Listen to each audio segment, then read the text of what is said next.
Good morning, everybody. I hope everyone is having a beautiful Saturday.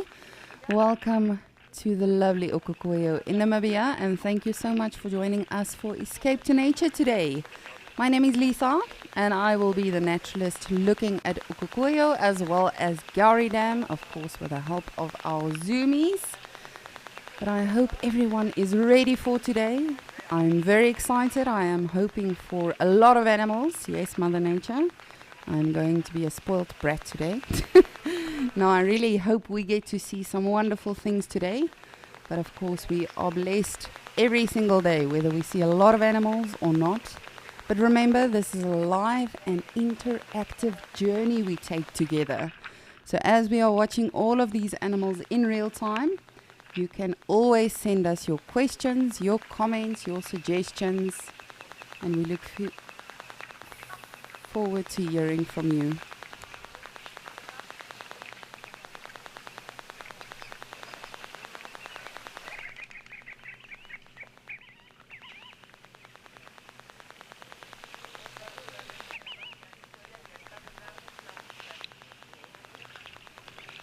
Alrighty, but I think let's head on over to Djuma to see what is happening there as well.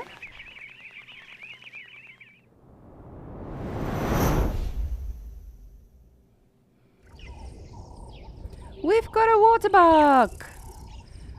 So as I said, when we are in Djuma, generally we have the help of our awesome Zoomies on the dam cam, letting us know what is happening. We've got a beautiful male waterbuck, or as I like to refer to them, the African reindeers.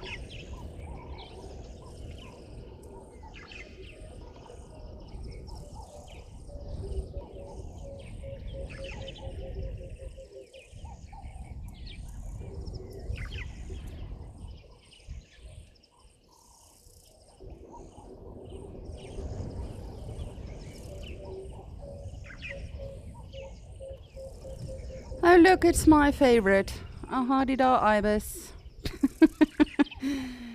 A few of them actually.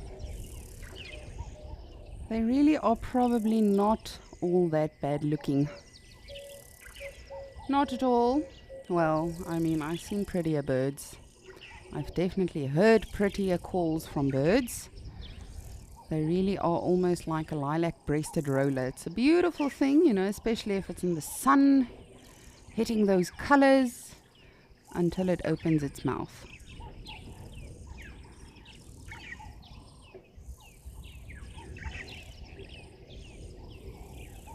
I just want to go back to the waterbuck. Look at it.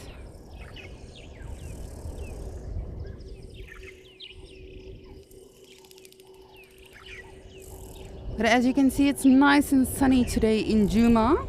But let us ask the weatherman what he thinks for the rest of the day.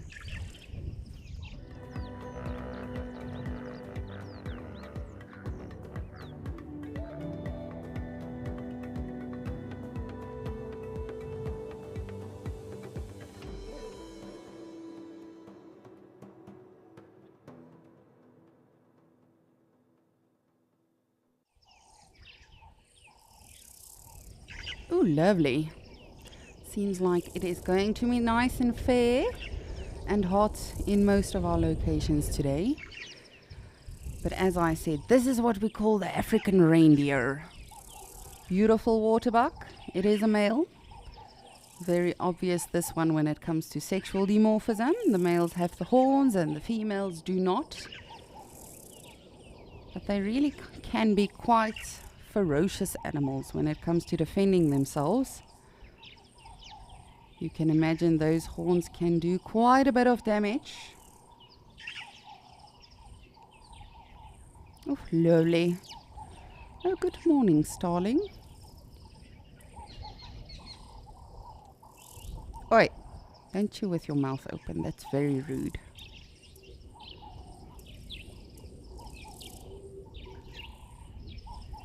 But let me know what you are looking forward to today. What are you up to for the weekend?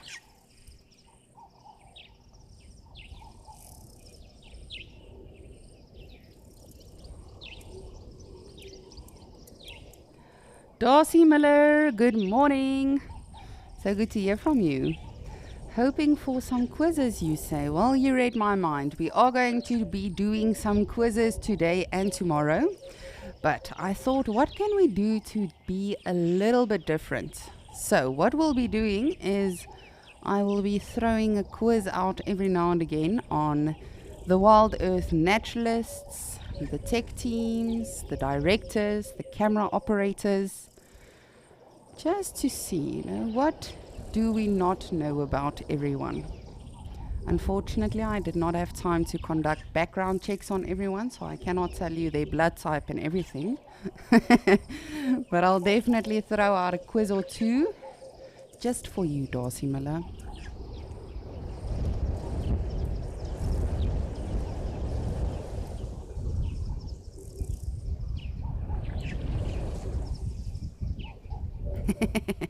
Morgan is very excited about this.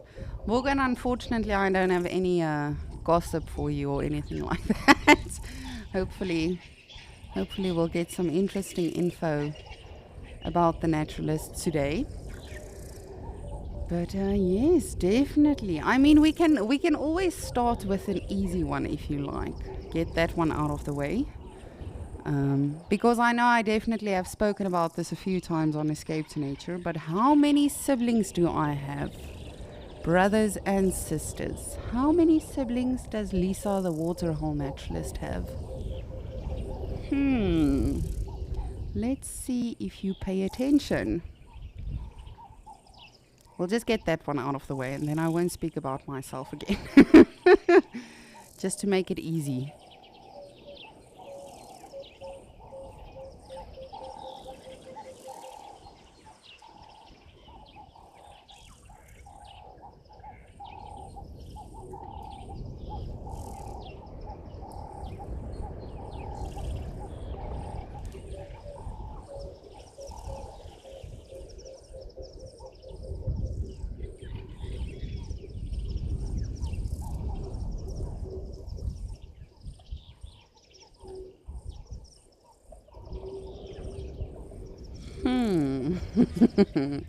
Morgan is saying she's doing some social media stalking.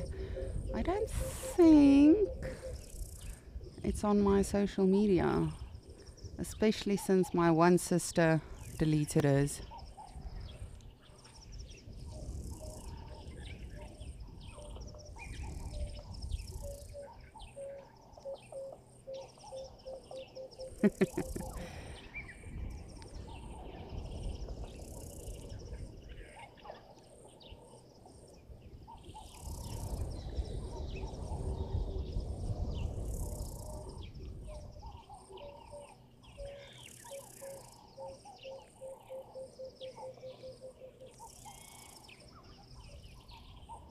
I'm actually so happy to see a waterbuck. For me personally, I haven't seen a male in quite some time. It has been a minute or two. Hopefully we'll see a lot of animals here in Djuma today. It is hot. There's a nice and cool breeze, it seems, so hopefully the animals will come to the water. Hopefully we'll see some elephants coming to swim. I really would love to see that. I know we should not be demanding when it comes to Mother Nature, but just for today. I think we're allowed one day, at least. But also, if you don't want to be participating in the quizzes and you just have questions or suggestions or comments in general about what we are looking at or the locations or really anything, you're more than welcome to get in touch with us. Remember, Escape to Nature is all about just sitting back, relaxing, enjoying the animals and the noises and the sounds that they make, especially the hadedas. You all know how much I love them.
Darcy Miller, you are saying 3. That is not correct, Darcy Miller. I feel like we can have so much fun with this today. I can ask you what is the color of my eyes? How many earrings do I have? No, it is not 3, Darcy Miller. It's a little bit more. I don't have a family tree. I've got a family vine because it's very confusing. That was actually always my favorite thing, when you get to sit down with guests and you get to know them, then obviously they want to get to know us as well. And as soon as they ask the question, do you have any... Oh, hello, little one. There's a tiny water buck. Sorry, I interrupted myself there. I tend to do that. But yes, I always say to the guest, all right, do you have your pen and paper? Because this might take a while. There you are. Good morning. You are just so happy it's weekend. Oh, my leafy.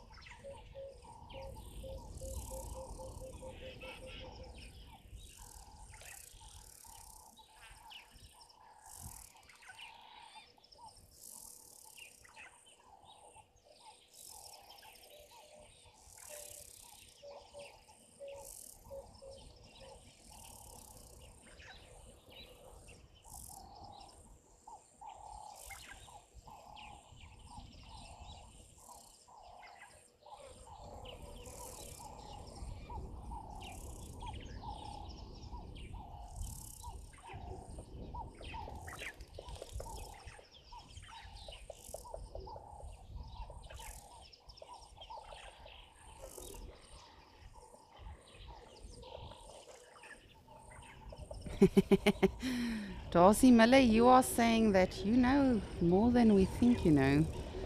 You know that Morgan is the singer, Nadine is the comedian.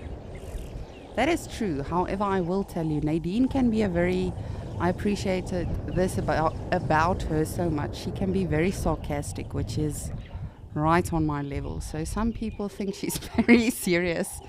And then she is in fact just being herself and being a jokester, but she's got that very, I don't know, that resting face where you're not sure, is she joking right now or is she serious?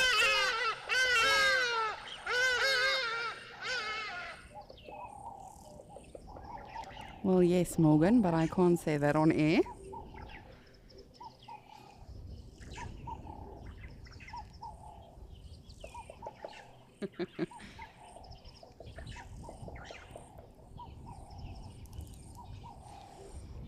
Oh, they look like a family. But of course they are not. This is not what their social structure looks like.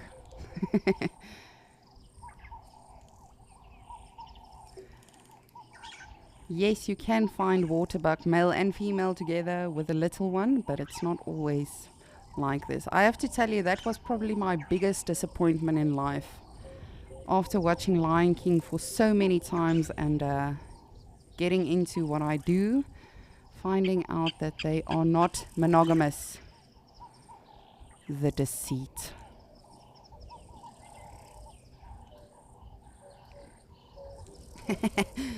Our Zoomy that is actually helping us out is saying this tiny waterbuck has got the zoomies. Very busy. Lots of energy. And I don't know if you'd agree with me, but this waterbuck has already gotten much bigger as opposed to when we saw it the first time, I think 2 or 3 weeks ago. Good morning, Impala. Woo! You also got the zoomies. Everybody knows it's weekend.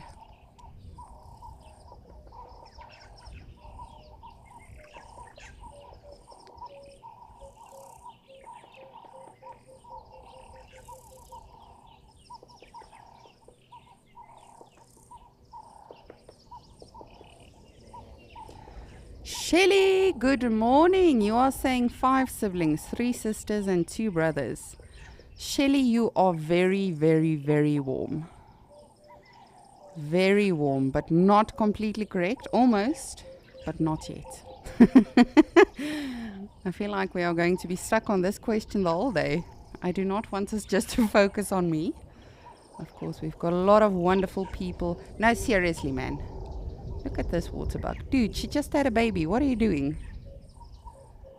Does she look like she's ready to have fun? Put down your tail, woman. Don't even allow it. Oh, oh.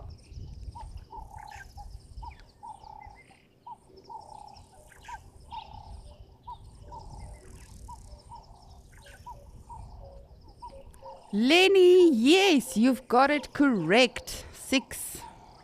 I've got 4 sisters and 2 brothers. And funny enough, I am the youngest of everyone. And probably the craziest, but yes, Lenny, that is correct. 6 siblings. All right, now we can move on to someone else.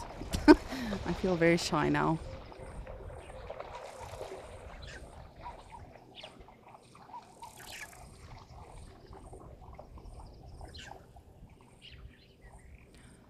How inappropriate is this water bug? She literally just had a baby and you are already trying to see, are you ready to have some fun, lady? Dude, give it up. Surely there must be more water bug. Surely, surely, surely. Oh, thank goodness the crocodile's not here anymore. I always got so anxious, when the water bug would actually come to the water, especially with a youngster. Oh, it's like a bachelor party as well going on. There's so much to look at.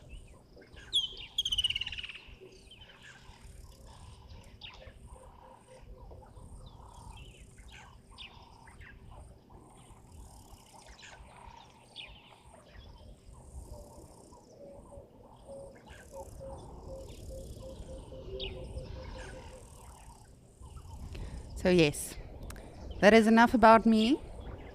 I do have 6 siblings, 2 brothers, 4 sisters.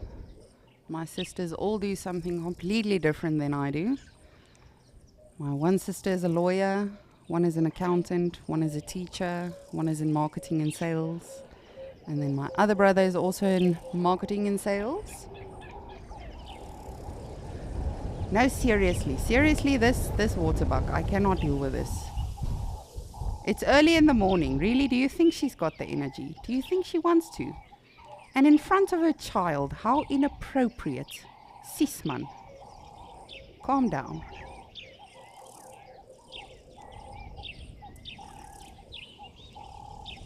You see, the other 2 have manners.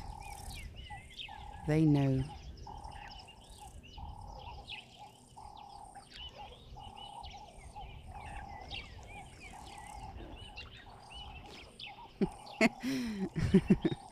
He's like that creepy guy at the club. You've made it clear, listen, I'm not interested. And then they sort of keep following you.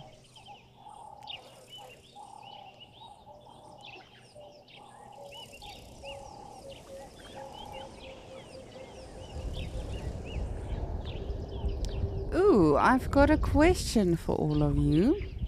Between Nadine and Morgan, who are our wonderful directors today in FC, which one of them has got the longest hair? I know this is a tricky question because you guys don't really get to see the beautiful faces behind the scenes, but just give it a wild guess. Between Morgan and Nadine, who's got the longest hair?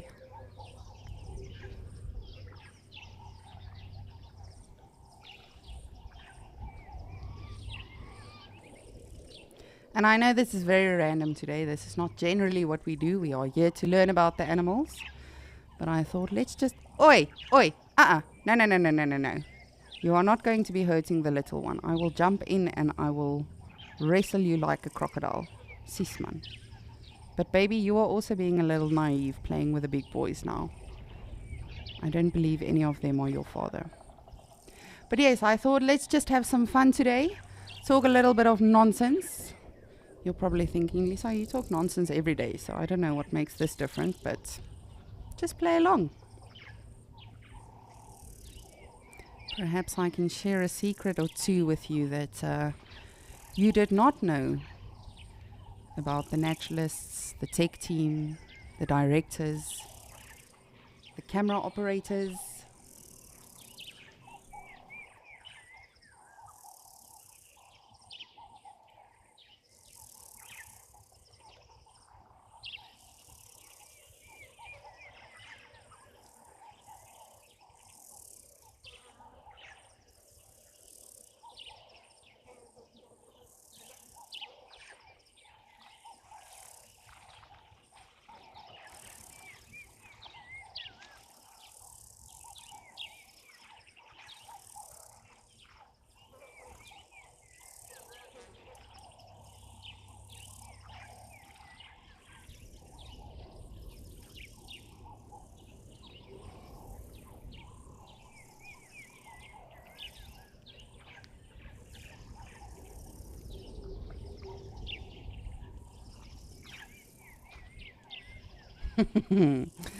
Alrighty, I'm going to keep watching these beautiful animals.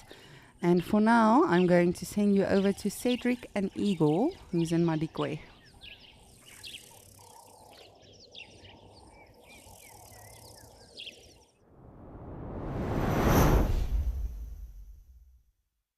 Yes, thank you so much, Lisa. And it looks like if you want to can dig some of our stuff out, well, Lisa, definitely you've got to take what you give as well. So, but yes, as you can see, we've got some beautiful lions here at Madikwe, and they are fast asleep. Of course, we've got Blondie, the male on the right-hand side, or the lion on the right-hand side, and he's just in the shade. Unfortunately, it's a little bit tough to see him there. We've got a female and another female at the back. So far we counted 2 females and a male, a lion here at the airstrip. Well, anyway, good morning, everybody. Thank you for joining us on our Escape to Nature. My name is Cedric, and behind the camera, as always, we've got Igor. So yes, and this is definitely a great start to our Escape to Nature. And well, sleepy lions, of course, we're not too far from where we had them yesterday.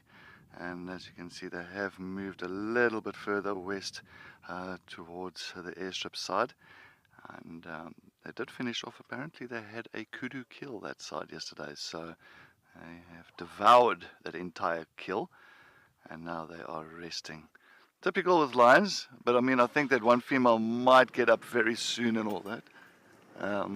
That one female might get up very soon because it is getting quite hot here. And she is lying directly in the sun, but the male's in the perfect position. As you can see, he is definitely tucked away in the shade. Clever boy, very clever boy.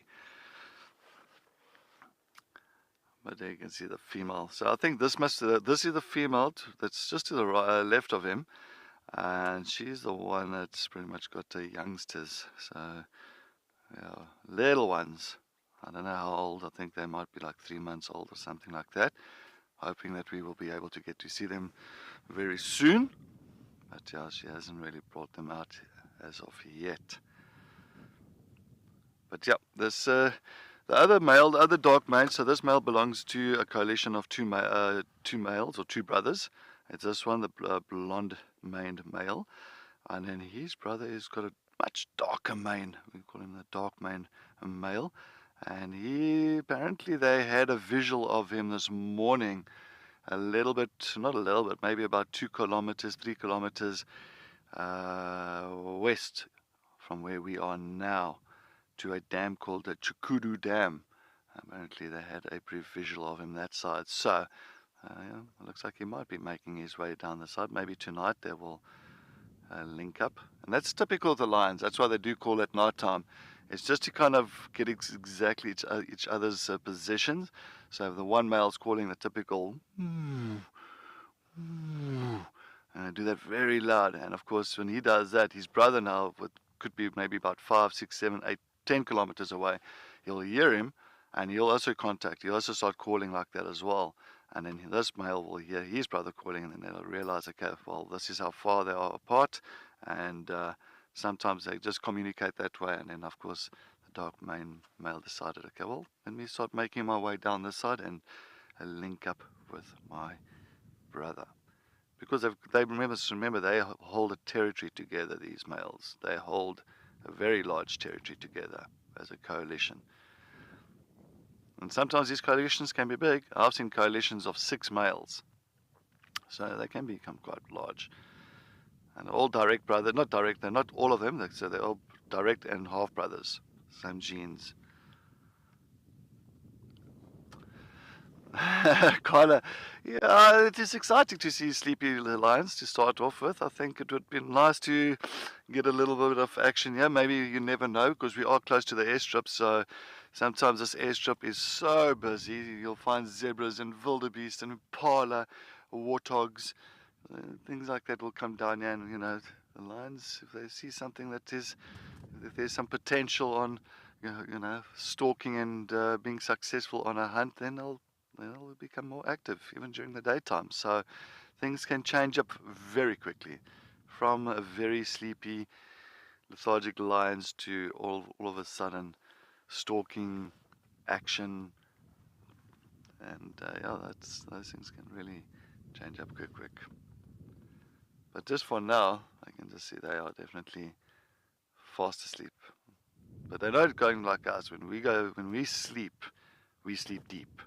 So sometimes, especially me, sometimes you can even slam the door and put loud music on and I will be sleeping. But animals, you'll find that the senses are always working. So if I have to step out the vehicle now and rustle my foot on the floor or break a branch or pour water on the ground, any natural noises, you'll find that these lions will quickly get their heads up and thinking that there's something that's approaching them. So they're always like kind of semi-conscious.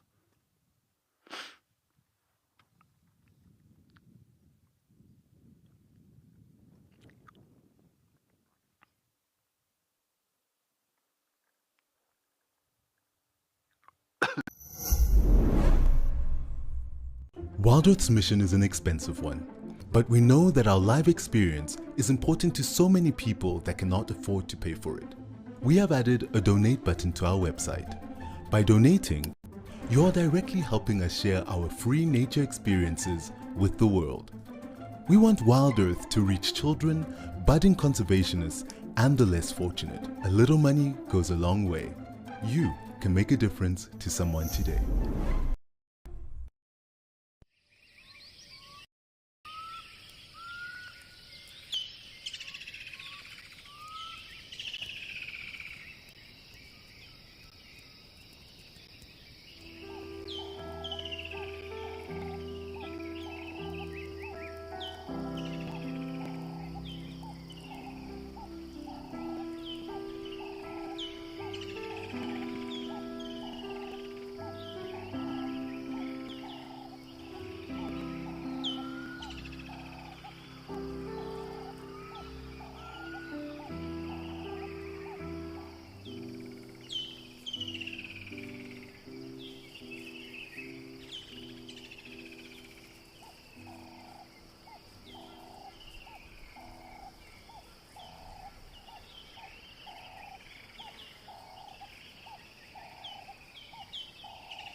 But I don't know, there's supposed to be now with this lot, so it's the 2 older females here.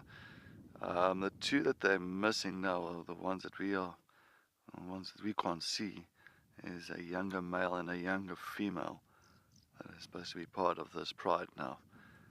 So they might, as I said, they might be in the background at this point in time. We haven't seen many movements, but I'm sure they might be around here, because the younger female was here at the airstrip yesterday with the other female, the female with the collar, and the 2 of them were together. So I'm sure that might be tucked away. We haven't seen the younger male yesterday. We only saw the 3 females and the male, or this big male, not the young one.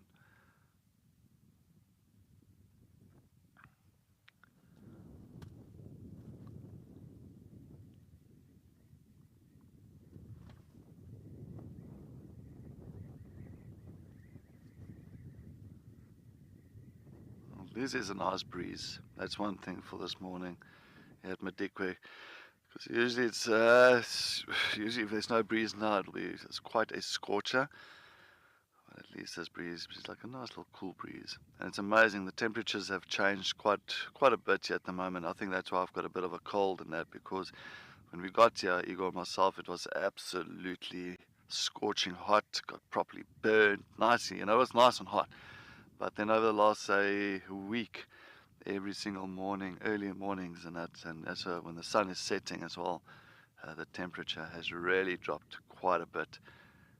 So of course it's just that change of season almost.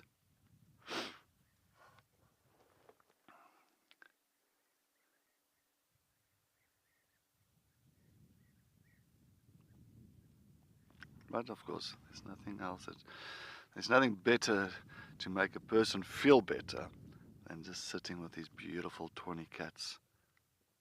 You can see that female is still enjoying this early morning sun. What's the time? 9 o'clock. Yeah, it's still perfect for her.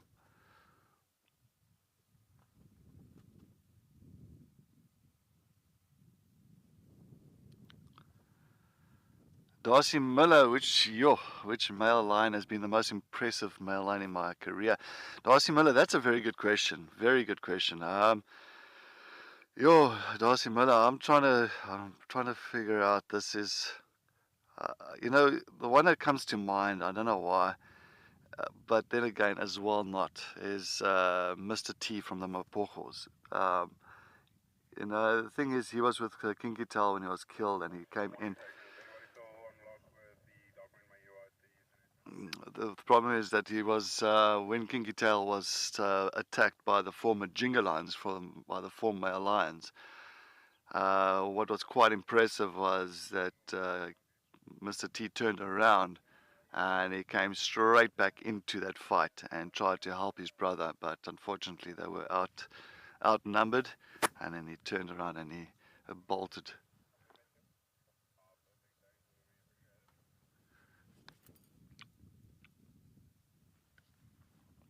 And he bolted back to the west. So yeah, Mr. T.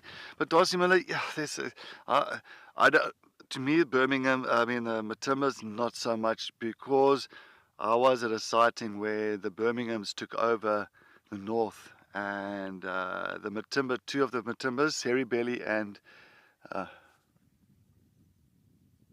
Alright, well, I will continue my story once we go to Kariega and to Nick, as he wants to say good morning to everybody.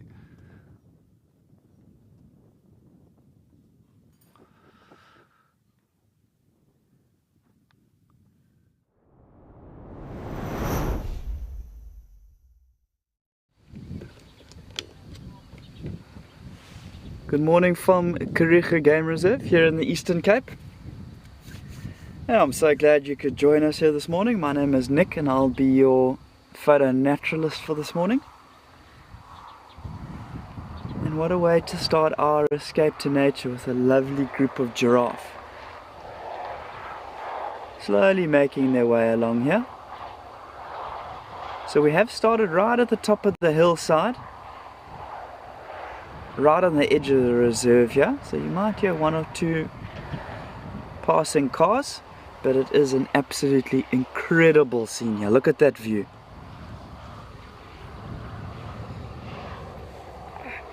Just remember, this is a live and interactive safari.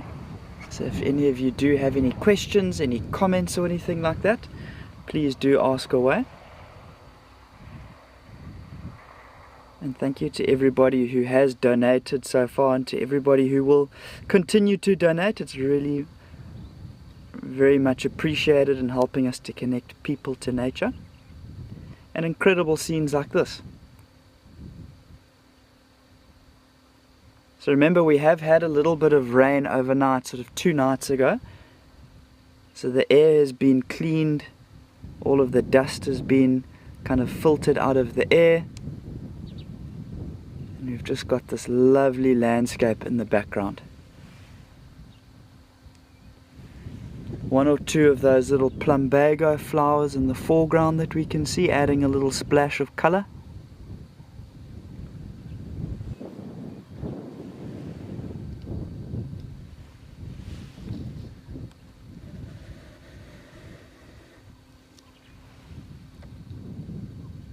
Look at that.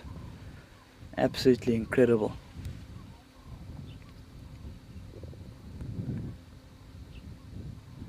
So we're not too far from Scotia Dam, just in terms of orientation of where we are. Kind of just on top of one of the ridge lines, one of the hillsides. And we have had mostly an overcast morning, so it is really nice that we've got a little bit of sunlight starting to make an appearance. And hopefully it'll be here to stay. We actually had a little sprinkling of rain this morning.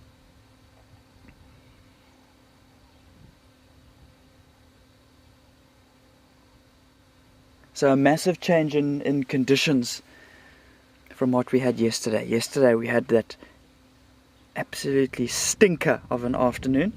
It was really warm, really hot. A lot of our animals were heading to some of the waterholes, some of the mud wallows. And now this morning we've really had a lot more sort of cooler weather.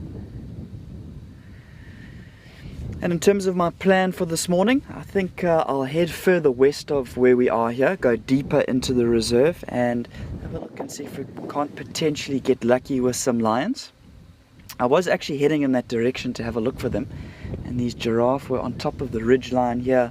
The sun was shining. It was an absolutely incredible scene.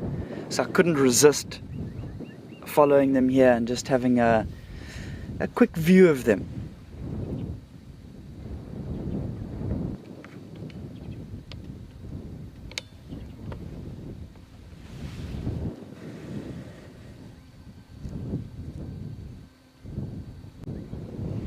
See this one doing a little bit of feeding here. Looks potentially like it could be a young male.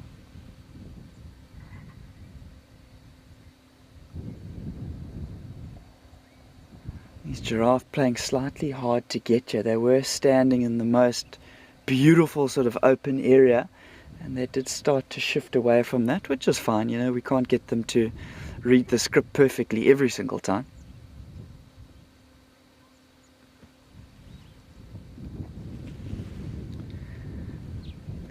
Sammy, 100%. Very graceful animals. You know, you wouldn't really think so with how tall they are, but they do it remarkably well. I love the way when they do walk, how the legs on the same side of the body move at the same time, and how close the hooves come to touching each other, but they never really do touch.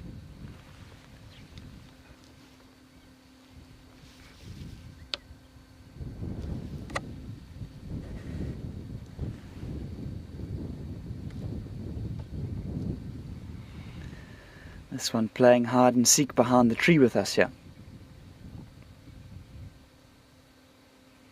But it has been a beautiful morning so far here in the Eastern Cape.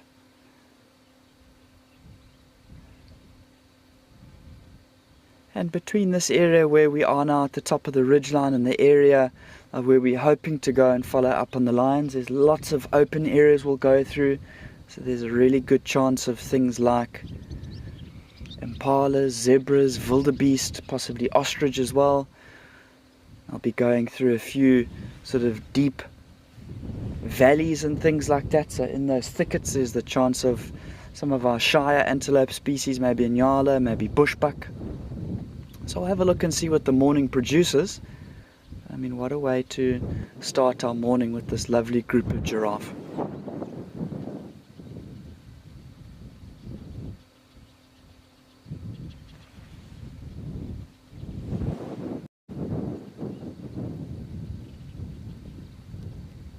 But I think for now, let's take you back across to Cedric and his lions, see what they're up to.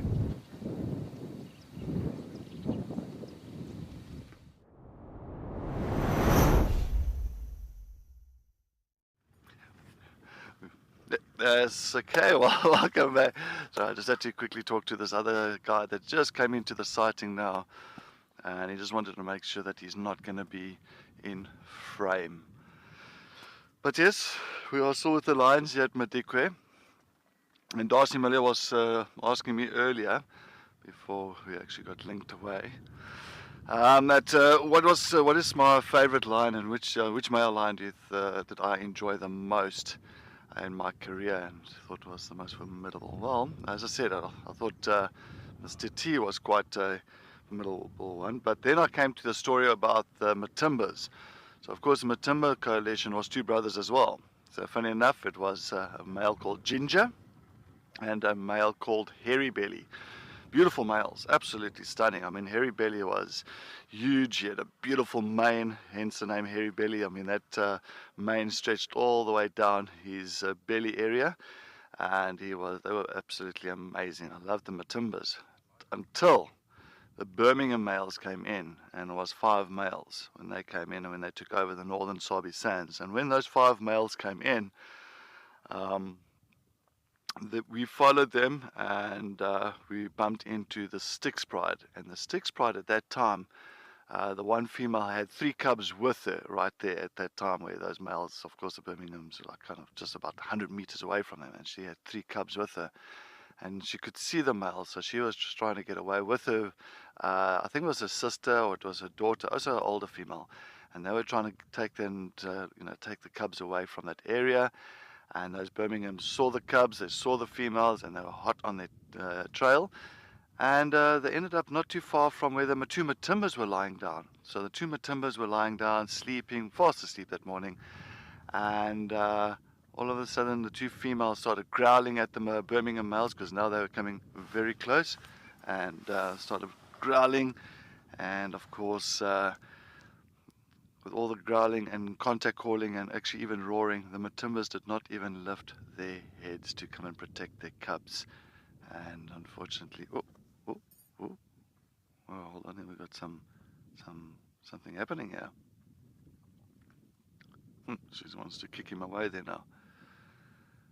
And of course those Birminghams killed the Styx cubs, right in front of us, with the Matimbas about 100 meters away from them. So that was a little bit of a disappointment. And after that, the Matimbas went west into the Sabi Sands and left that area. So yeah, I've had my fair share of male lions being great and not being great. But if you've got a favorite male lion or a coalition that you've enjoyed, please let us know. Send it through to us. Let me know. I like to definitely talk about that, because it is always nice to see which males were quite dominant and were quite successful.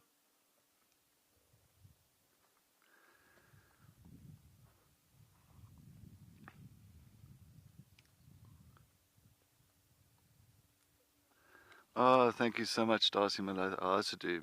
Well, this is, just sitting with lions makes me feel better. But yeah, thanks. I think I'm not used to this the change in weather, like when it was so hot, and now it just started ending up very cold in the morning. And I think there's a typical head cold and all that, and that's why my ears are blocked as well. So I do apologize if I sound like a robot. It's like, to me, I sound like a robot because I'm talking inside of my head at the moment. But yeah. But yes, talking about coalitions, even now, the one coalition was fantastic, was the Majingalans. So the Majingalans, of course, they're the ones that took over from the Mapogos. And that was absolutely a formidable coalition. They really stayed there for quite a few years, and sighted a lot of cubs from the Nkuhumas, from the Styx, from the Chilalas. I think they had about 4 different prides in their territory. But it was 4 male lions, so it is possible. If you've got more brothers in a coalition, the chances of you spreading your genes further is much better, much higher compared to if you're a single male.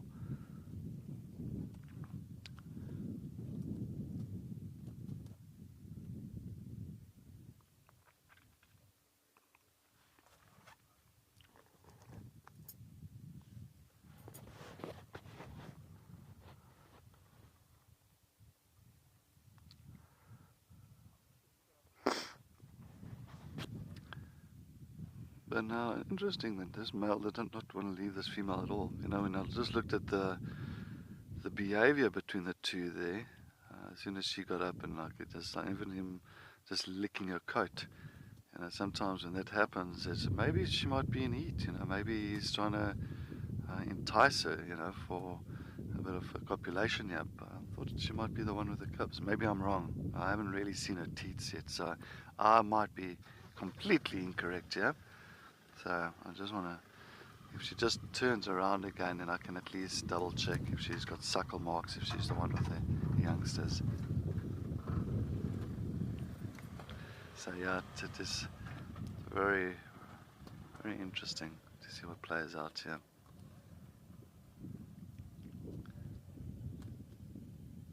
Because it might have been the two, because when we found Blondie, this male lion, on the during Escape to Nature yesterday afternoon, right after we actually found a female there as well, and I'm sure it must have been this female that was with them, so that two of them have been together since yesterday or even the day before. So he's definitely not leaving her side.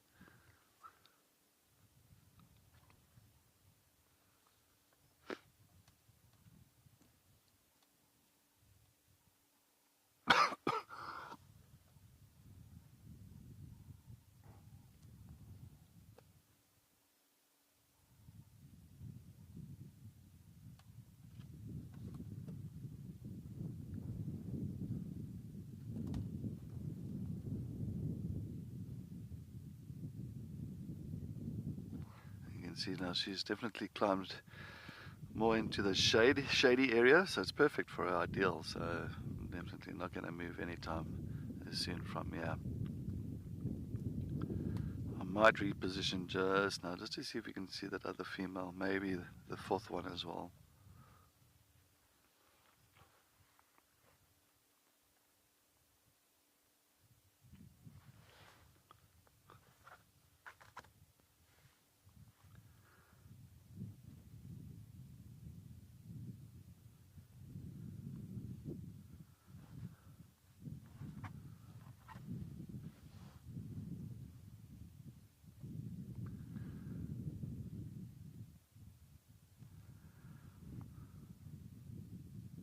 Yeah, they are still slightly nicely passed out here.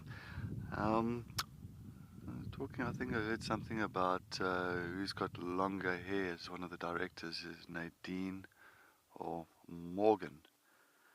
Well, hands down on that one, I know exactly who's got longer hair there. Morgan has got very, very long hair. I think Morgan's hair stretches all the way down to the hips, about? Down to the floor, yeah. So Morgan's hair practically goes all the way down to the floor. Very long hair.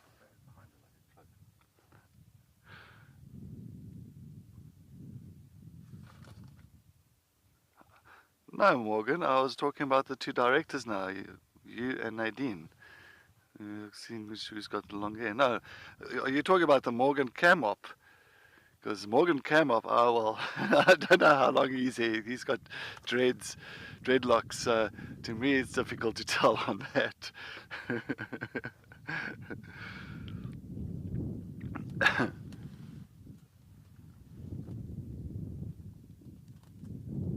I don't know what the game is there. Anyway, I'm gonna see if we can try and reposition soon. Yeah, sorry, I'm just in the sun. I'm just trying to keep myself in a healthy way. Yeah.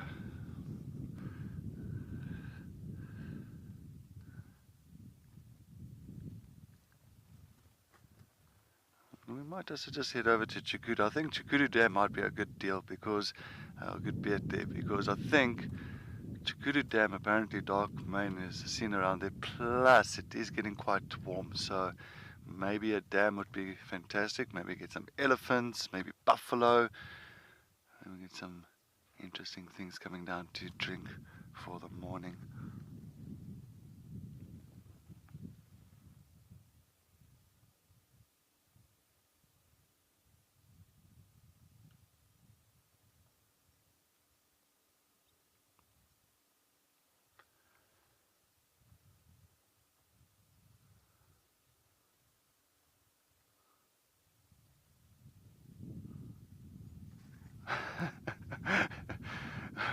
Well, we're going to continue. I think we're going to go to Chikudu Dam. While we do that, let's head over to Lisa as she wants to continue with her amazing quiz.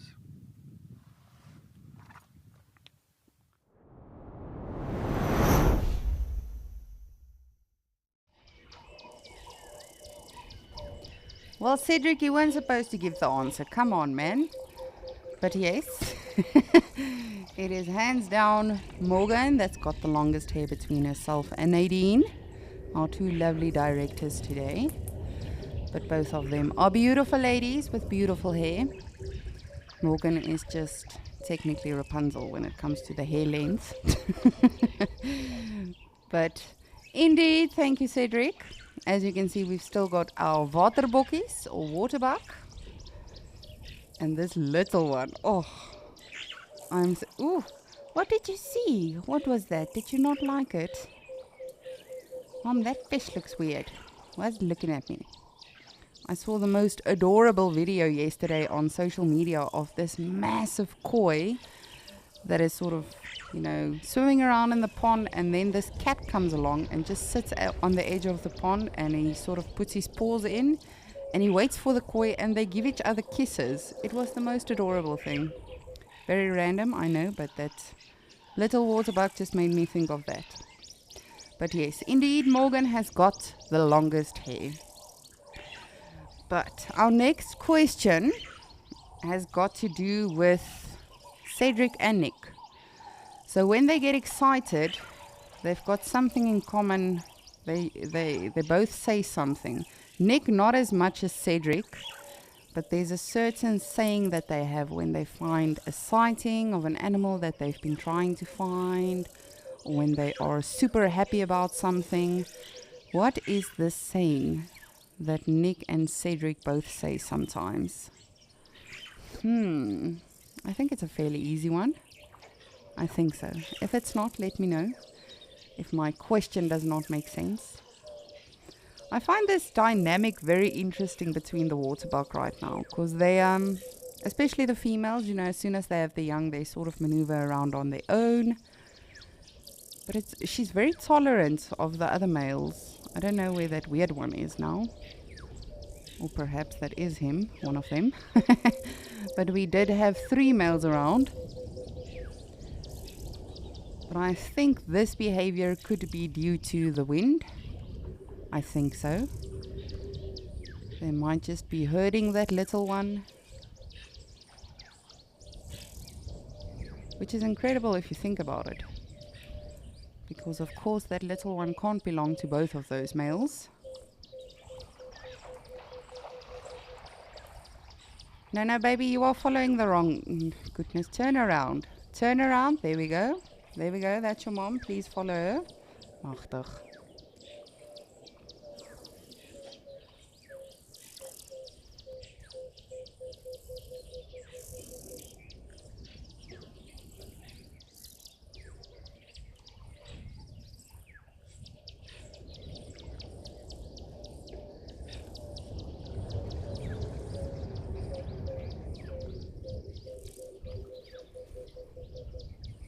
Since we are being demanding today, I would not mind to see a leopard. Or even a hyena. I love hyenas. Honestly, when we see them on drive, I get so excited. I've actually never seen a hyena here on the dam cam in the daylight. I have seen them at night, when they just sort of sneak past, carry on. But that would be lovely. Lions I too have seen, but it was raining profusely, so it was difficult to actually see them.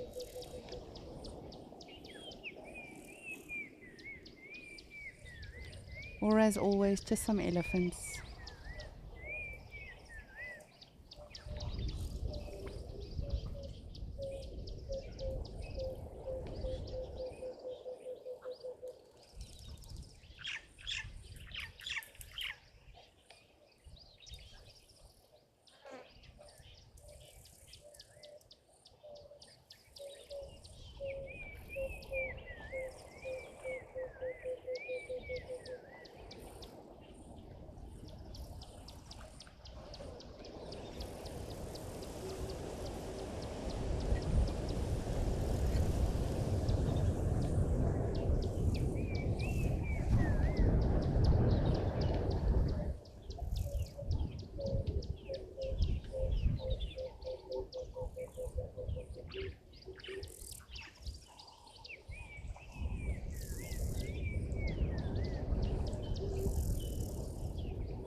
But if you've just joined us and you have no idea what we are looking at, these are known as waterbuck, a fairly common species in Africa of antelope.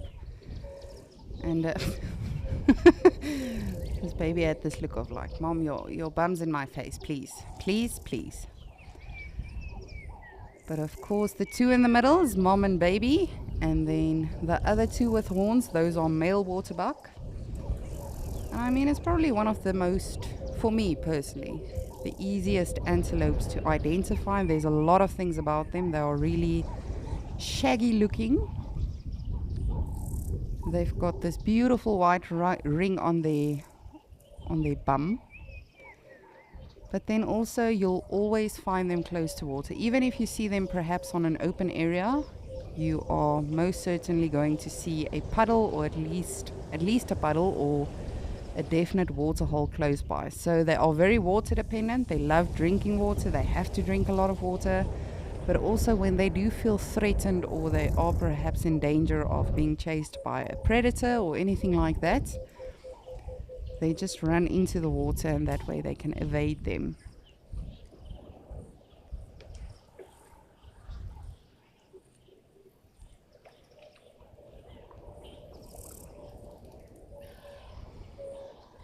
Shelley and Darcy Miller, I apologize for Cedric spoiling your fun.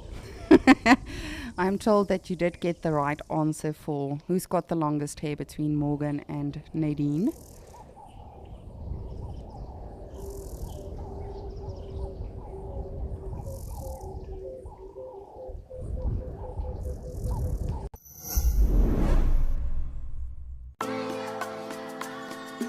Thanks to our wonderful Wild Earth explorers, Wild Earth Kids is back.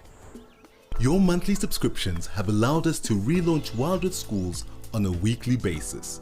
Wednesday, March 29th will be the first session back, and then after that, every Wednesday for the first hour of the Sunset Safari. Sign your class up for a special virtual field trip to Africa, because touching the lives of the future protectors of our Earth truly matters.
the actual dung as well. But they will sort of then slowly but surely progress to start feeding on grass and leaves and things like that as well.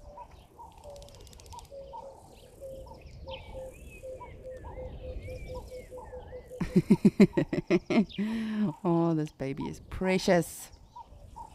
It's like a little pocket size.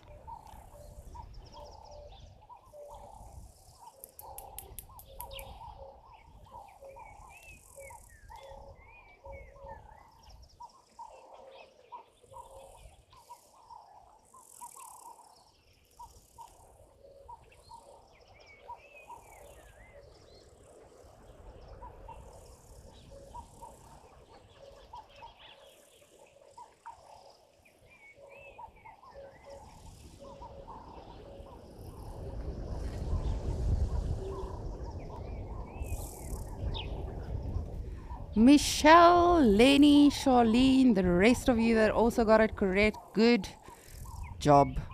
It is indeed boom shakalaka. When Nick and Cedric get excited about this or about something, when they find something, especially if they've been tracking something, they get very excited and then they say boom shakalaka. That was a fairly easy one, I think. But well done on that one. Boom shakalaka. I wonder where that comes from. I wonder who's the first person that actually ever said that. And where does that come from? In South Africa, we've got something called chakalaka, which is sort of like a sauce of onion mix and tomato paste and all sorts of things that people love eating with their meat. But I wonder where boom shakalaka comes from. Very interesting.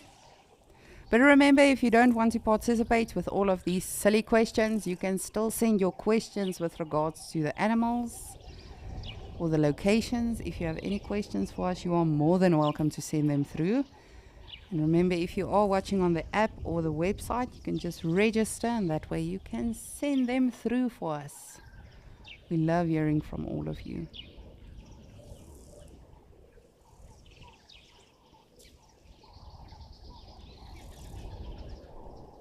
What did you hear, Mom? What is it?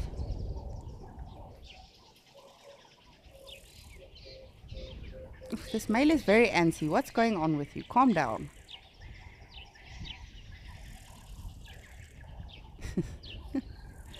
Little one.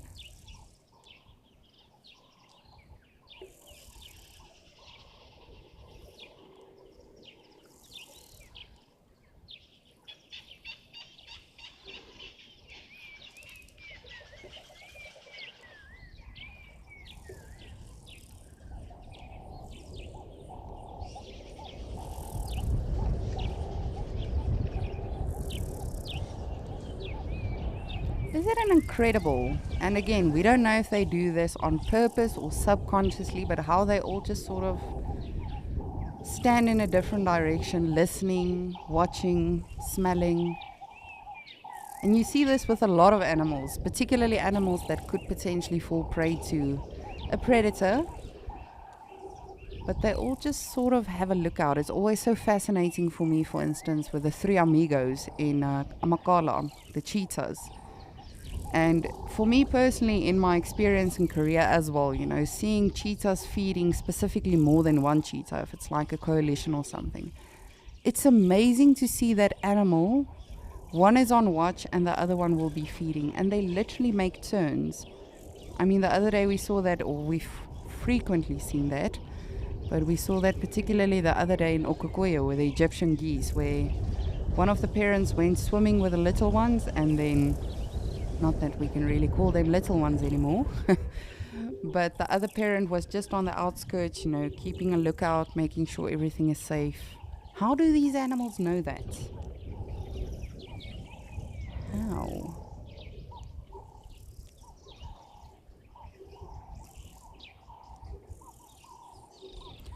But our next question is also a fairly easy one. Yes, Morgan?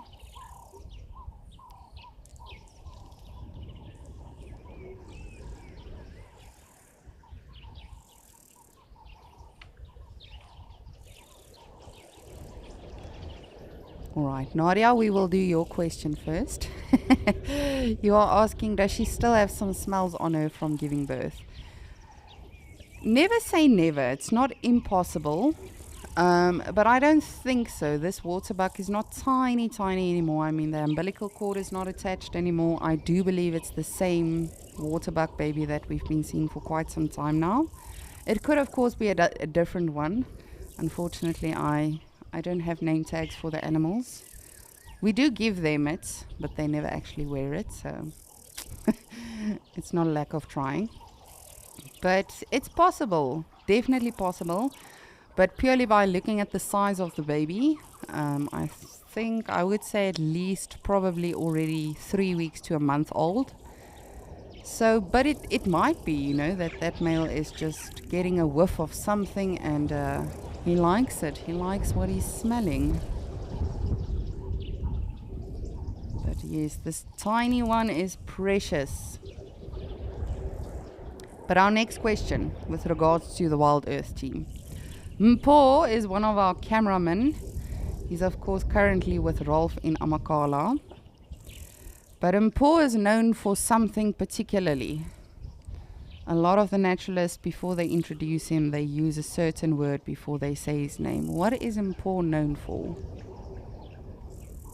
If that does not make sense, let me know. But I'm sure that's a fairly straightforward question. What is Mpho, one of our cameramen, known for on Wild Earth? It's got something to do with his physique.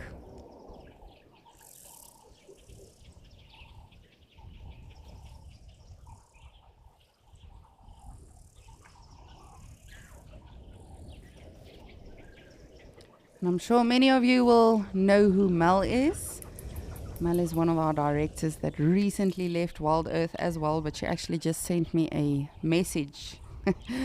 And she said, oh, it's our godchild.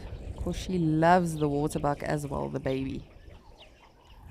It's always so incredible when people still stay in touch and they still actually watch Wild Earth.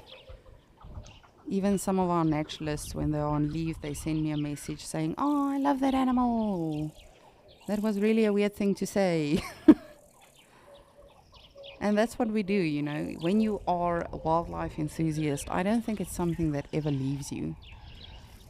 I think you always want to be part of nature in some manner or way.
Oh, that's very interesting.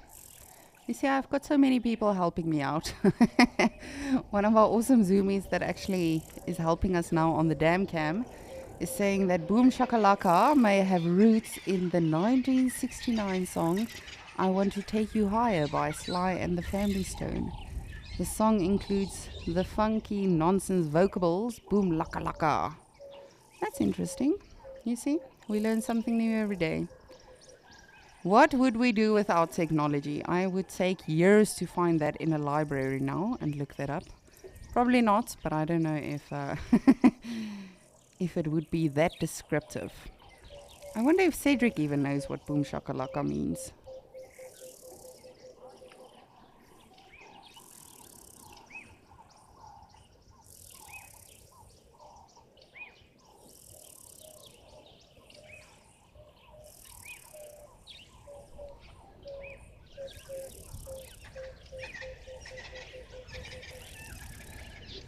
Momo, We think we know who you are. You are saying this little water buck makes your heart smile. Love your work. Thank you. We love the animals. I mean, we really, we've got the easiest job as the waterhole naturalist, I always say. Yes, we can't always jump on a vehicle and look for tracks and smell elephant poop and all of that. But we literally just wait for the animals to come to us. And it's not just the animals that help us out, it's the zoomies, the directors, the tech team, everyone that really makes everything a success. But this tiny waterbuck, I know, right? I remember one of the lodges I worked at, there was actually a waterbuck family in the lodge. So the lodge was fenced, and they could go out if they wanted to, but I think they sort of knew they had the upper hand staying in the lodge. And it was the most incredible thing. The one morning we head out on safari, and we'd been anticipating, you know, we knew the one waterbuck was pregnant. And as we left the lodge that morning, you just saw this tiny head appearing from the grass, and it was literally, I think it must have been born the night before. It was, I still have a photo of it. Very blurred because it was very obscured, but I love them. Just look at that.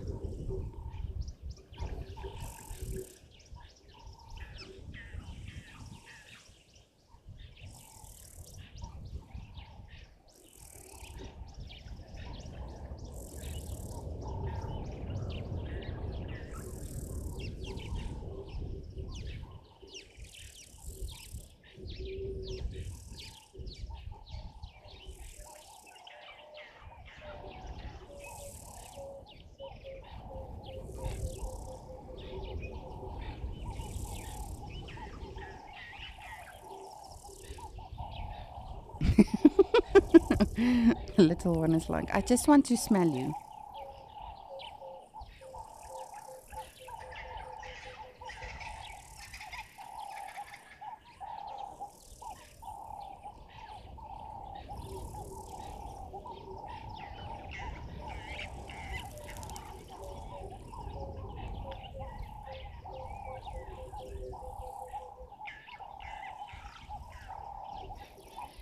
You guys are on top of your game today with these quizzes.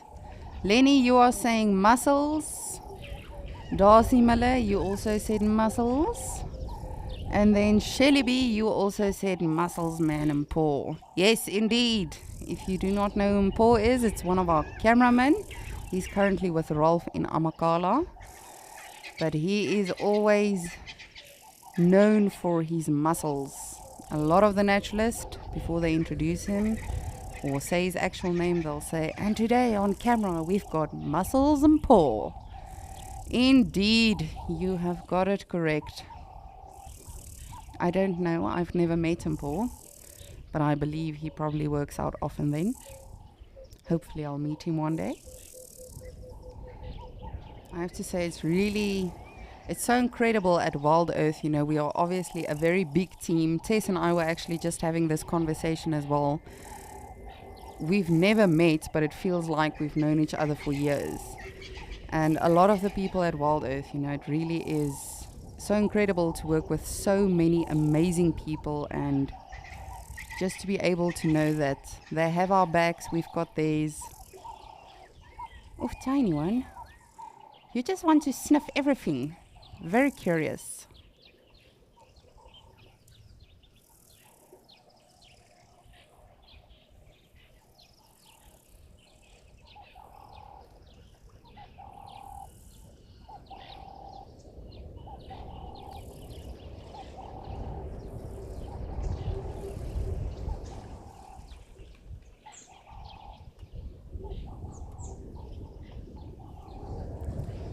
Zoom, zoom, zoom, zoom, zoom, zoom.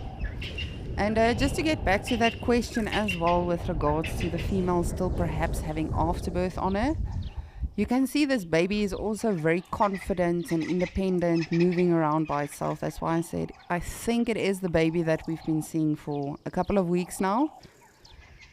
But generally, you know, if they are still new to the world, they are very, very mommy bound. They don't want to move around on their own. They stick to mommy's side as far as they can. But you can see this little one is already independent, doing his own thing. And it's incredible when you think about it, you know, that baby already knows I have to listen out for everything. If I smell something funny, even if I have no idea what the smell is, I have to be able to run away from it.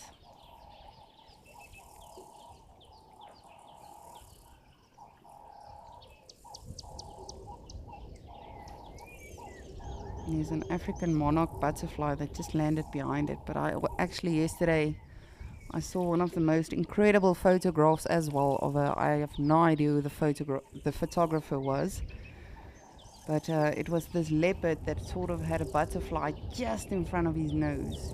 But the admiration that that leopard had in his eyes, I don't know if he was perhaps just confused, but it was one of the most prettiest photographs I've ever seen of wildlife. How cute would it be if a butterfly just landed on the heart-shaped nose of the baby waterbuck?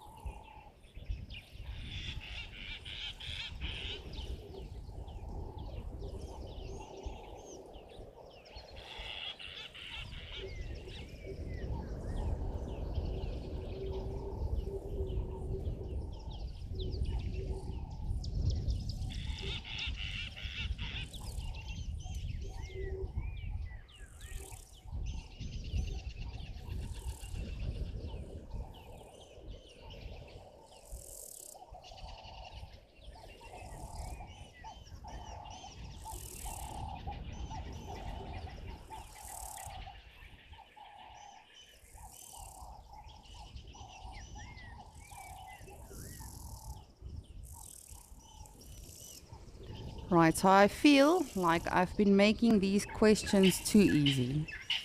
So we're gonna up it a notch a bit now. So our lovely naturalist in Djuma, speaking of which, Tess, she studied something and then she specialized in an honors in something else. What are those two things? What did Tess study and what did she specialize in? I know that's a difficult question. She has mentioned it a few times actually on Safari as well as Escape to Nature.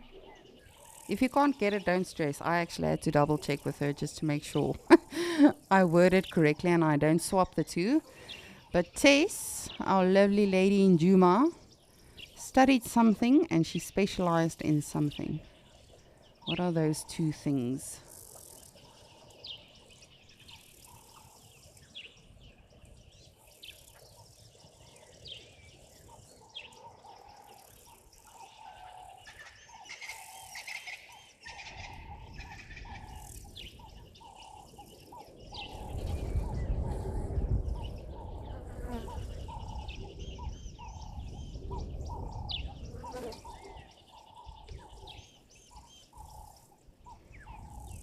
They're definitely all on the lookout or on the listen out. And that Franklin that was just calling as well. Perhaps there is something around. Perhaps I will get my daylight hyena after all.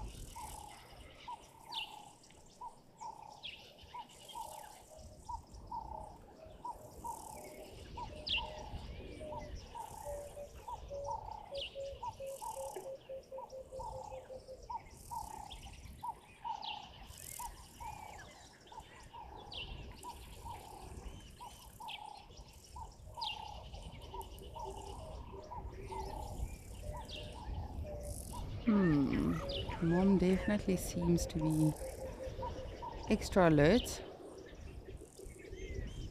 Baby, I feel like you should be walking closer to your mom now. I understand you're independent, yada yada yada. That's very nice. We're all proud of you, but please just be vigilant.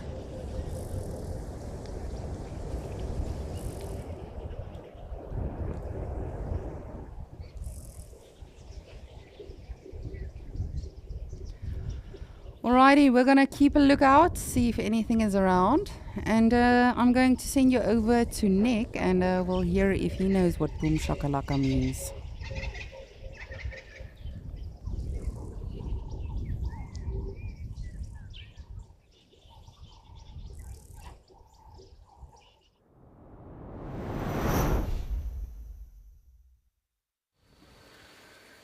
Lisa, I came up with boom shakalaka, so I definitely know what it means.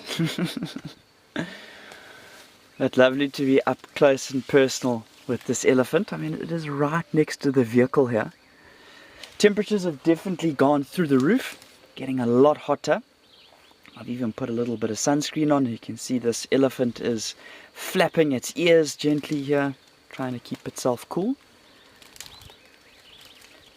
And we are coming down to a new part of the reserve that we haven't been to before. I thought we'd go and do a little bit of exploring here today. So we're now on one of the high ridge lines kind of overlooking the Bushman's River. And I'll keep moving from this elephant down towards those areas, but I couldn't resist stopping to have a good look at this elephant here, as he just does his thing. So the rest of the herd is just kind of in the thickets. It is very, very dense here. So once they've moved sort of 5 or 10 meters or so off the road, it's very tricky to actually even see them.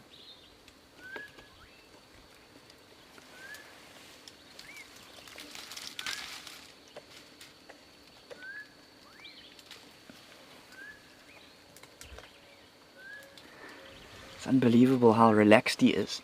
There was a young bull that actually chased me down the hill. He must have been around 20 years or so, so just to give you an idea of the size. And he was trumpeting, and he was chasing after my vehicle. There was another vehicle in the area, and they turned around to see, like, what is happening here?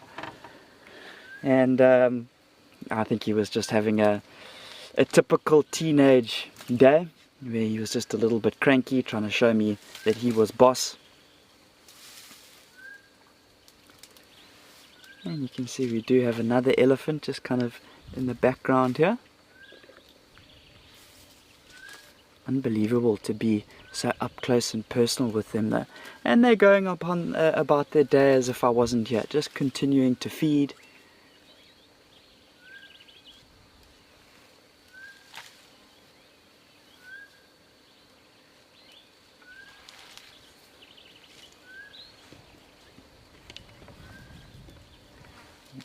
Black hammer, the opening of an elephant's ear is in fact in the front.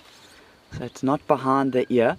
So just above the eye and behind it, you see there's a little bit of a hairy area, and that's essentially the opening to the elephant's ear. So obviously the hair preventing lots of dust and things like that going into the ear. So the opening will be at the front. So this one that we can see that is in focus now on the back, playing hard to get.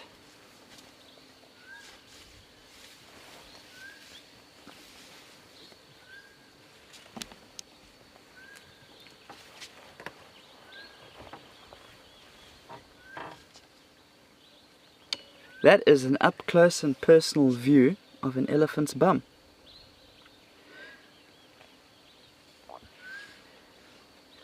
If these elephants read the script for us, particularly this one on the right, if it kind of shifts towards us, we might be able to see that ear opening. Looks like they're deciding to potentially move off. Yeah, off they go, down into the valley.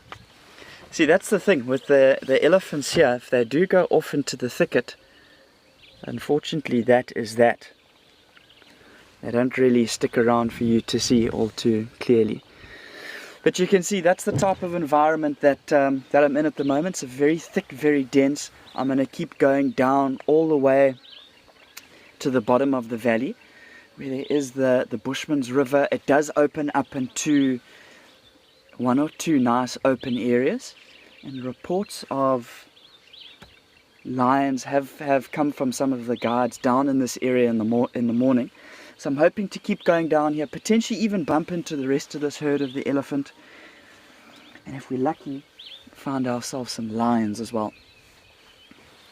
But I think regardless of what happens, it is just so nice to be able to move into a different area of the reserve that we haven't been to. Just do a little bit of investigating, check it out, see what we can find. And really just take things slow. So this frame gives you a good idea of how thick it really is here. So that cactus-like tree that we can see, that is our river euphorbia, which is one of the prominent ones of the area. So I should start to see quite a lot of these trees moving down towards the bottom of the valley.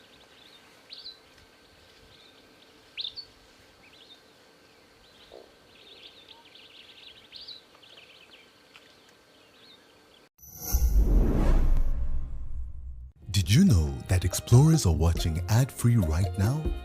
Right this very minute, they are listening to the soothing sounds of nature and seeing uninterrupted content. I am shaking with excitement. But don't fret, you can try out an Explorer subscription in monthly, 6-monthly and yearly options. Experience nature naturally, totally ad-free. Wild Earth Explorers, it's in your nature.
But now that the sun has started to pop out properly and the temperatures are starting to soar, a lot of our birds are starting to call. There's definitely a butterfly or two that's starting to flit around. I've seen a few citrus swallowtail butterflies doing their thing. Not easy to get though. You know, they're here and then they're gone. So nice little bit of activity that's starting to take place.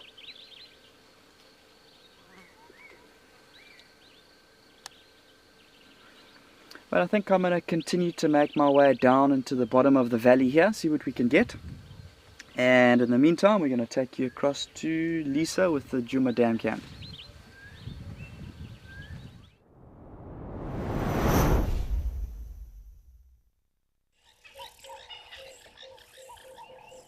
Thank you, Nick. I hope you see lots today while you say boom shakalaka. But if you've just joined us, welcome and thank you so much for spending your Saturday with us on Escape to Nature. As always, we are live and we are interactive and we love hearing from you. Currently, we are in Djuma. My name is Lisa and I am the waterhole naturalist. But we've got Cedric and Igor in Madikwe as well as Nick in Kariga. Nick has done some birding and have a look around. Still having a look around, hopefully find something and he can say boom shakalaka. But Cedric has already been able to do that today with his lions in Madikwe. And we've had some waterbuck here in Juma. So it really has been a brilliant day. They've disappeared for now, but that is perfectly fine. But also we are discussing a little bit on the Wild Earth team members today. You know, when I always do quizzes, it's always anagrams or about the animals or the terminology in wildlife. And I thought, let me see how well you guys pay attention when we talk a lot of nonsense about ourselves as well.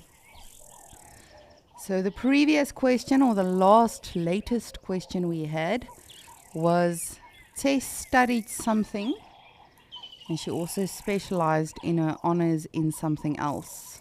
What are those two things? You can definitely let me know. We've had questions about Cedric and Nick, about myself, about Mpho, one of our cameramen, about Nadine and Morgan. Just to switch things up a little bit. But we are just looking around in Juma, as always with the help of our wonderful Zoomies. Our waterbuck have taken off. There were some birds alarm calling, so you never know. We might actually get a kitty cat that comes to say hello, or that is in fact just hiding under a bush or tree in the shade. But we have already seen some waterbuck. We've seen the baby. We've seen 3 males, the mom. So it's been a beautiful day in Juma. We really are having the best time.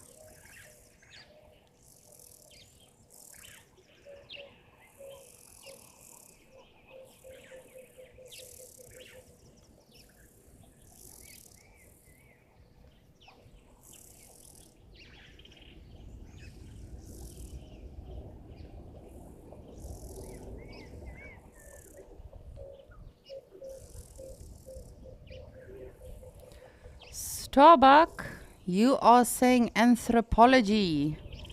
What's Tess studied? Oh, look at the hammerkop.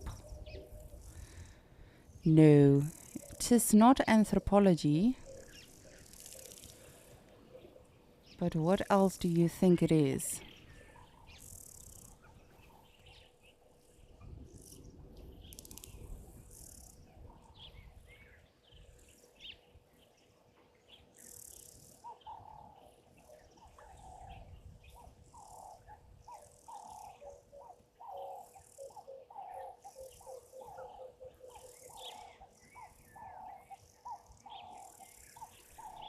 Charlene, you are saying insects.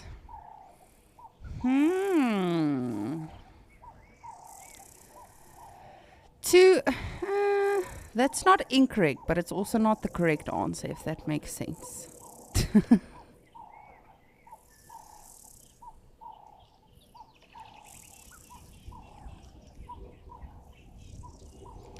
Ooh, Catherine's on the money with what Tess studied. Zoology and entomology. That is indeed what Tess studied. So what did she specialize in honors in? It's African something. If that makes sense. Or I'll make it even easier. It's African something biodiversity. What is that Tess specialized and did her honors in?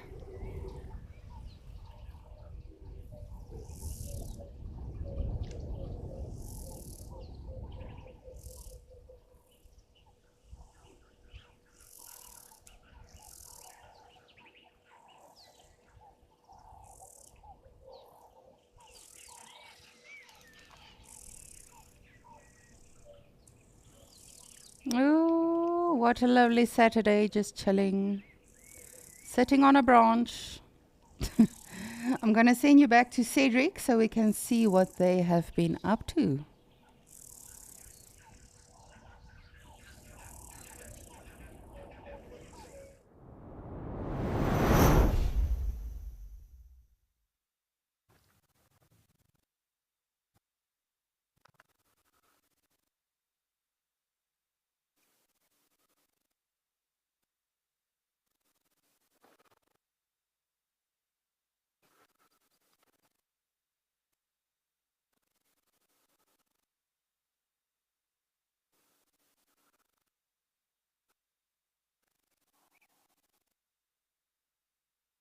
But if we are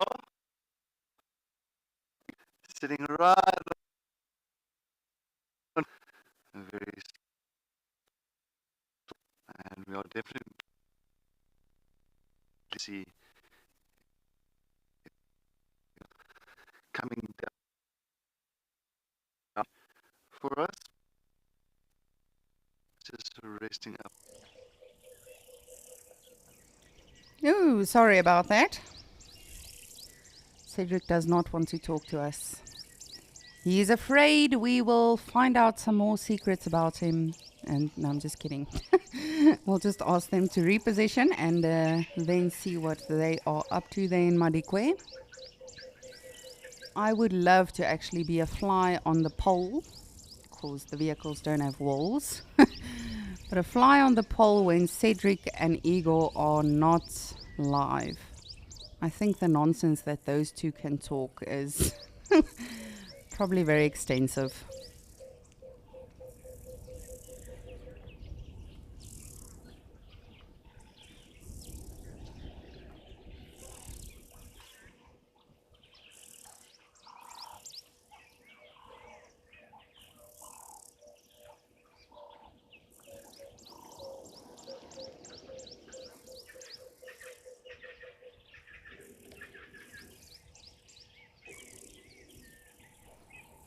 You see, we've still got some birds alarm calling, so I think there might definitely be something happening in the bushes where we can't see it.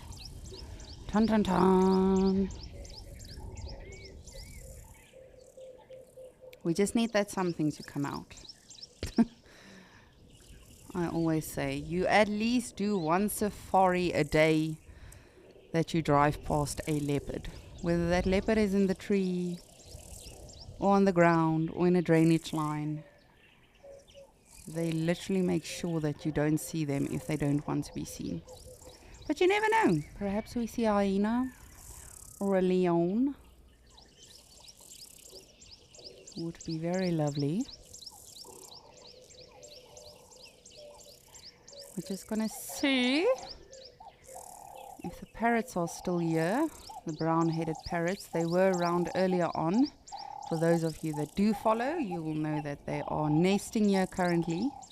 So it's always great to keep up with the birds that are nesting, that are sticking around.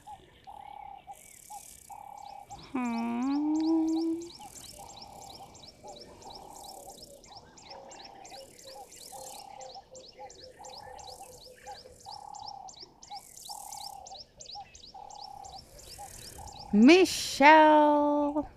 And to the rest of you that got it correct, yes.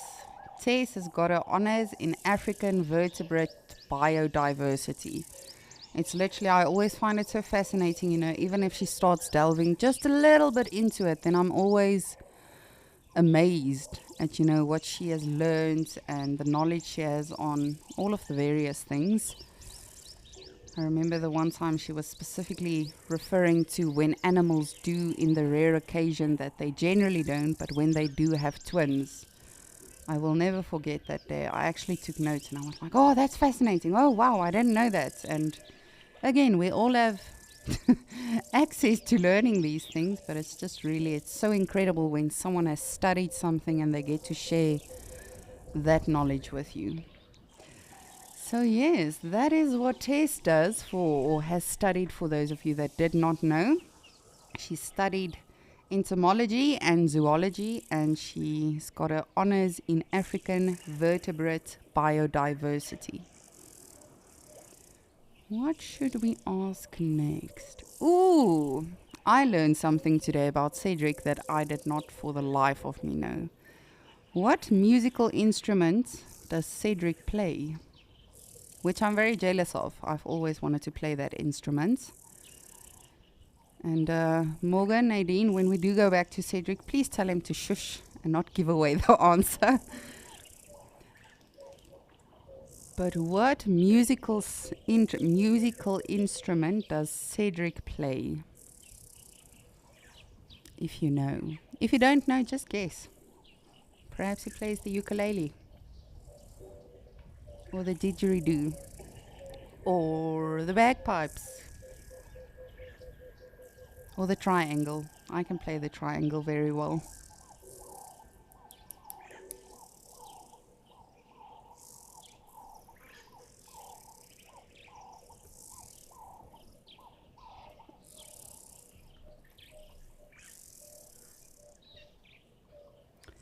I wonder if Nick plays an instrument. That would be interesting to know. I do not play the instrument. Any of them. Just the triangle. And the tambourine. That's fairly easy. No, I do love music though. I am a songwriter. So I can contribute that. Perhaps we should start our own Wild Earth band. That would be pretty cool. But if we started this band, what instrument would Cedric be playing that he has mastered already?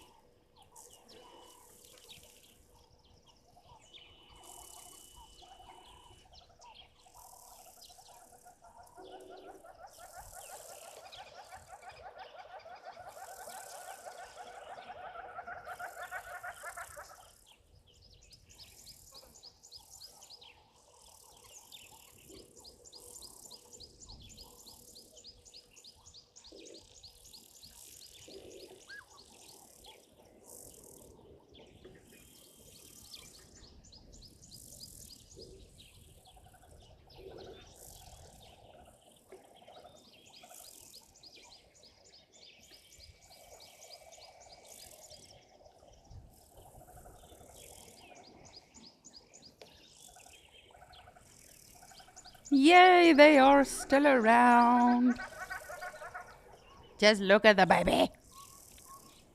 He's so tiny. It's actually not that small. It's almost the size of an impala, but of course, you know, when you compare it to the adults, you can definitely see it as a younger one.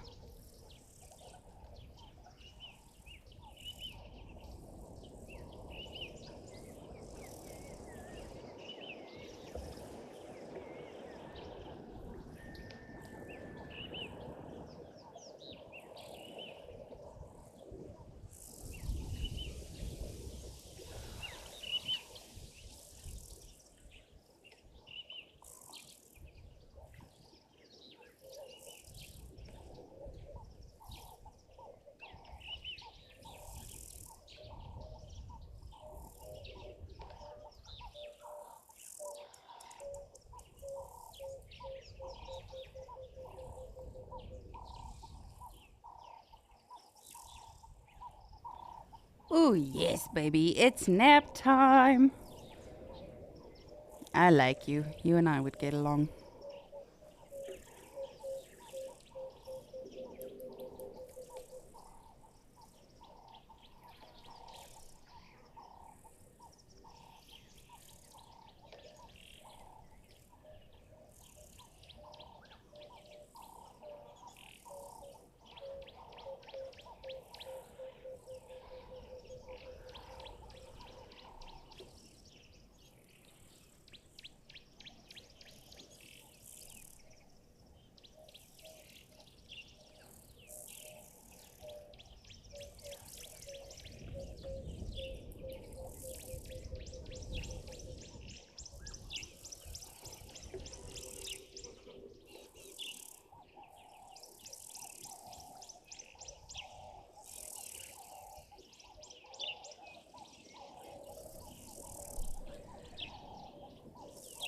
Katie, you would like to know what have I learned from someone in MC that shocked me?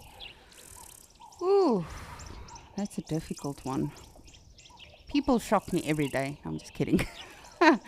I recently learned that Nadine and I have a lot more people in common that I knew. So I wasn't permanently employed there, but I used to work on a South African music show, to do the scripts for them and all of that for 2 seasons. And yes, Nadine and I had that in common. She also, goodness, she also worked for them for a little bit. And Nadine, if I'm not mistaken, your father is still involved or something like that. But yes, we were way more connected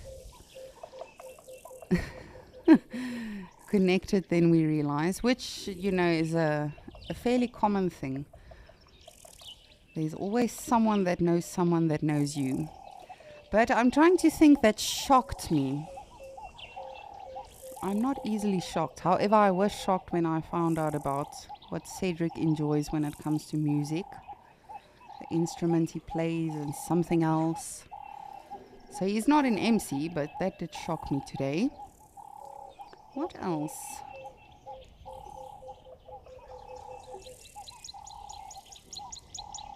Oh gosh, you see, now we are starting fights here, Casey. The fact that Nadine apparently doesn't like Morgan at all, and no, I'm just kidding. No, Nadine and Morgan do not like each other, they love each other. They are an incredible team together. They can be very naughty when they are together, much like Cedric and Eagle. It's not always the best combination. But we have a lot of fun in MCI, I will tell you that.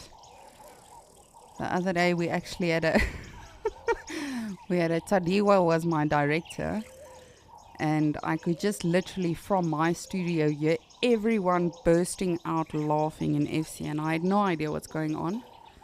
And then one of the ceiling panels actually fell out. No one was injured or harmed. It was just apparently very funny when it did happen, which I can imagine. Imagine you're just sitting, minding your business, doing your work, and then the next thing, pah! Just like that.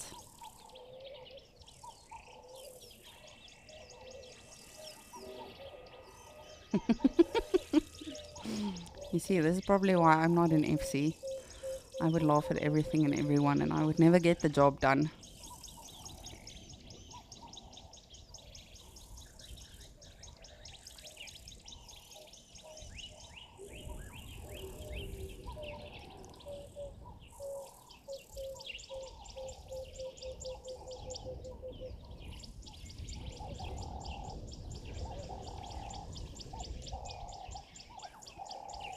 But remember, you are more than welcome to also send us questions or quiz me on anything if you'd like.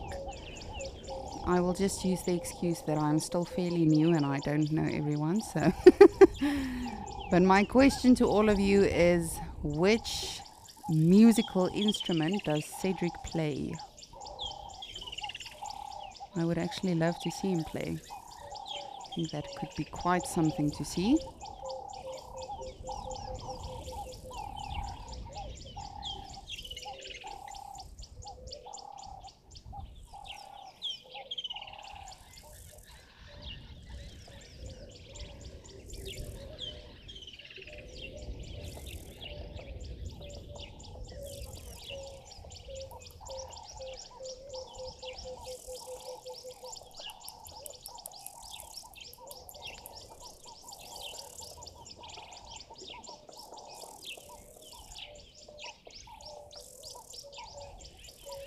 Darcy Miller, you are saying the guitar. I don't know if he can, but no, that's not the one that he plays very well apparently. It's something else. Just picture Cedric, picture how busy he is.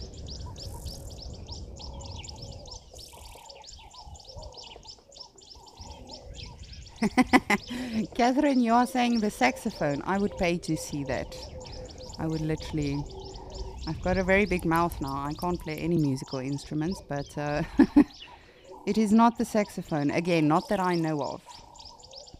Think of Cedric, how busy he is, how much he uses his hands when he elaborates and explains something.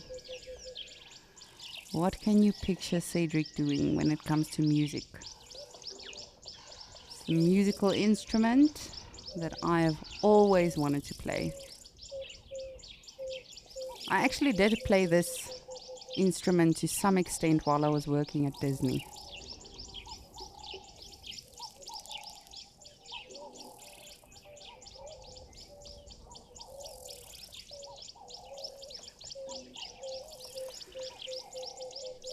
Darcy Miller, you see, this is where I'm getting my using my get out of jail free card. Whose birthday is tomorrow from the Wild Earth team? You see, I'm one of those horrible people that I don't really know it's someone's birthday until it happens. Even my friends on Facebook, I'm sort of just like, oh, yes, it's their birthday. I've got it on my calendar and everything, but Darcy Miller, I don't know. Morgan, do you know? Nadine, someone help me? Can I phone a friend? Whose birthday is it tomorrow?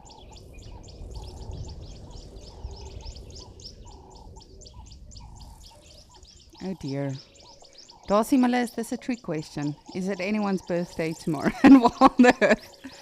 I do have to say, Wild Earth is wonderful. Of all of the companies and lodges and everything I've worked at, they are wonderful with regards to celebrating people and celebrating holidays and things like that. I mean, we got sweeties and all sorts of things for Halloween. For Valentine's Day, we had a whole bag of sweeties on our desks with a little heart on. And when it comes to birthdays as well, they blow up the message groups to actually congratulate everyone. But I don't know, Darcy Miller, can I answer you tomorrow?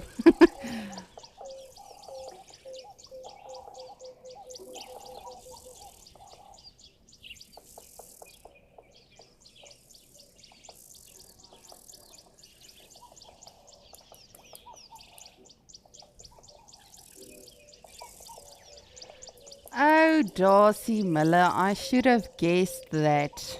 I know how much love you've got for Andrew. I would have known that tomorrow, because him and I do have each other on social media, so I know that's not ideal. You know what the sad thing is? I used to be brilliant with birthdays.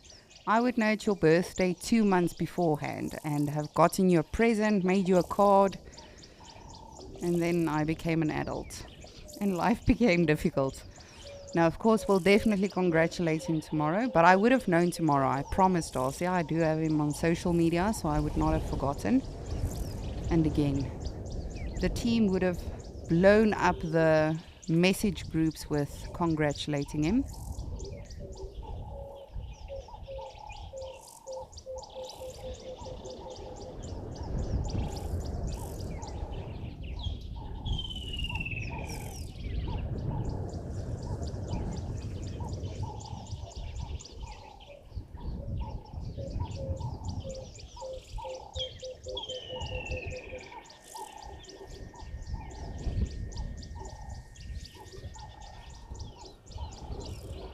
Lenny and Michelle, woof, you guys are on it today. You are keeping tabs on all of us. You are saying that Cedric plays the drums. Yes, this is something I did not know. I only found this out today.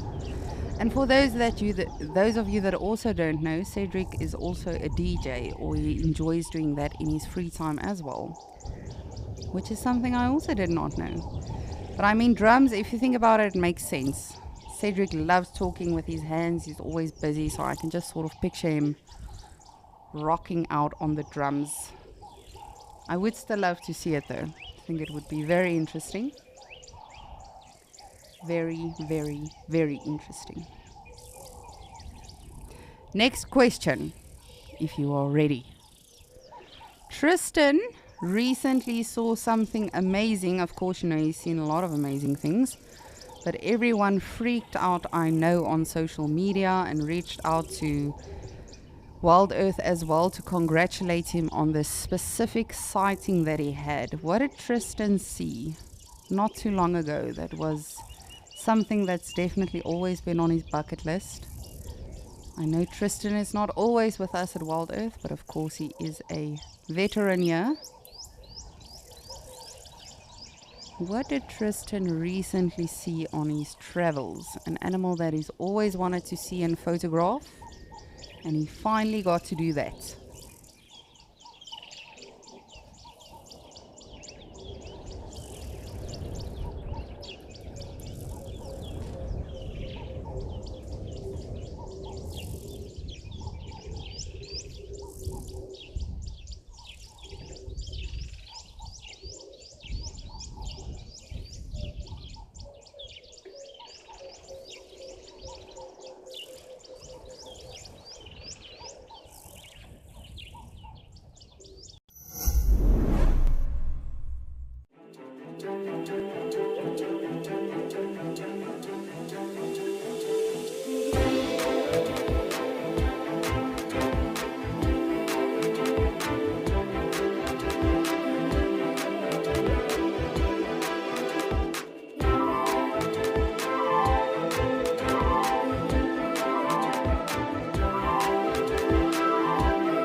I love how this Hammerkop is just chilling. Just taking it easy, which is generally, Hammerkop you would see moving around the water, actively fishing and trying to get food. This one is just taking it easy. He took the day off. I actually did get his leave form, so it's very nice of him to even be here and show up.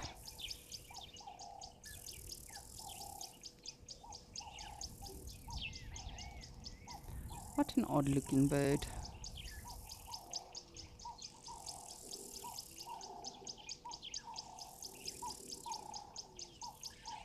Probably going to leave now.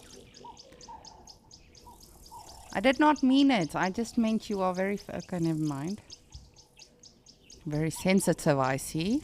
Odd is good, It's not an attack on you.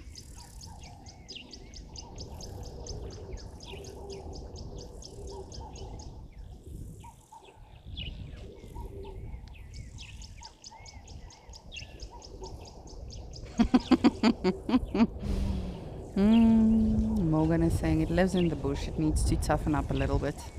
You never know. Perhaps that Hammerkop has no interaction with us generally. Perhaps he's new to the show. He doesn't like being insulted. But yes, when you are in the bush, you do need to be very tough.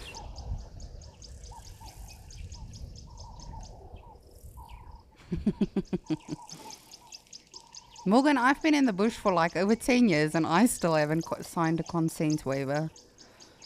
It's I definitely need one.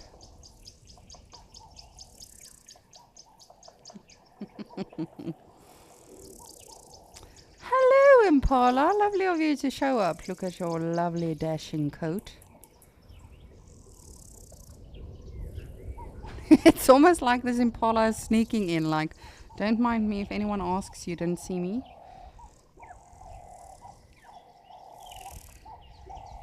I always used to do that when I was working at the lodges, where you would have just that 1 hour just to try and go nap.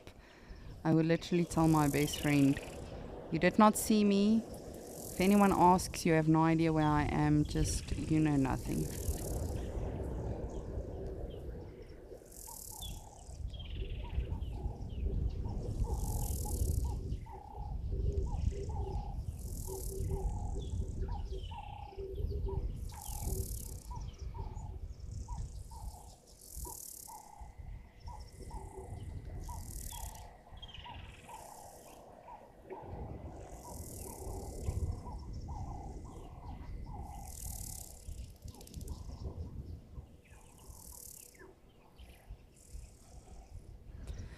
But remember, in aid of International Storytelling Day, Tessa and Ben will be hosting a fireside chat for explorers on Saturday, which is today, the 18th of March. And they'll be reciting some of their best stories from their time as a safari guide. And of course, some of our other guides will also get to chime in a little bit, whether it's on a video clip or not. But please don't miss out. I think it's going to be brilliant. I'm definitely tuning in for it. And it's happening tonight, 8 p.m. Central African time. Today, tonight, wherever you find yourself, Central African time, 8 p.m. And that will be for the Storytelling Fireside Chat. And that is only for explorers, so if you are not one, perhaps it's time to become one. But I will definitely be watching. My better half thinks we're watching a movie tonight. We are not, love. We are watching that. We can watch a movie tomorrow night.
can actually see the parrot if you look very, very closely. It's a little bit difficult. Let me just quickly... It's in the hole just below that hole. You can see the head peering out.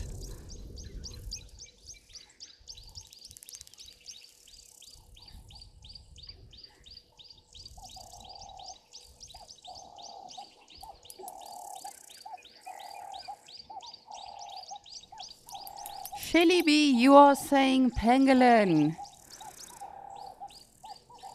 Tristan has seen pangolin before, believe me. And of course they are wonderful to see.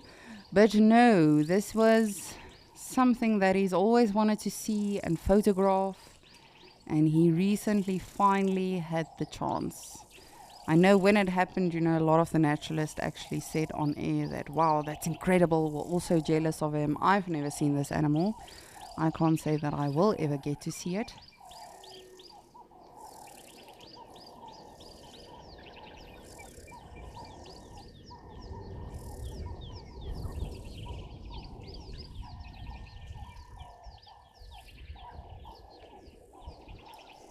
Ta-da!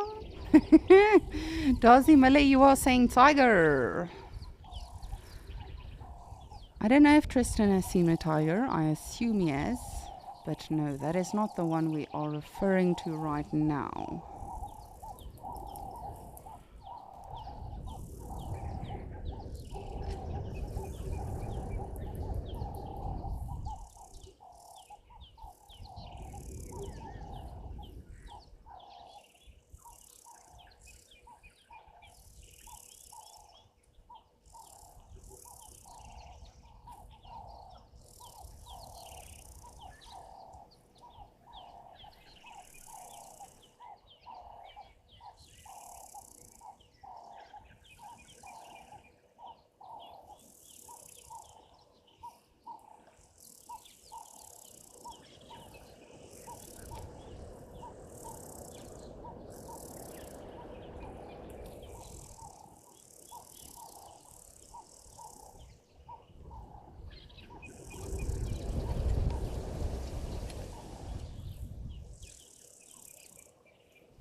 Earth lover, good morning. You are saying black leopard. I know he has seen that one, yes, but it's close to what we are referring to, but that's not the exact one that he saw on his recent travels.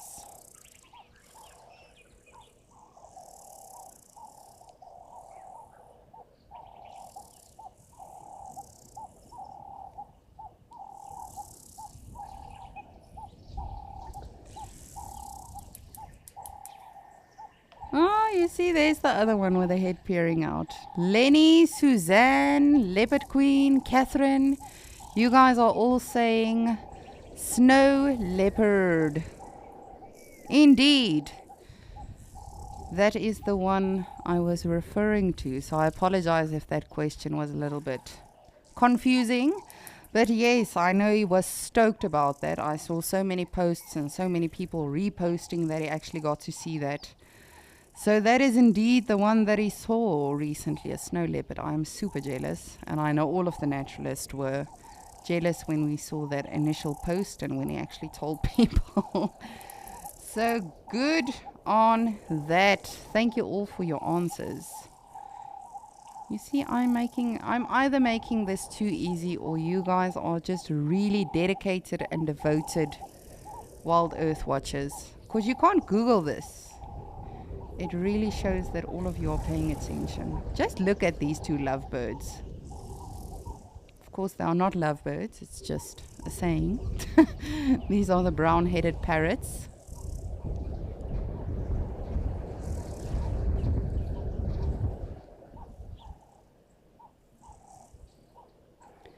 But our next question is, and I don't know if Nick has actually mentioned this. We will see if you guys can guess it. But of course, where Nick finds himself, he's close to the ocean. He enjoys surfing, but he also enjoys an activity that takes place with animals in the ocean. What is that activity? It's something I've actually never done. I would like to do it, but I've never done it. What is that other activity that Nick enjoys doing in the ocean with animals? If that makes sense. Again, I apologize if I'm not wording these correctly. I have no script in front of myself. I'm just talking some nonsense as always. But I really have to commend all of you. You are impressing me more than I expected. Because you are not able to Google any of these answers. You can't get to them in any manner really. Or that easily. Like, what does zoology mean? Which you can quickly Google. It means you guys really pay attention to what we say.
This one in the tree is literally napping. You can see that head sort of dropping every now and again. Shoo.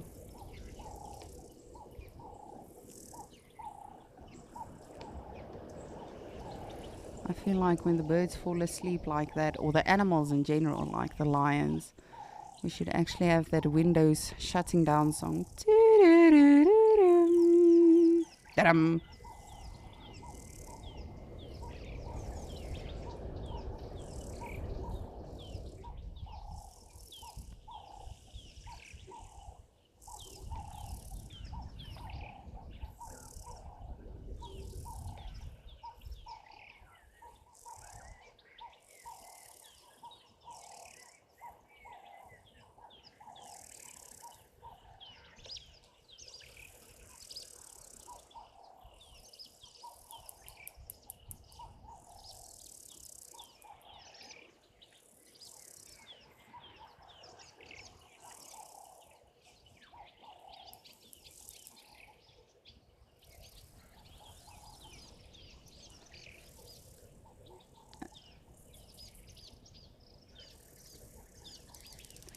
And they really are such pretty birds. We don't hear them vocalizing often, but this is what these guys sound like.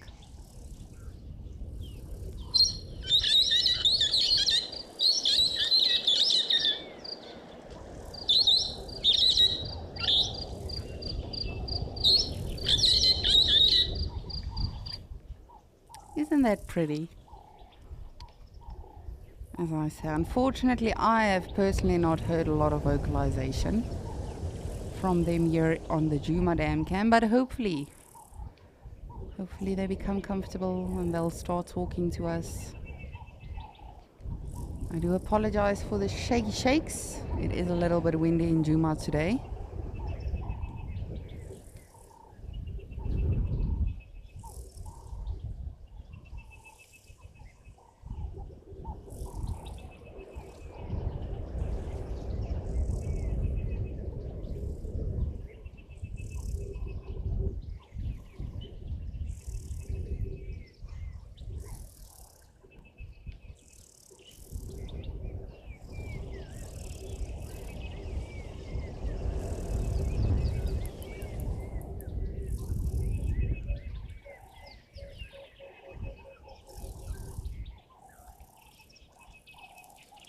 Hello. Yes, we are talking to you and about you. You are just beautiful.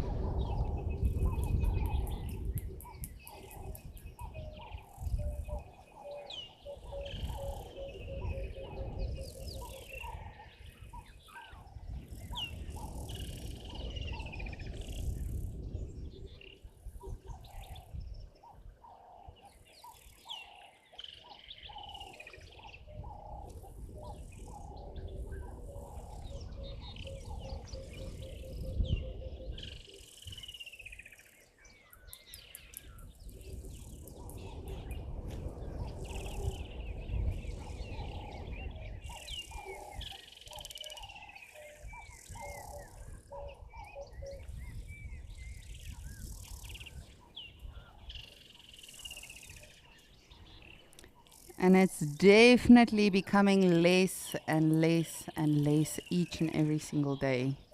The call of the kingfisher. Like, it's incredible to think how quickly just everything changes and transforms from summer to winter, from winter to summer. Yes, we do also have spring and autumn or fall here in South Africa, but we really just refer to summer and winter. We don't think of autumn and spring and all of that.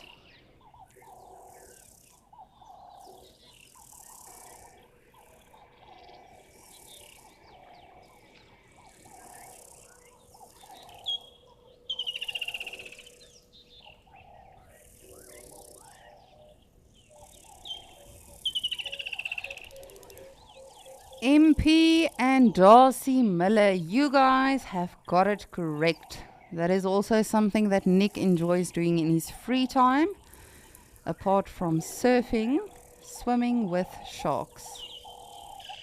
I have not done that. I don't know if yes, I do want to do that. I think it's just sort of a scary thought when you think about it, but I definitely do want to do that. But yes, that is one of the things that Nick enjoys doing as well in his free time.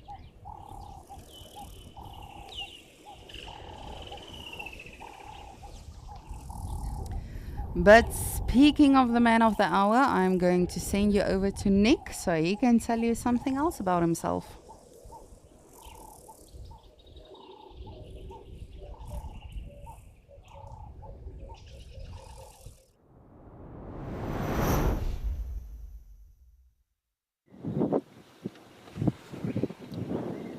Okay, welcome back to Kariga. So our elephants that we had earlier cruised off into the thickets, and luckily that cheeky little teenager decided to leave me alone there. So we come back up to the zebra plains here, a little bit more open. We can obviously scan around a little further. We've got a lovely group of wildebeest, a few impalas, a few blesbok, and the ocean in the background. So Lisa was telling you guys a little bit about me. Yeah, if you don't find me in the bush, you'll find me in the ocean, doing pretty much anything. Snorkeling, scuba diving, swimming with sharks, body surfing. Those little handguns that you get, not like a pistol, pew pew. You get it's like a mini surfboard that you put on just on one hand, and it elevates you above the water a little bit. Put a pair of fins on, a pair of flippers, and then you're able to carve up and down the wave, kind of like you would do if you were surfing, except you don't have a whole board, you just got this little handgun on you. And it is amazing, it's such good fun. It's a pretty solid workout. After 2.5 hours, you're pretty finished. But it's really enjoyable. I love it. As the Durban guys would say, I dig it.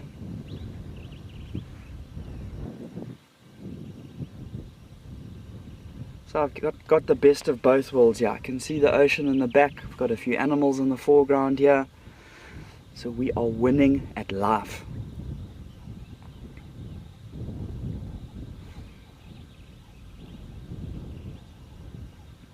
So like I did say earlier, I did head deeper down into the valley along one of the roads known as Prickly Pear, named after one of the trees we get in the area here, down into the area where there was reports of lions, and I could literally just see a slight tawny color in the bush, so it wasn't even worth sort of trying to get that live to you guys. But who knows, maybe later on they might make a little appearance, might shift positions, but for now I'm kind of just leaving them in peace and really enjoying the spectacular scenery that we've got here. You know, it's kind of like wave after wave of different species that's making its way through. I can see there definitely are still quite a lot of impalas. There's a little thicket, maybe about 100 meters or so to the right of where we're looking. Still quite a few impalas that are potentially looking to make their way out of that thicket. towards this open clearing here, which will definitely be very welcome.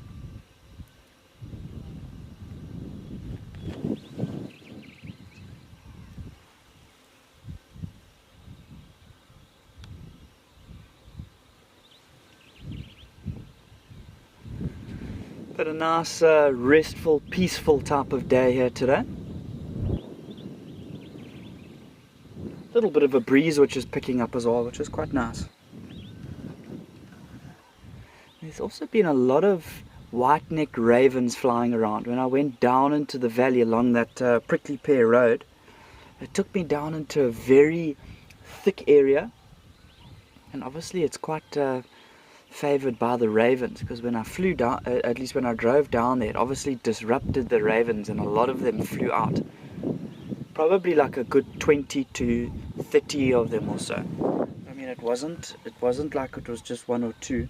They were all over the place.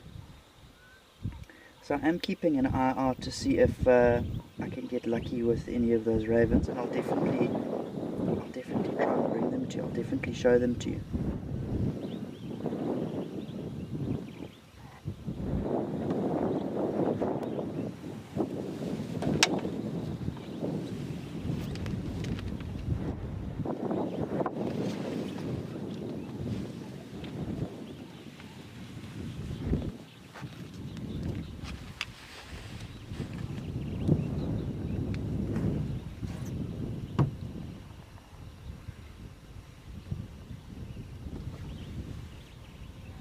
But I wouldn't be surprised if we do get a few warthogs making an appearance here. I did see a few of them trotting along earlier.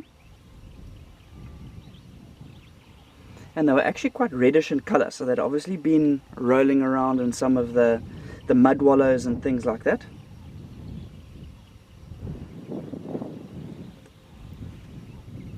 Little sounder.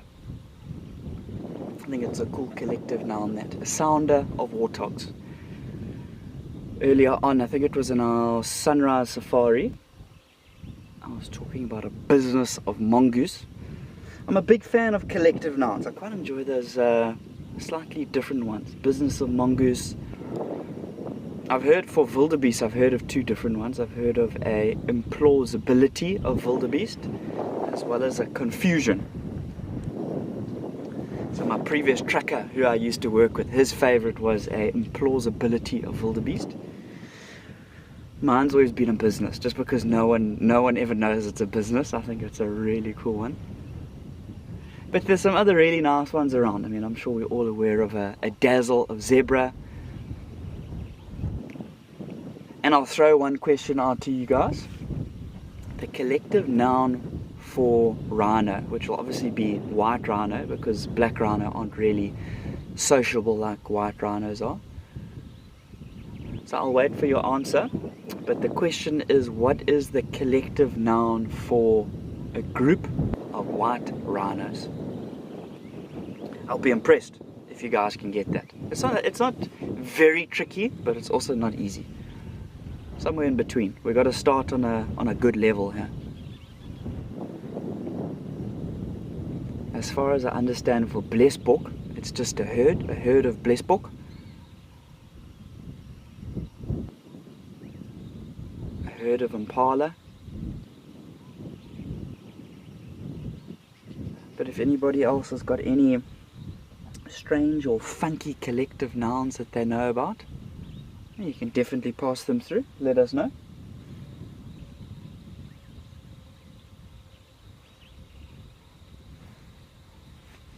And I did have a Amur falcon. I was just looking at all the water puddles that we've got around. It made me think of this little falcon. It was sitting in this small dead tree just to the side of the road.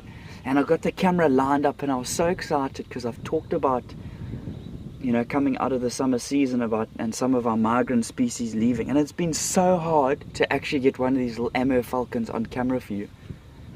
And he was pretty close to the TV, at least to the camera, and he was pretty close to the TV. Oh goodness, he was pretty close to the camera.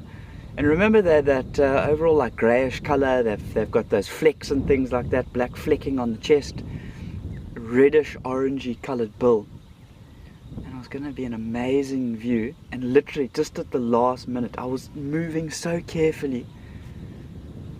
At the last minute he just flew away. After I'd literally leveled the camera out, made sure it was pointing in the right direction, the light was good, I made sure all of the cables and the camera were, you know, inserted properly. Everything was sorted. And off he went.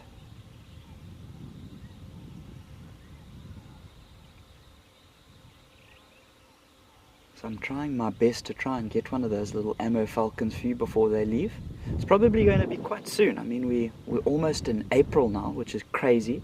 And it's around this time of the year that they do start to leave. I must say I have seen a marked difference in the amount of them. There's definitely not as many of them around and about as compared to 3 weeks ago or a month ago.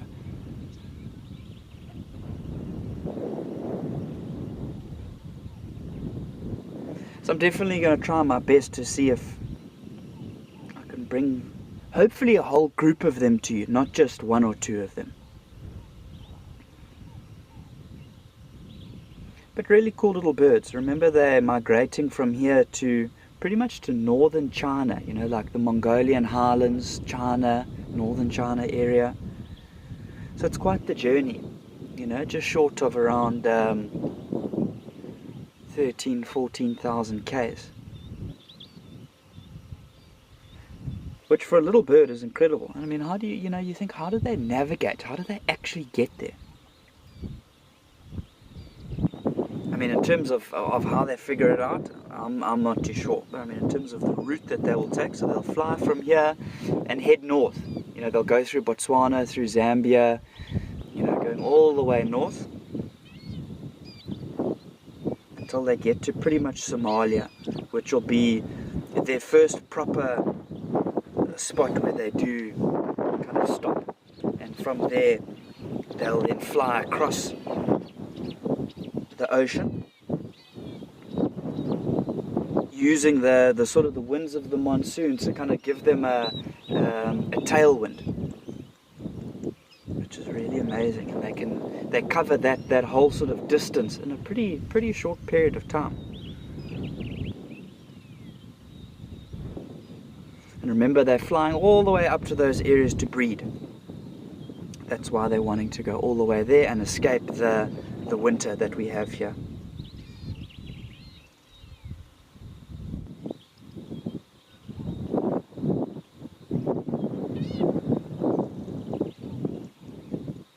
Okay, we've got our first few answers that have started to come in. Yes, please. And you guys have got it right. Darcy Miller, Lenny and Marnie, you guys have nailed it. It's a crash of rhinos. I never doubted you guys for a minute. I always backed you. It's 100%. It is a crash of rhino. I think it's such a good descriptive collective noun. You know, I don't know if you've ever seen a rhino running. But I mean, when they pick up a little bit of momentum and they really start to move, anything that's in their way, I mean, good luck to them, you know.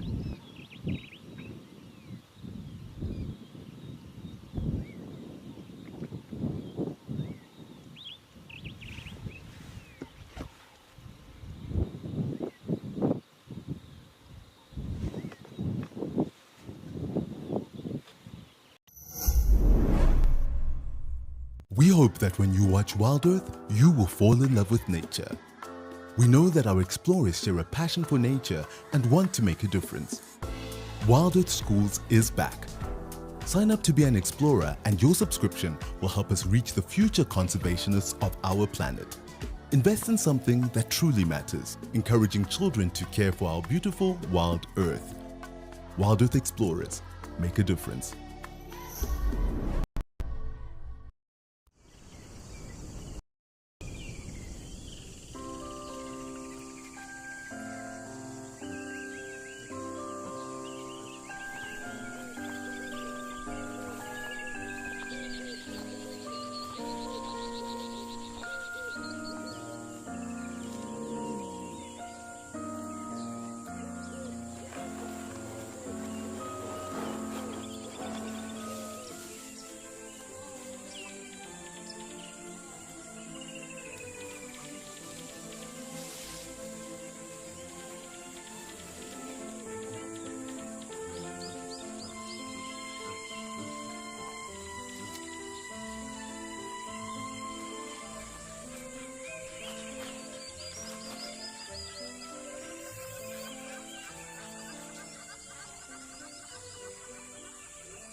That one's going to stick in my head for the rest of the day. A rumba of rattlesnake. That's so cool.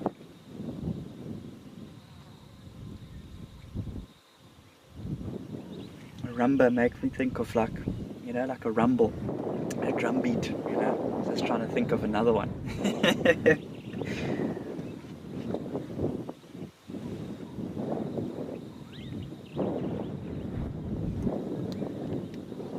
Like I said, of Blesbok, as far as I understand, it's just a herd. Stock standard, nothing too spectacular about that.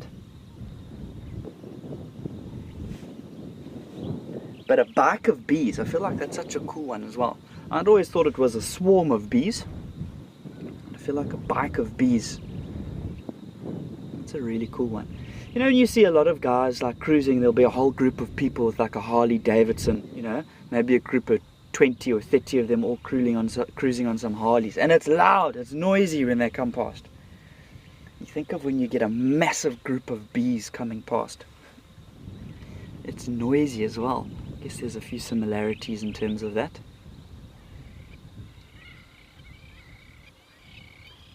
You can see some of the birds that are flitting around there. Those are crowned lapwings. So a little distance away from here. Hard to actually ID them by sight, but they were calling. I don't know if you heard them calling there. They've got that very characteristic type of call. One that is not my nemesis like the crowned hornbills. I'm going to stick around with our crowned lapwings and our various antelope species for a while longer. I think in the meantime, let's take you across to Lisa in Djuma.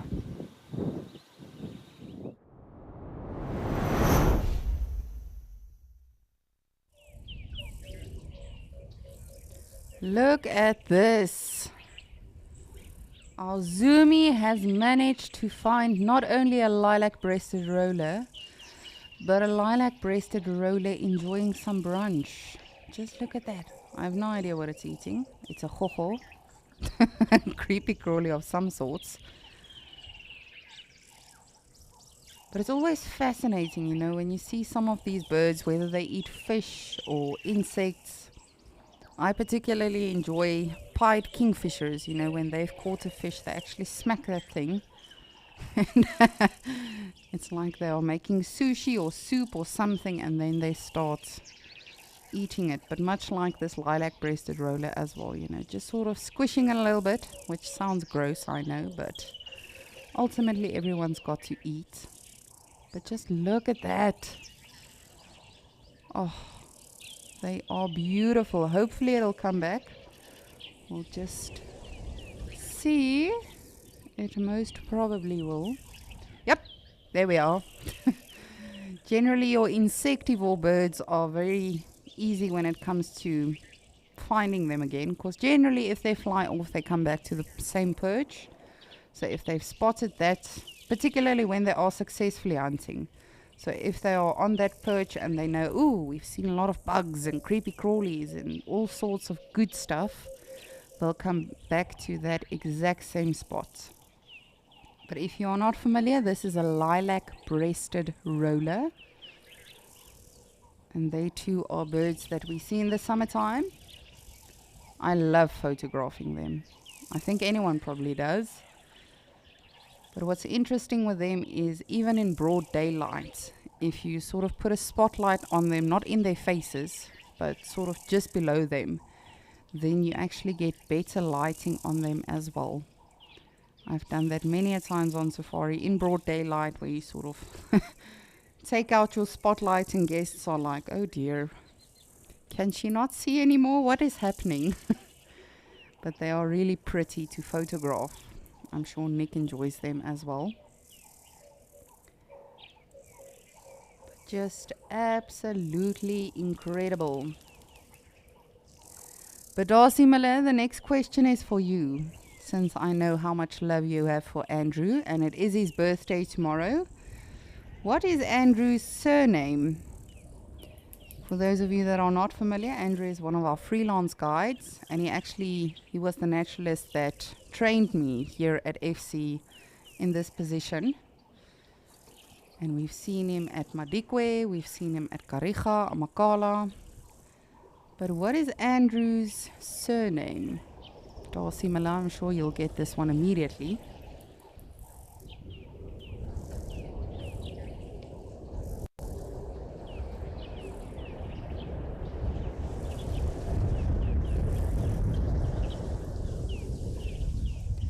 And just to join with Nick's collective nouns, I don't know who of you know this. And also it was actually one of our, if I'm not mistaken, it was Darcy Miller or someone that actually educated me on the collective noun of ladybugs, which is a loveliness of ladybugs. How cute is that? A loveliness. I like it.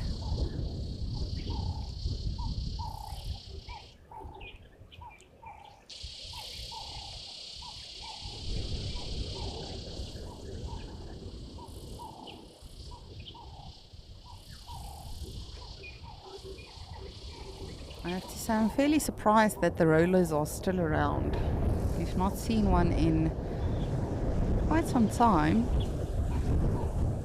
Well, I at least haven't.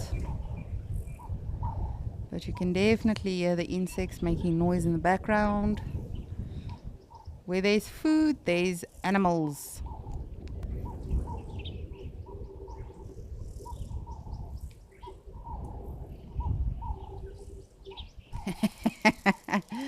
Darcy Miller, how did I know you will get this one immediately? Yes, the naturalist Andrew's surname is Wostenholm. For those of you that also got it correct or that not perhaps know, it's a fairly easy one, right? Fairly easy, I would say. Next question. What is Owen, the cameraman, that is generally in Pridelands with either Rexon or Chris? What is his surname? Don't know if that's an easy one. I think it is. If it's any clue to you, Chris refers to him as Odie. So if his name is Owen, what is his surname? And he's of course one of our cameramen.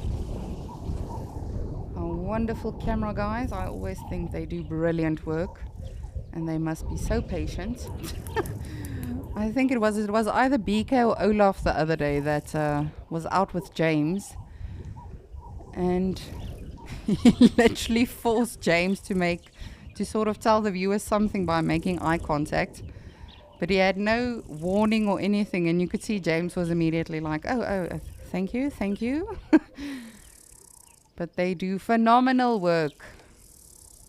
Right now, I've also got a cameraman or an assistant, one of our amazing zoomies, helping us out on the Djuma Dam cam.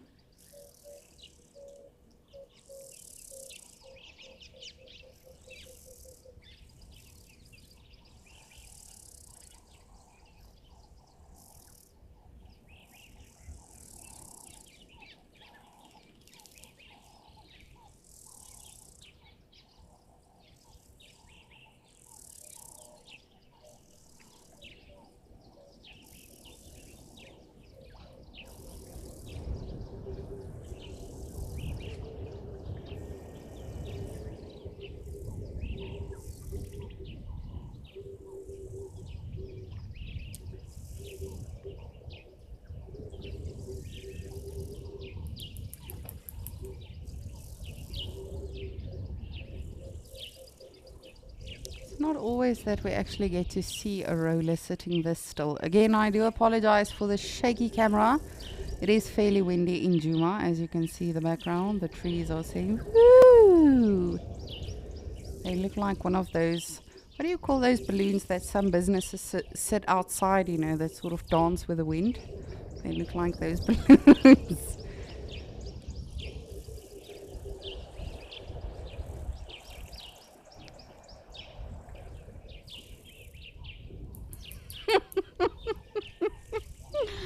You see now. Nadine and Morgan are very, very much trying to put me in the middle of them today.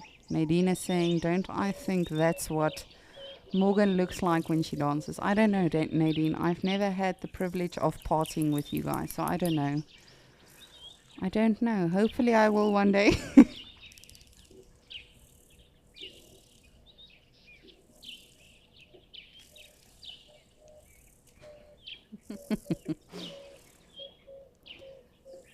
Apparently Morgan does dance a lot in FC. I'm not there to see it. I'm in my own studio, so I wouldn't know.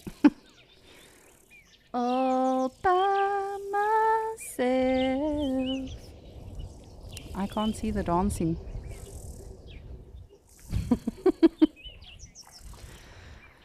Woo, it'll be a miracle if we are still employed after today, ladies. We are talking a lot of nonsense. But you have to make do sometimes, you know. Oh, just look at that parrot's head. I know it's difficult to see, but just in that hole.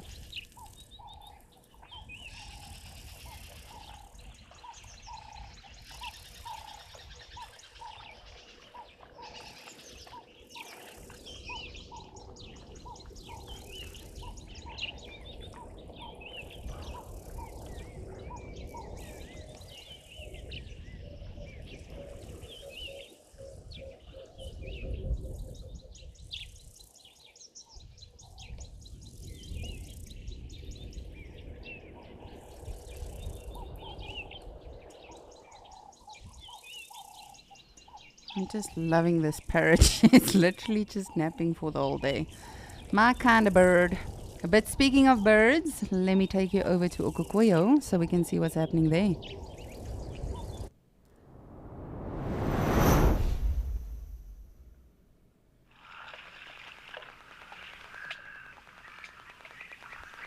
Look, we've got birds and zebras.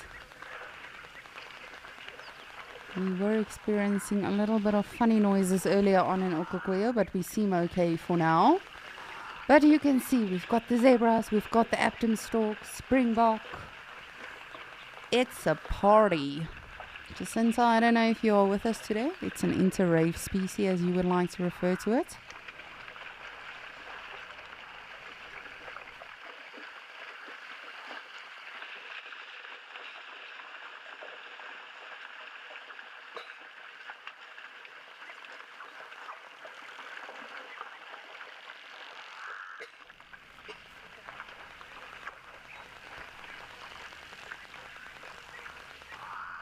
Now, for those of you that do not know, if you are perhaps new to this location, this is in Namibia, which is in southern Africa, but is a different country from South Africa itself.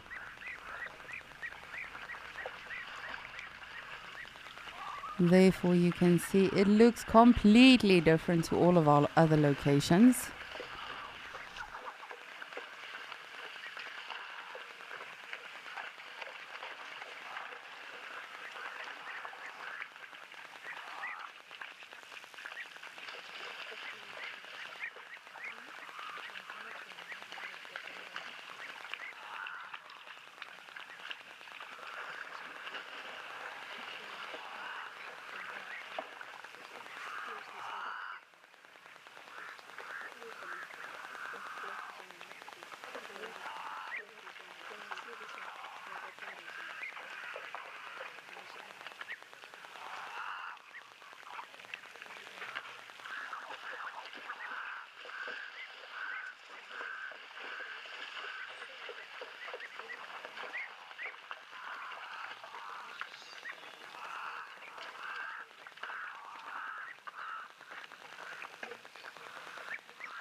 Michelle, you are saying I've got a beautiful singing voice. I should sing you a song in between quiz questions.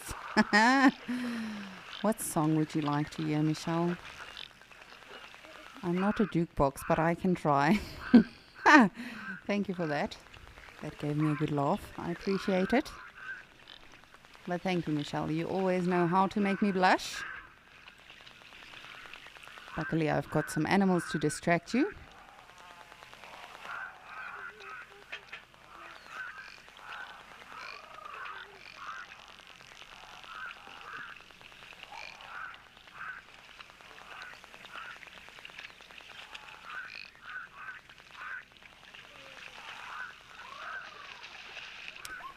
Oh, wow. All of you got this one correct very quickly. Jackie, Darcy, Shelley, Leopard Queen, MP, Lenny, Lorraine, Charlene. Whew, it's a mouthful.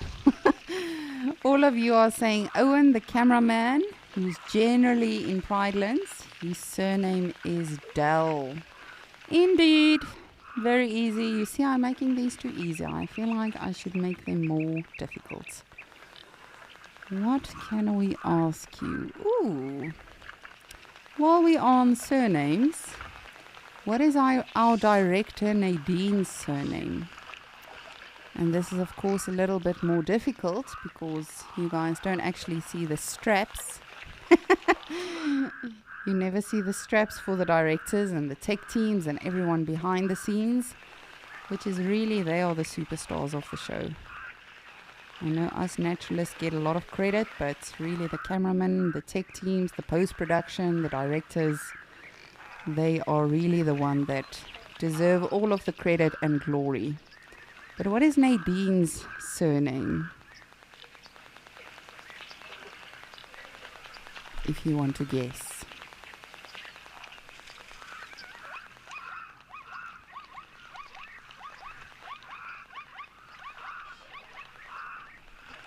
If it's any clue at all, I was surprised to learn her surname the first time.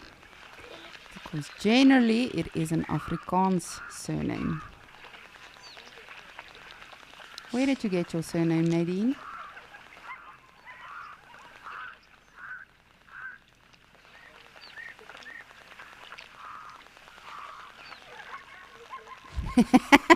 Never mind. I just wanted to know where you got your surname because you are not Afrikaans.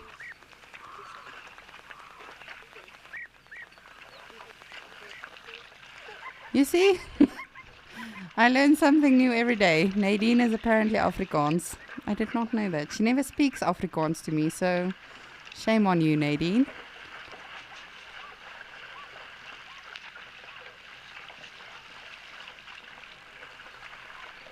I literally just swallowed my tongue. I have no idea what to say. All right, let's look at the animals and talk about them. I feel utterly ashamed right now.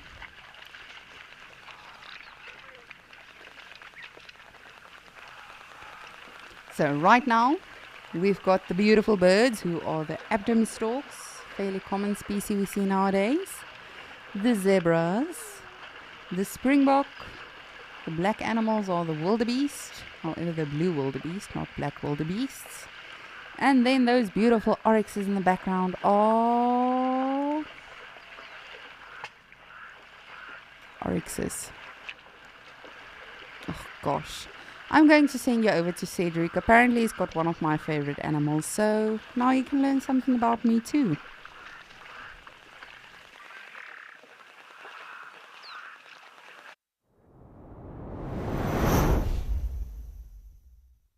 So yes, it is your favorite animal. It is these beautiful male elephants. Two of them, a younger one coming towards us and an older one that's pretty much sitting behind. So yes, hopefully it looks like they are going to both make their way towards us. But yes, coming to Nadine, of course, Nadine is Afrikaans. Nadine was Afrikaans. No, actually not. Funny enough, I actually went to FC, and when I went to Johannesburg, I only found out that she was Afrikaans. During that time. So, yeah, she definitely hid her language away very well. Well done, Nadine. But oh, look at this boy. He absolutely, he is so beautiful. He's a big male at the back end. And funny enough, it's usually the other way around.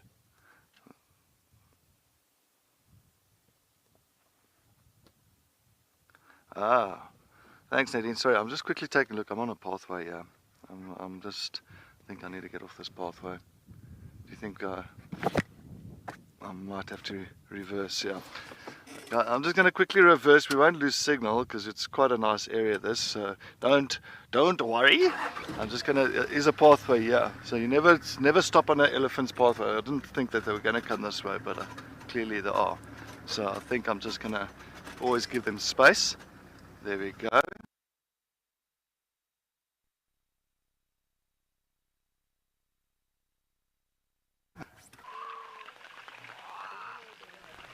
Sorry about that. We'll just let Cedric reposition. As you all know, it's not always the easiest thing broadcasting all of these and bringing all of these beautiful creatures to all of you live and have it go smoothly all of the time. But we'll get him back. Him and his elephants. Thank you, Cedric, for once again doing a na to me. But I've actually only been in Madikwe once. I remember going there for an interview. It was a really, the road was terrible. I've got a very small car, so it was not it was not the best time for my little car. But I've been there once. I did see some elephants, and they really are magnificent. So I'm glad yourself and Igor are having so much fun with the Ellies there. But as always, we are still having some fun with the oryxes here, and the springbok, and the Abdon storks. And I've got my eye, with the help of our Zoomy, on the Djuma Dam cam as well. So if anything pops up, we'll definitely give you a shout. Hopefully we see some elephants today. Come on, man. We've not been demanding at all. I think we've actually been very, very patient, just taking it easy. So what's interesting, my better half actually lived in Botswana for 4 years. And I don't know why I always say better half. I should probably just say boyfriend. I don't know. It just sounds very, very odd to me. But anyway, he lived in Botswana for 4 years. And he's never been on a proper safari. So, you know, he's always, when he's watching the shows with me in the afternoons, because I watch the sunset safaris particularly, and then he's always like, oh, but why can't the leopard do this? And why can't they see this? Or why was it such a quiet safari? And I'm just like, dude, you have to be patient, like. And one of these days, I'm actually going to be taking him on safari for the very first time in our relationship. And I will probably throw him off the vehicle. I suspect that is what's going to happen. If he becomes impatient or demands animals, I think I should actually have him write exams afterwards and see how well he listened. And if he did not listen all too well, I'm going to tell him, listen, the viewers at Wild Earth listen to absolutely everything that we say. Why can't you?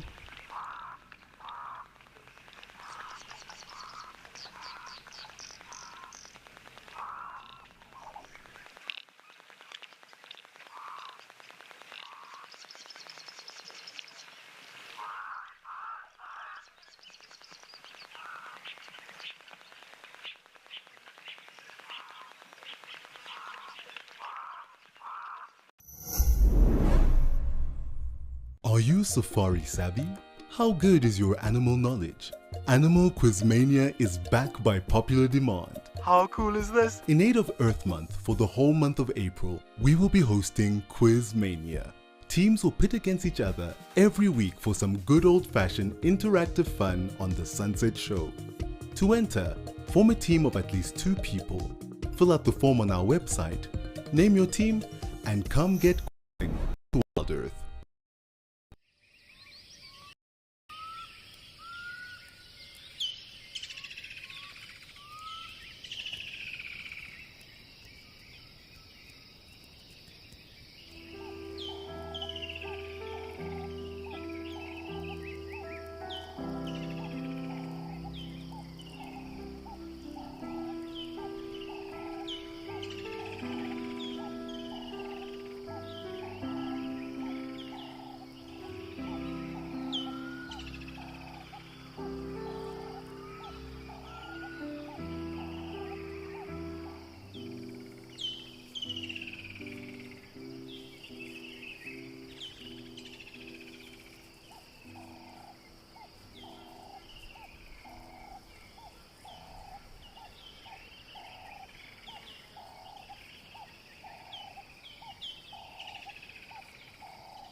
But remember, your questions or your comments that you send through does not just have to be the answers to my questions. I'm just being silly today and talking a lot of nonsense, more than usual. You're more than welcome to still ask us questions about the animals or about the location or really anything.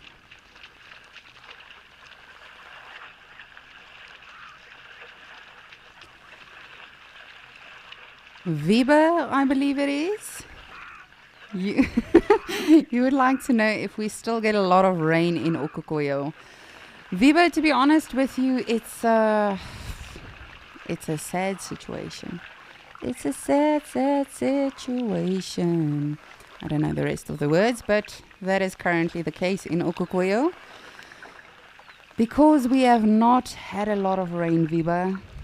Statistically, rain season in Okokoyo in this area is from January to April. And yes, we've not had a lot of... The rest of the park has been doing fairly okay, but is also slowly drying up. So I've been saying, for quite some time, I really hope we get some rain. I really hope we get some rain.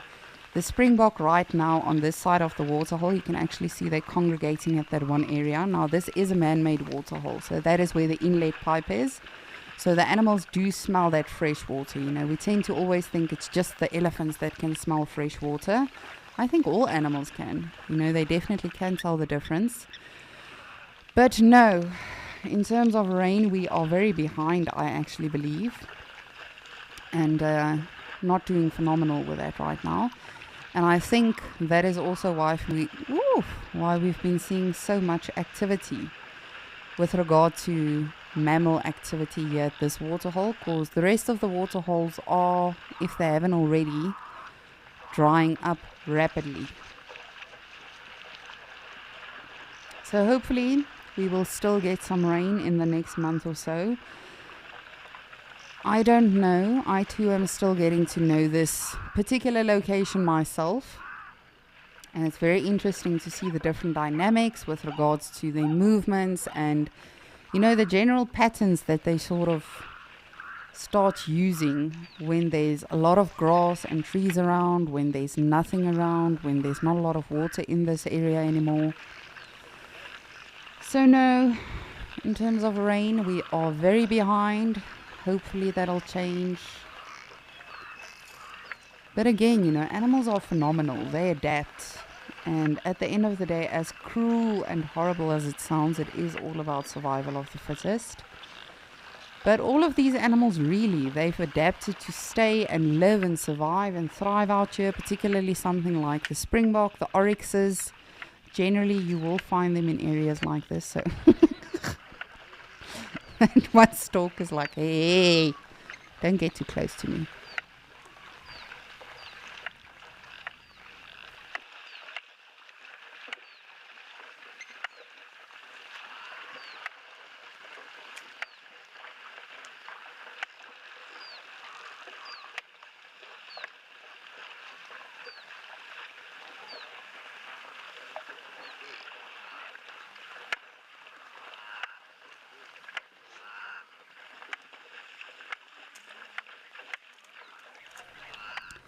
So I'm not going to quiz you on this because it's it's really a mouthful, and Shame Igor is so helpful. He's like happy to give you more info if needed.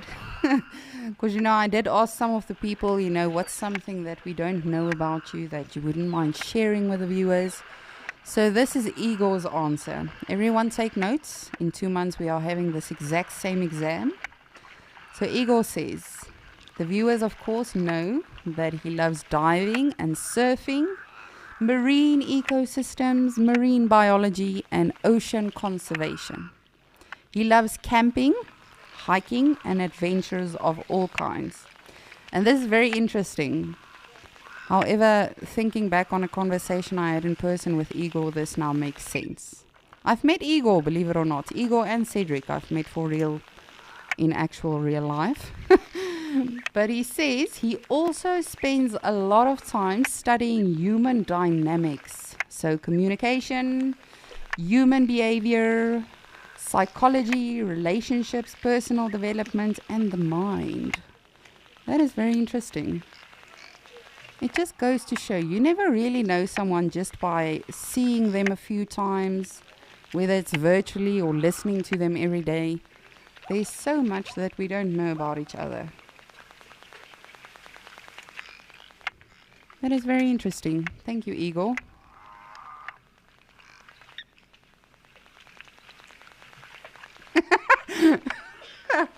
Ooh, Nadine, your claws are out again.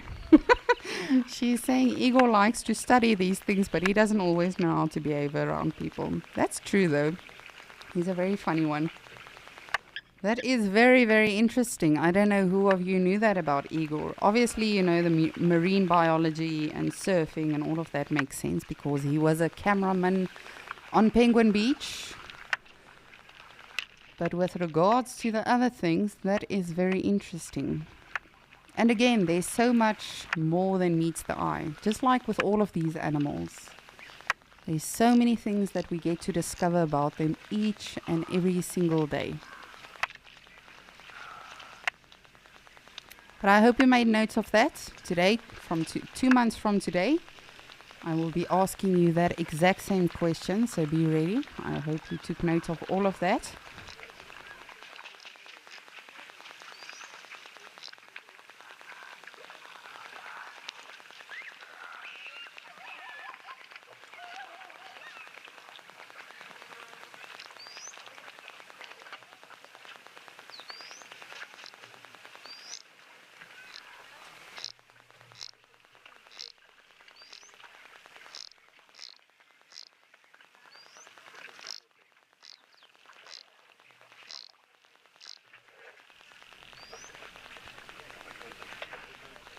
Ah, what a lovely day we are having.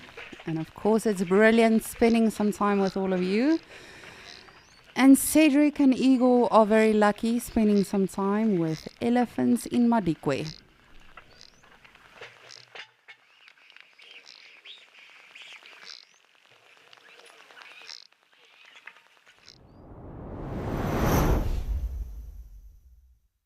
Find out all those fun facts about everybody. Very interesting.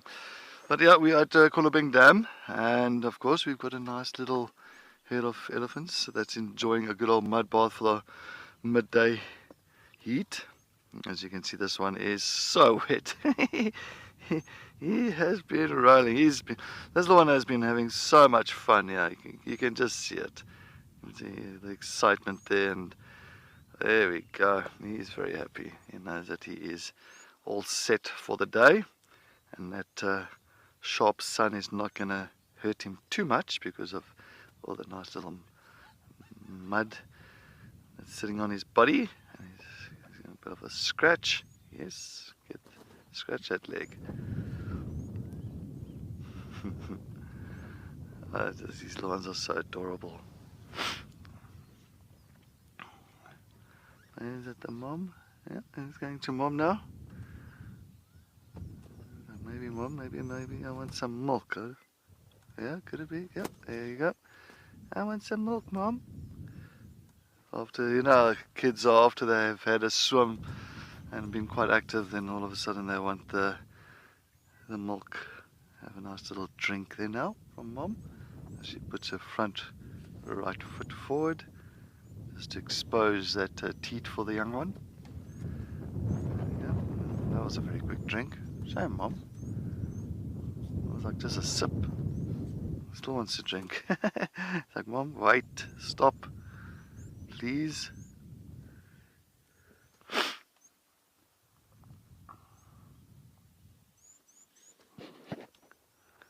LG7, yeah, that ego. LG7 says you are one of the best cam ops on Wild Earth.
My name is Tessa. I studied animals and insects, and I specialized in African vertebrate biodiversity. But first and foremost, I am a naturalist here at Wild Earth.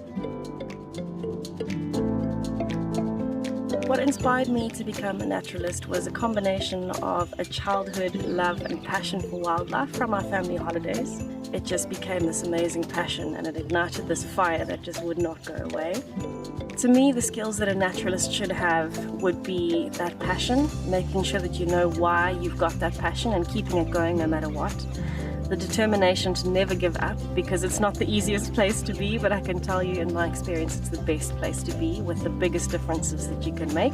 If I could be any animal, I think I would be a leopard. To me, they're the perfect combination of elegance and power and determination and independence, and yet just so beautiful.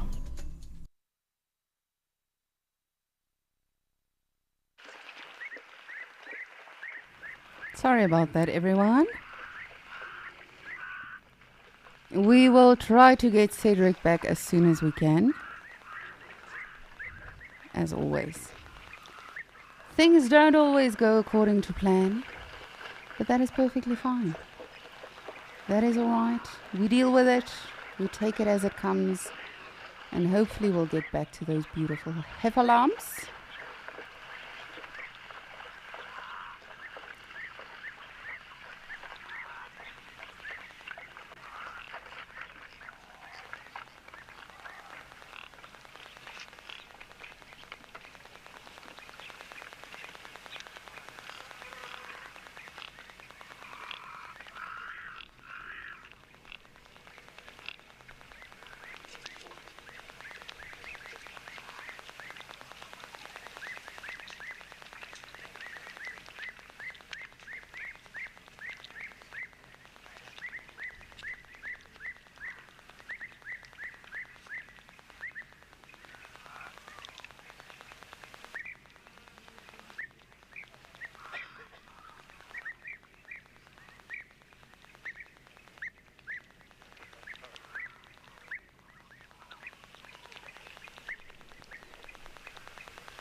But what a peaceful day we are having in Okokoyo.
I'm just trying to see if we'll also get some elephants that come to visit us today. So with regards to Nadine's surname, let's just call her Nadine, the director. But something I did learn today is that Nadine spoke Afrikaans. I almost fell off my chair when she spoke Afrikaans to me. Good to know, Nadine. Shame on you for not talking Afrikaans sooner, but that's fine. We'll move past that. We will not let it affect our friendship. We shall not be doing that. This is going to be a difficult one. Also something that I only learned the other day. Morgan, our lovely director in FC, has got a favorite leopard. Do you know who's her favorite leopard in Djuma?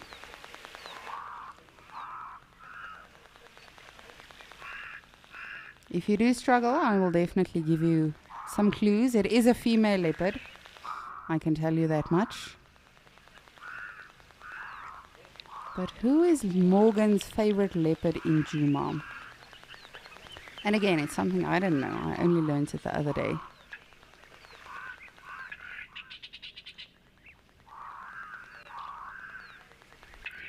Alright, I'm going to try to send you back to Cedric so we can see if he's still got some elephants.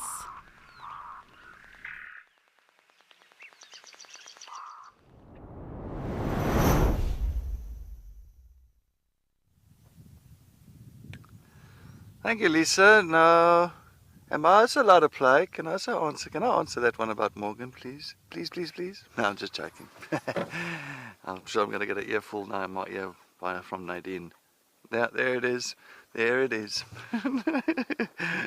knew Nadine was going to come out there. No, I won't.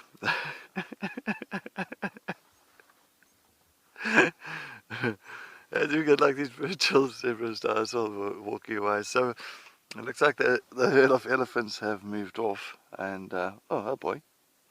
Sorry, I just had a wildebeest that's decided to come around the corner here. A nice male blue wildebeest. I think he might be, maybe he'll go, no he's not. I thought he was going to go and roll in that sand.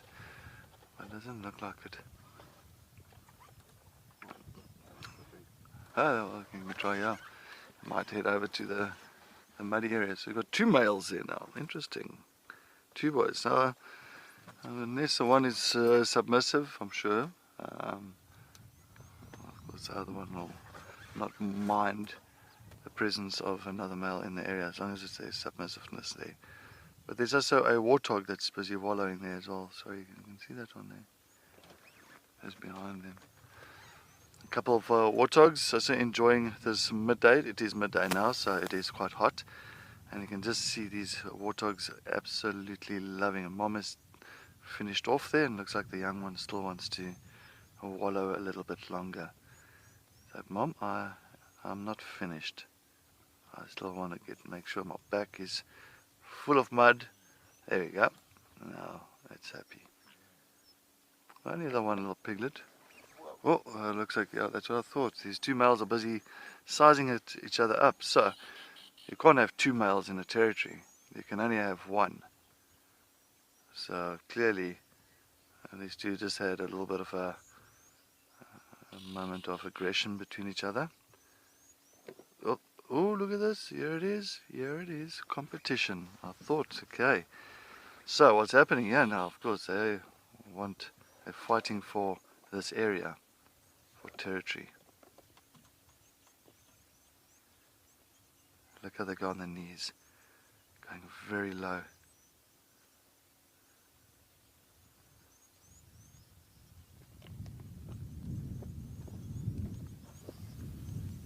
So this can happen for several minutes until there's a submissive one, until there's a loser. But if it's a very even match situation, then it's going to continue for a while.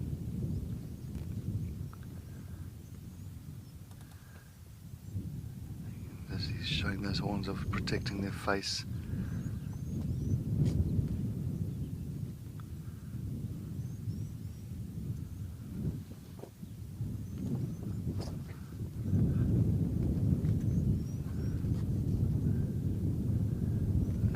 warthog in the back is the spectator, definitely. He's just like, he's not bothered about that fight. He just wants to try and get some more mud on his body. That's about it. Well, that was a nice little moment there. Now you can see there's a big warthog heading to that side. Is that also the same one? Yeah. But I think these two are going to go for a battle again very soon.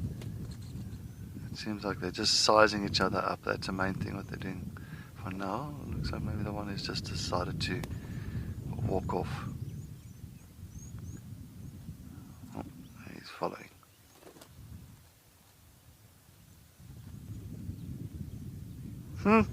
Very nice. Nice to see that. A little bit of a battle for this area. And why they're battling for this area? Well, there's quite a few times you'll get nice herds of wildebeest coming down here.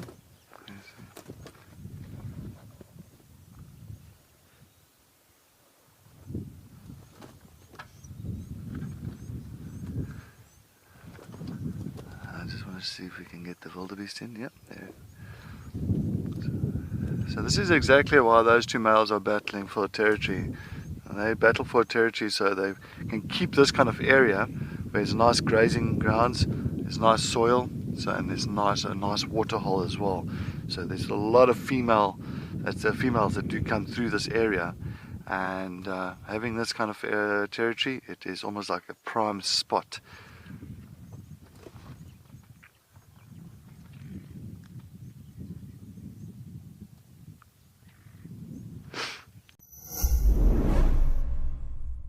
On April 27th, Wild Earth will be celebrating a very special birthday. It's our Sweet 16. We want to celebrate you, our viewers who have been with us every step of the way. I just appreciate you so much. Send in your birthday wishes so we can include you in the celebrations. Happy birthday, Wild Earth! Video yourself saying happy birthday to Wild Earth with a short note and share them with us on birthday@wildearth.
Okay, see, these zebras are very much on an alert. They're just making sure before they come to this water hole, they're just making sure that it is all safe. There's no predators lurking here.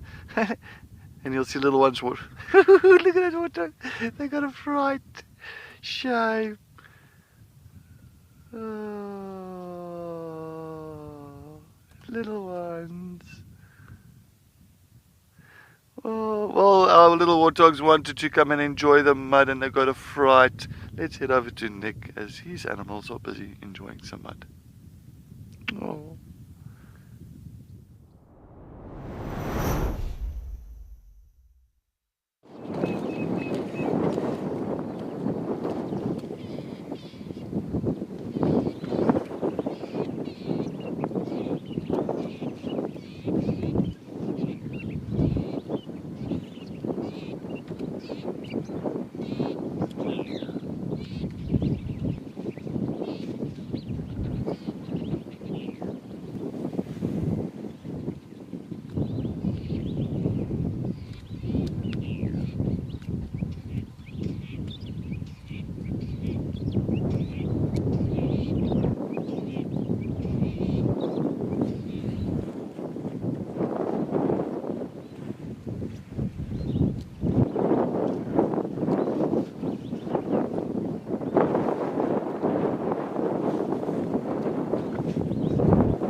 Okay, and we are back with our buffaloes.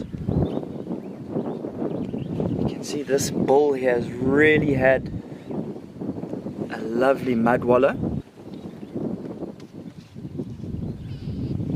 So there's been 4 of them that have gone into the little mud wallow here.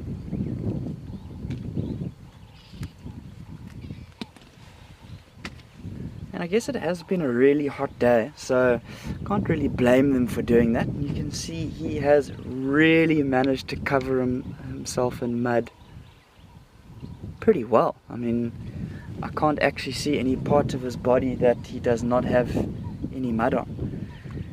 So good for him. Well played, my boy.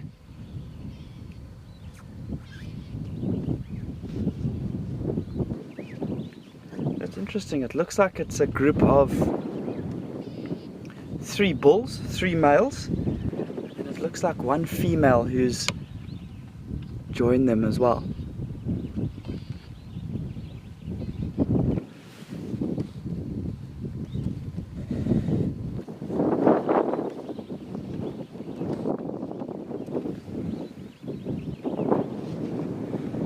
It's a common behavior that we're seeing here. Remember, often after having a good mud wallow, a lot of the bulls, they go up for a rub against a tree, a little bit of a scratch, try and get rid of those itches. You know, things like ticks and all of those little midges and things get stuck in the mud, and when they're rubbing up against the trees, it helps to dislodge them. Wesley, 100%. Perfect Saturday afternoon for these buffalo. We know the old bulls sometimes do get a little bit lazy. So they have found themselves a lovely little spot. I've only just come down to this little mud wallow here, so they may have already been lying in this mud wallow for quite some time, but they've obviously done their rounds here of how long they wanted to stay for, and it looks like they're potentially looking to start to move off. The rest of the herd is further to the west of where I am now. It looks like these buffalo might potentially start to head off and move in that direction. But let's wait and see.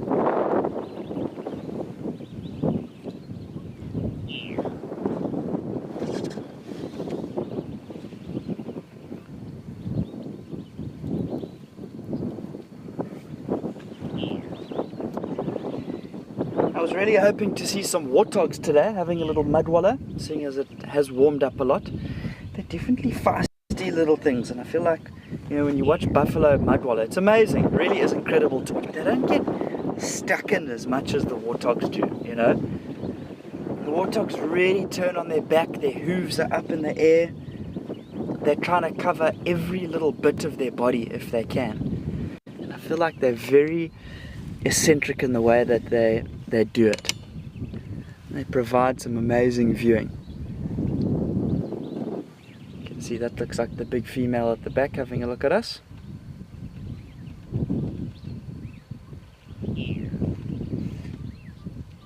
But I mean, as much as I'd like to see those warthogs, they are definitely a little bit more nervous cautious of the vehicle. But I'm going to stick around this mudwalla, see if I do get lucky with any warthogs potentially heading down here. And I think in the meantime we're going to send you across to Okukuyo with Lisa.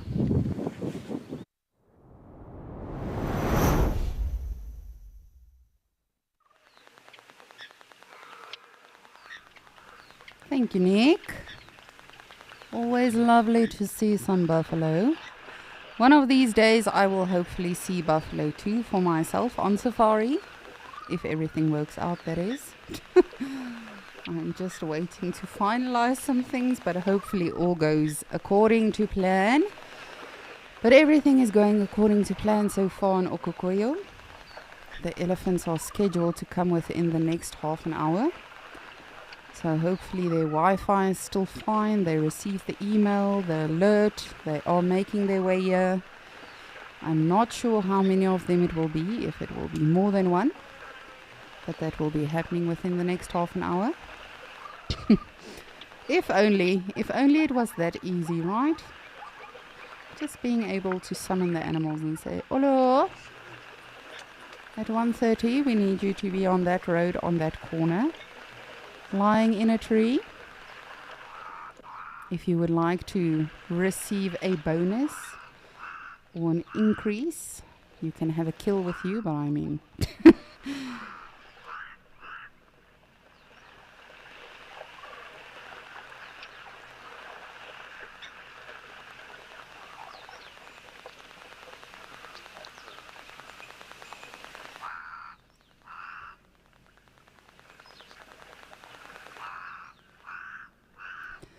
Nadia, you would like to know if Morgan's favorite leopard is Tundi. No, that's a good guess, but no, it is not Tundi. It is someone else. It's a beautiful leopard. My favorite leopard in Djuma is I think it's Kupana or Kupona. I can't remember how we pronounced it because I've only seen her once. But that has got to be the most beautiful leopard I've ever seen in my life. You see, Morgan? Kapuna. It's something along those lines. But she really is a stunning leopard.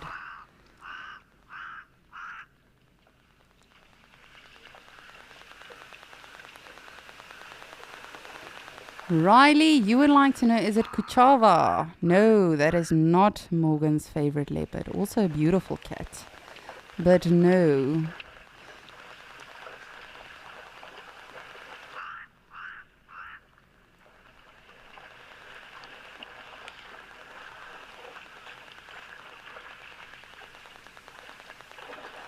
Darcy Miller, I feel like you are somewhere in FC and you just know everything. Yes, Morgan, our beautiful director in FC, her favorite leopard at the moment. Let's just emphasize that at the moment is Langa in Djuma. But let me know what your favorite leopard. I would love to hear from all of you. Or as always, if you have any questions, comments. Nadine, I feel like you. Nadine, jy is a dark horse. So,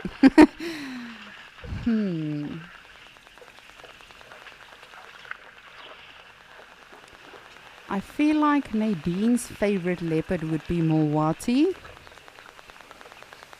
And it's probably Marips then, if you say close.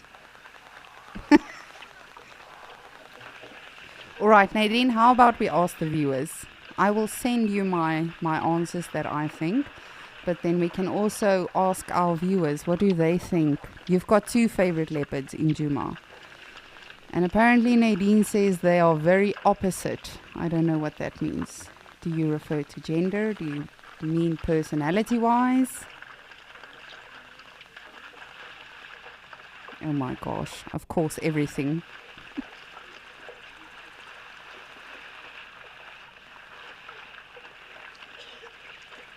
Oh wow, okay. Nadine's given you guys quite a few hints. They are very opposite in terms of gender, personality, location. Apparently the one is generally in Chitwa and the other one in Juma. Sometimes we do see them together. I think I know who it is now. I think, if it is them. But let me know, who do you think? Who's Nadine's 2 favorite leopards in the Sabi sand? What do you think? But also, if you want to let me know who's your favorite leopard, I would love to hear from all of you. We love when you send your questions, your comments.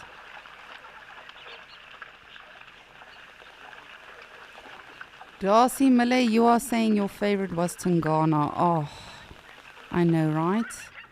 It's so sad when we get to know these animals, you know, and unfortunately something happens, whether it's an injury or, you know, they pass on of natural causes. But yes, what a cat.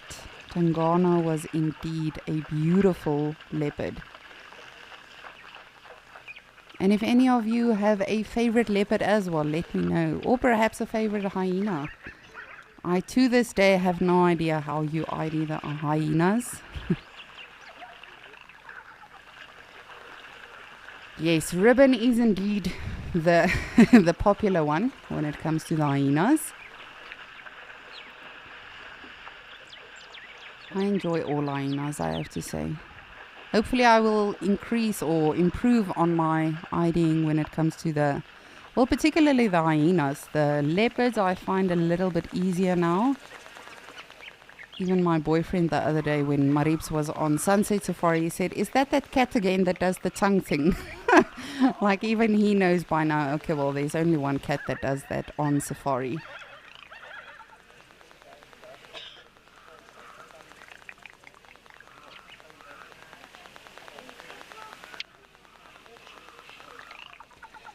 Catherine, you are saying Tlalamba is your favorite because she's actually the first that you saw on Wild Earth. Oh, what a cat, right? All of them, when I think of all of them, you know, I really enjoy Mulwati as well.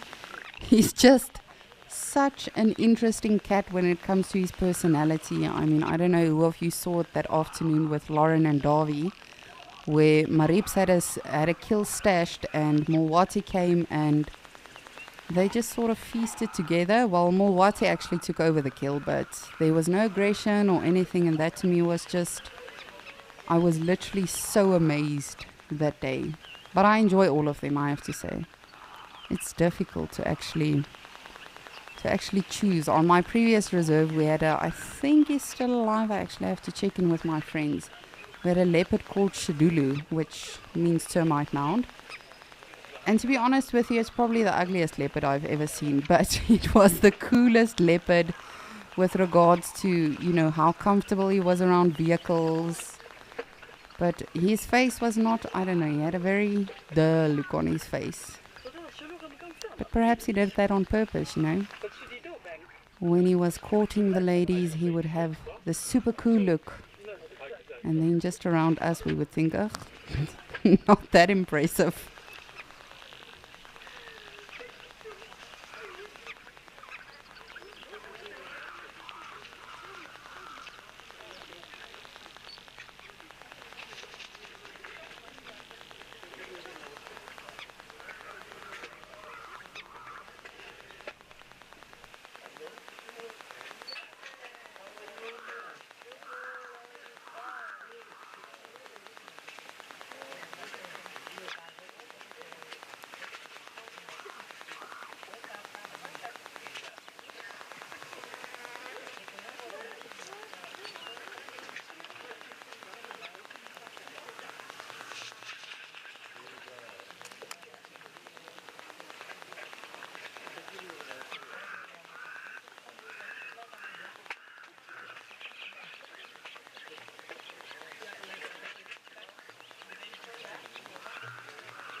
We got some kudus or Mickey Mouse antelopes.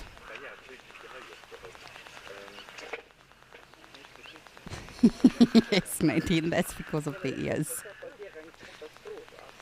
So when it comes to antelope, kudu is the Mickey Mouse antelope.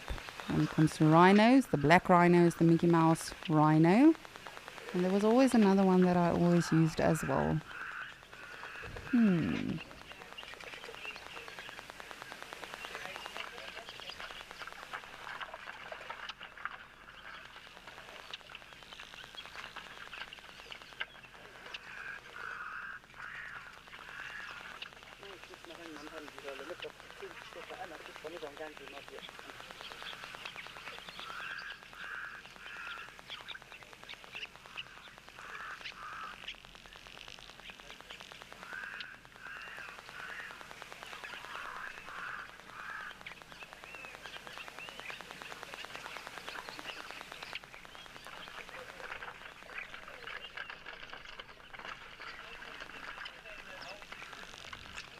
Marnie, you are saying that Marips and Klalamba. That's what I said, Marnie, and no, apparently we are wrong. That was my guess too. However, I can tell you the clue that Nadine gave me when I said that. She said, not even close. Well, they have something in common with the one I like. That is not a clue, Nadine. Do you know how clues work?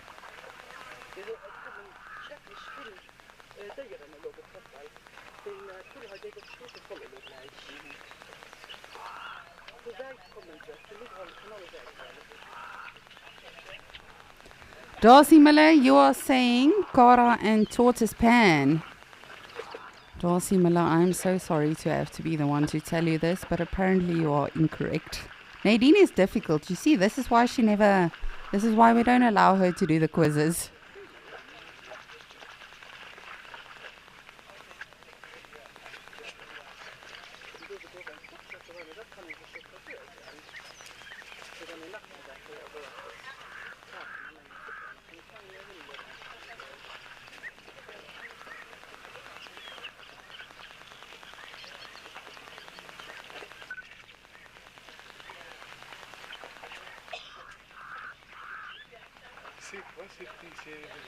Okay, so Nadine's clues are the one is the youngest one that we see on the show, and the other one is one that we very rarely see. So Nadine, I did ask you earlier on, but is one of them Mulwati? Because we don't see him often. All right. We've got one. People, we are getting there. We will be able to finish Escape to Nature on time today. Hopefully. So one of them is Mulwati. Who's the other leopard that Nadine really loves on Wild Earth? Apparently it's the youngest one. Nadine, I hope you are correct with that. Otherwise, viewers will be very upset with us.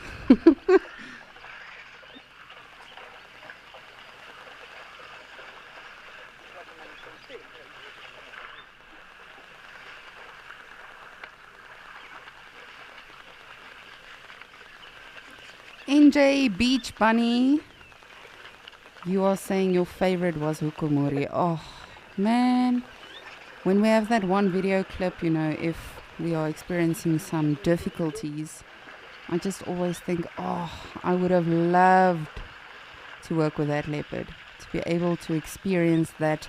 I don't know, it's just this raw power about the walk and everything. I definitely agree. You see, this is why I shouldn't ever have favorites. You can ask me what's my favorite animal and I will tell you elephants. But furthermore, you know, it's difficult for me to actually say, oh, this is my favorite animal. But as I say, if I really have to choose, it's Capona or Capona, the leopard. I apologize if I mispronounce that. I've literally seen her once. But she's a pretty leopard. Very, very pretty. So if you did miss it, Nadine's one favorite is Mulwati. Lenny, yours is Karula. Oh, you see, all of these are brilliant. Brilliant animals all around. They are just phenomenal. You know, even when we look at the hyenas and everything, and when you guys are able to ID these animals so quickly, I just think I love all of them. They just, I'm very pleasy. I'm very pleasy. I'm very easy to please on safari. You can literally show me absolutely everything or anything, and I will just be all smiles all the way. Just want to have a look-see around. See if we've got any big grey animals coming along. They've got 12 minutes left. Otherwise they will receive a warning today. I've had enough of this nonsense.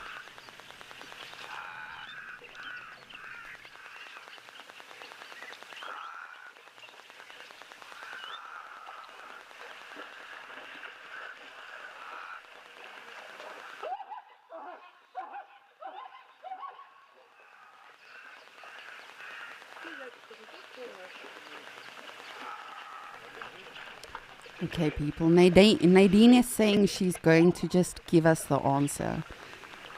Nadine, we are waiting anxiously.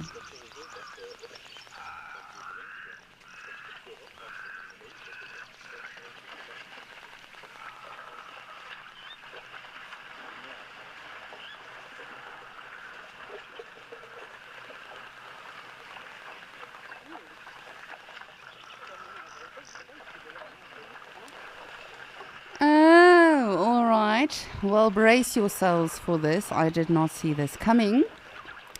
So Nadine's favorite leopards is Mulwati, the ghost, that we do not see very often. And then Nsumi, who's like cute and adorable and always loves the camera. So now you know. Remember, today in 2 months we are having this exact quiz, so I hope everyone's taken notes today. Now, it's always so interesting to find out, especially, you know, when it comes to colleagues. Yes, we work together and every day we see each other, but we are working, so there's not always that much time to actually do a whole kumbaya session and get to know one another. That is what I love about, you know, fireside chats and ask me anything. I definitely think I should whisper that in James's ear. Can we perhaps do a bit of an ask me anything on the directors and the tech team?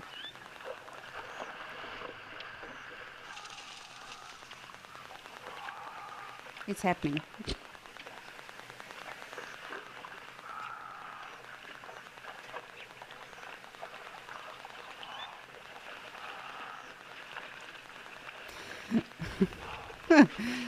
But thank you so much for your answers and keep them coming. We love hearing from you. You know, what is your favorite leopard, hyena, whatever you would like to let us know. We always love hearing from you. But for now, I'm going to send you back to Cedric and Igor in Madikwe.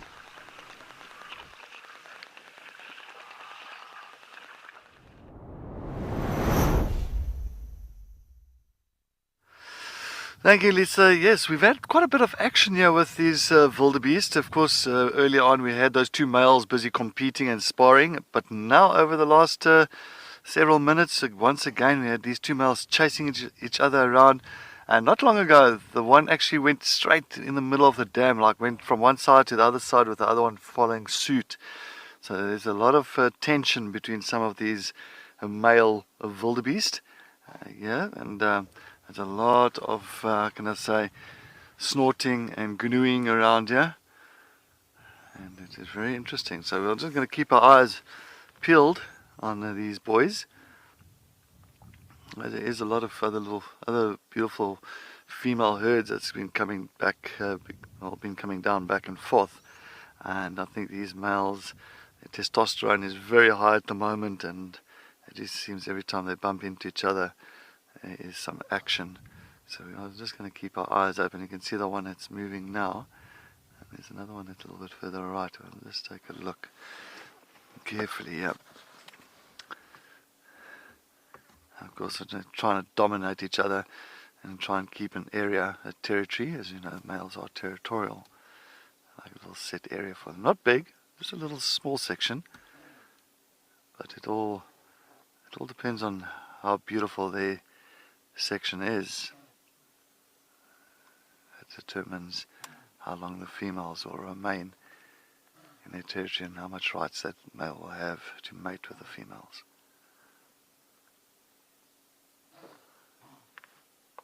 You can hear the one blowing from the one side and the one blowing the other side. Sorry, I'm tangled in a bush at the moment. I'm just trying to get out because I'm parked under. Ah! Sorry, thorn poked me in my back.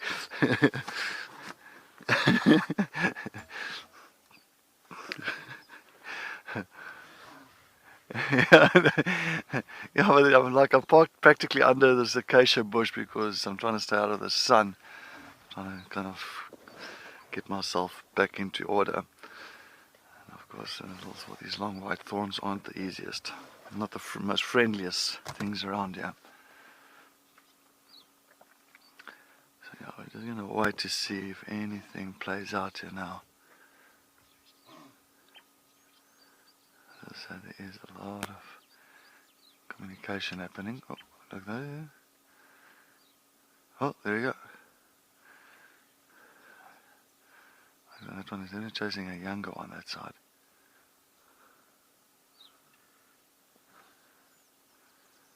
Oh, that one is chasing that younger one. So the poor youngster doesn't know if he's in the right place.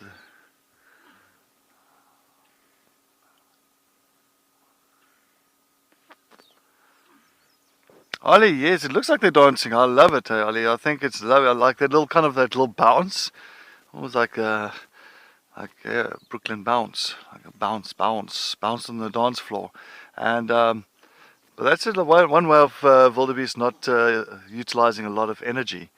As instead of running, they kind of do the typical hop. It's the same as your hyenas. Same thing. They've got that real slant to their back. And of course, it seems almost like their front legs are a little bit longer, and then they do that typical bouncing along, and it seems like they don't really use that much energy. Oof, sorry, I just was hooked.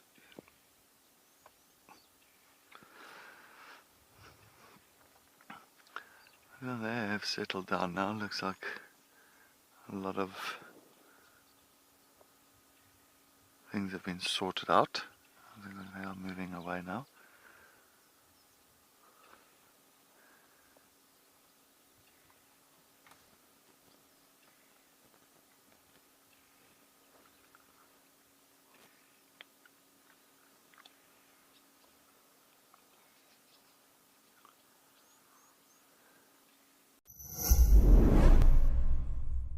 Wild Earth's mission is an expensive one, but we know that our live experience is important to so many people that cannot afford to pay for it. We have added a donate button to our website.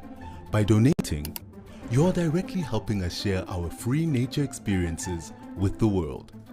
We want Wild Earth to reach children, budding conservationists, and the less fortunate. A little money goes a long way. You can make a difference to someone today.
Oh, okay, no, look, that's, I think Igor said, and I agree. I think there's only one leopard that Morgan enjoys quite a bit, and she's always on our case about finding that leopard when you're at Djuma. Of course, and that is our Miss Langa. And yes, she is quite a pretty leopard. But the question is, do you know why Morgan likes that leopardess? That's the question. Do you know why Morgan likes that leopardess? There is an answer to that. There is an answer to that.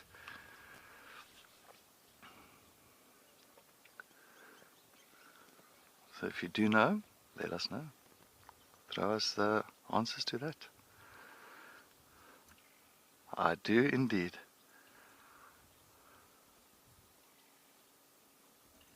I do know the answer.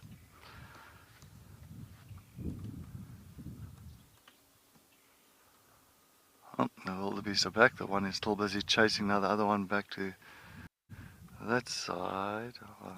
Are they chasing? Yeah. I think it's a whole lot of males here. That's what's happening. I think it's a lot of young males that's around, hanging around this dam area at the moment. So, of course, the territorial bulls, you can see the other one's coming now. The territorial bulls are not happy with these young males being in the vicinity. And, of course, they're just putting them in their place. So I think that's exactly what's happening now. So many times you'll find the young male wildebeest, they will end up like together, and then they'll move around together. So if they come to this dam, like 3, 4, 5 of them, and of course when they get to this dam there is going to be a dominant bulls that's got set areas here, and when these young boys come here, of course those males like not your place, you need to go and move along. So I think that's what's happening. So that's why these guys are getting chased from one side to the other side.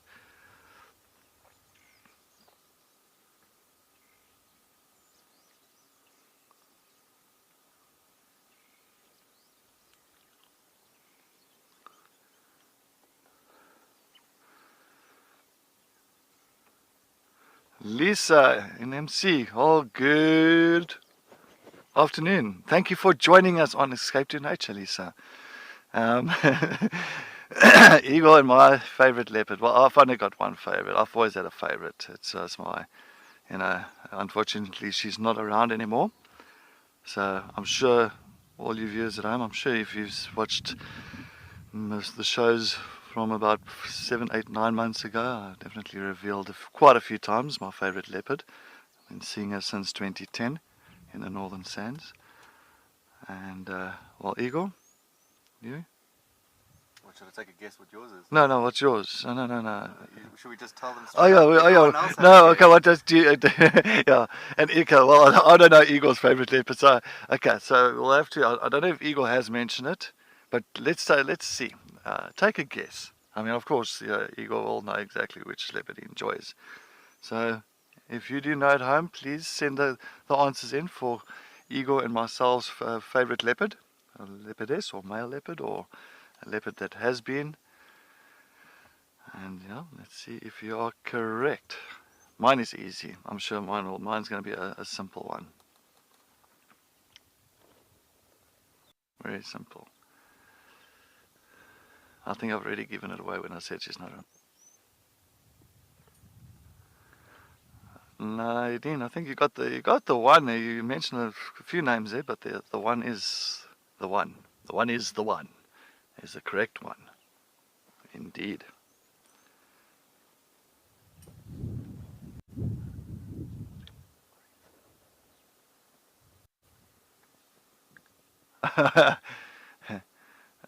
Well, I can easily, okay,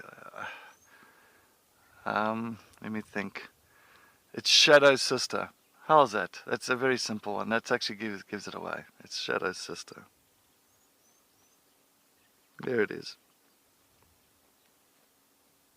And of course, yep. And eagles, of course, and I think yeah. Yep.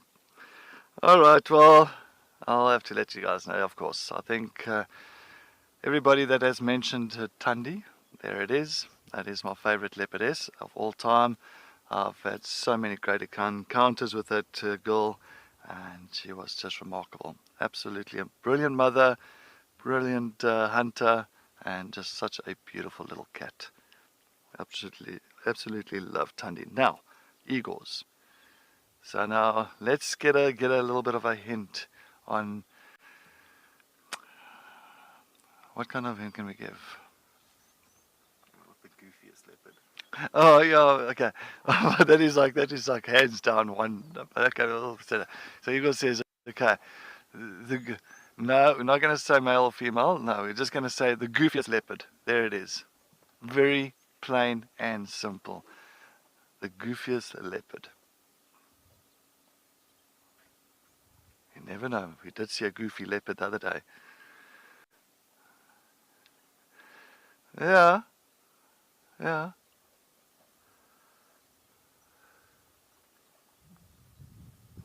And there's only one real goofy leopard in Djuma. And he's still being goofy. Now, I'm actually practically giving his gender away as well, though.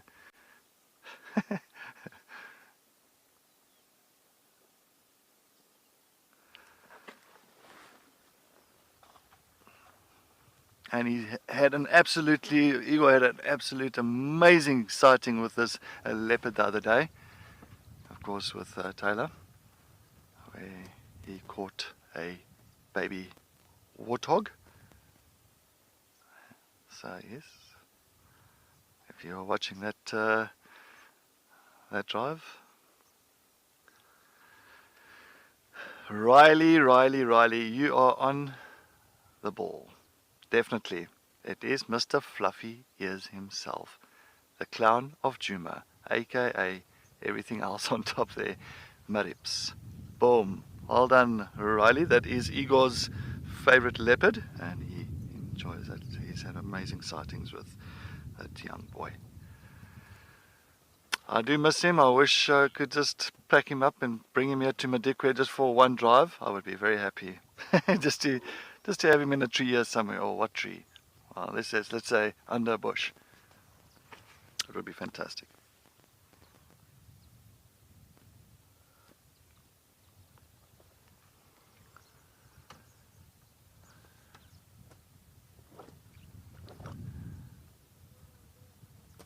What was Lisa's favorite leopard? I wonder if Lisa mentioned her favorite leopard. I'm going to take a guess and say Malawati.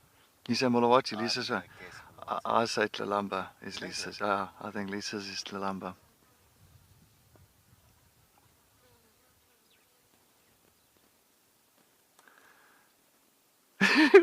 What? You, what Capona?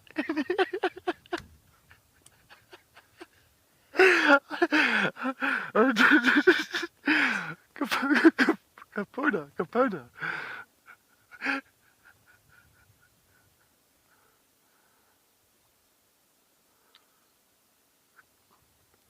Capona.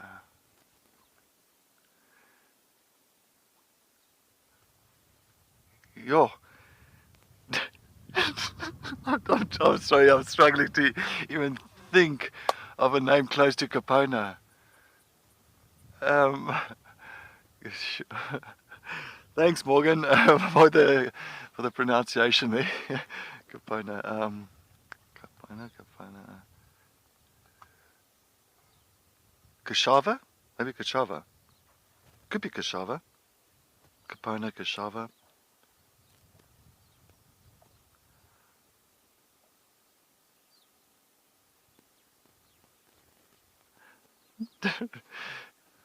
Capona. Oh, Capona. Okay. Yo. Well, Lisa, that's interesting. Nice. All right. Sorry, I'm a little bit speechless here. Capona. I think I've heard of that now. Actually, mentioning that.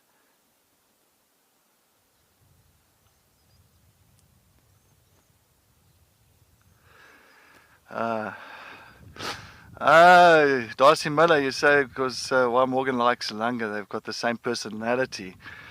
Darcy Muller, Langa is very subtle. She's very chilled. She's easy to listen to. Unfortunately, so I don't think, unfortunately, that is incorrect.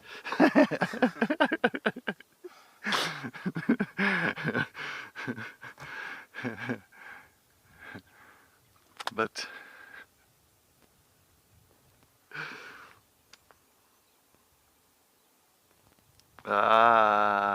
Terry, that's it. Well done. So that's exactly why Morgan, of course, at MC, she loves Langa so much, because she noticed that upside down heart. It is an upside down heart, Morgan, if I'm not mistaken. It's an upside down heart that's on the side of her, in the corner of her eye, or on the side of her eye. There's a sideways heart, yeah. And of course, Morgan fell in love with Langa because of that. Definitely not because of the characters. But thank you so much. I really appreciate all the amazing answers. We do enjoy it. It's always a good laugh. We have to. It is escape to nature. We are escaping to nature with a lot of good old comments coming through and good fun.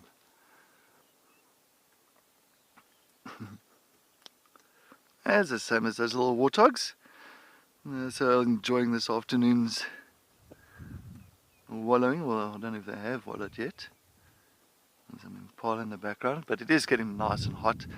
As I said, I had to park practically under a bush to get into some shade, so I was hoping maybe we would get some more elephants coming down this side, but clearly that's not happening for now. Oh, there's a big white bird that flew at the... No, it's not. There was a big white bird. I wonder whether that Lander falcon has disappeared and has gone off.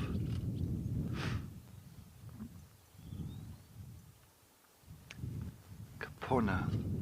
Oh, there's a little... What's that? Oh, no, it's a warthog. Sorry, I thought it was a jackal.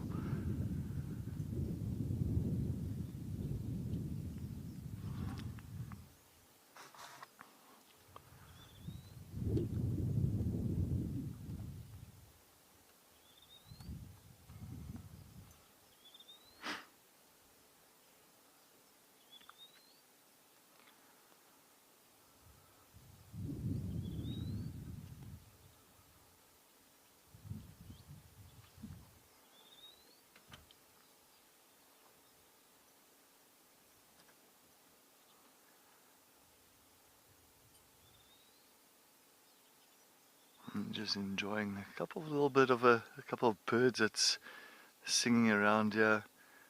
This little chorus is going. Even here a red crested Quran in the background as well, which is nice. Nice to hear these red crested Qurans around here.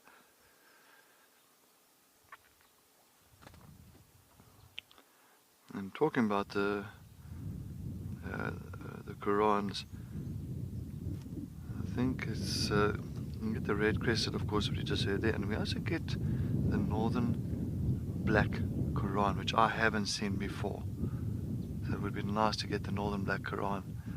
I'm not too sure if they've had them sighted here in Madikwe, but they're also just almost the same size as a red crested, but they got pretty much almost like a complete black neck and almost like a black face with a beautiful red beak. It's very, very pretty.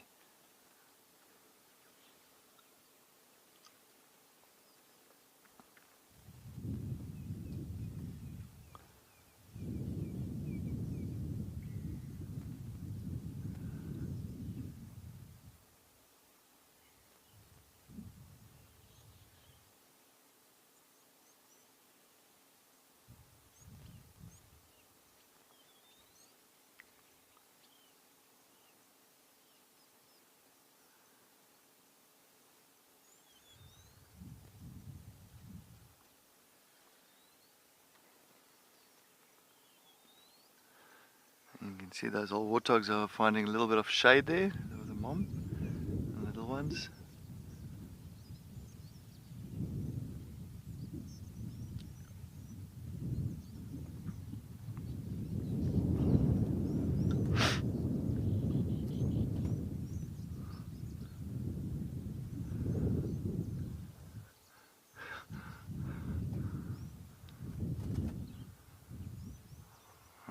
Seems like this dam has settled down a little bit. Well, most of the animals have gone back into more of the thicker areas. Warthog in the background there, finding some shade. Some impalas as well headed further into the inflow.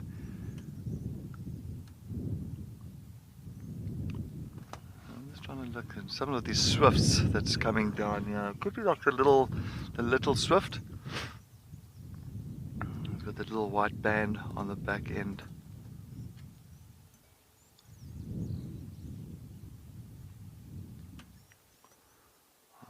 Swift or the white rummed swift, but it's difficult to.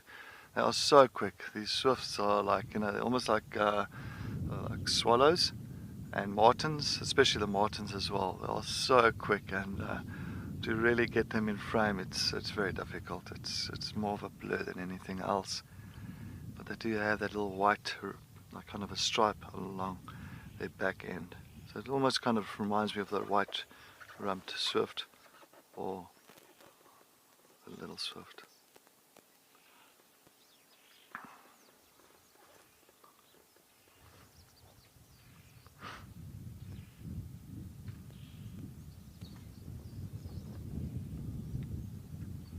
There's some barn swallows as well.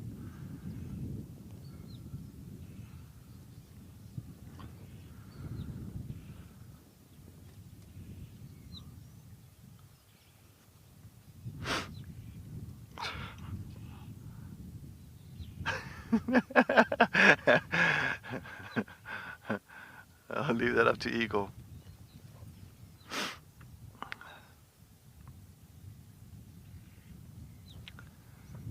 Oh, there's a lot of silence. That's maybe a good thing. That's not a simple question. It's not a simple question. No, it's not. It's not something you can just summarize in a quick answer. You know? Yeah. Everyone's got their unique little nuances and works differently. Exactly, yeah. I think interesting question, but as you say, you need time to really put down and kind of. There's like a lot to unpack. Yeah.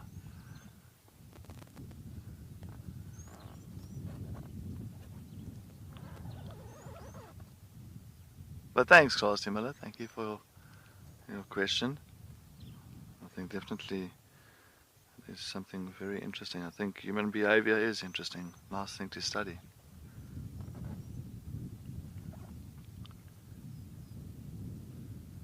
Well, that's, I didn't know that you studied human behavior. Know that? Oh, that's something new to me now. Okay.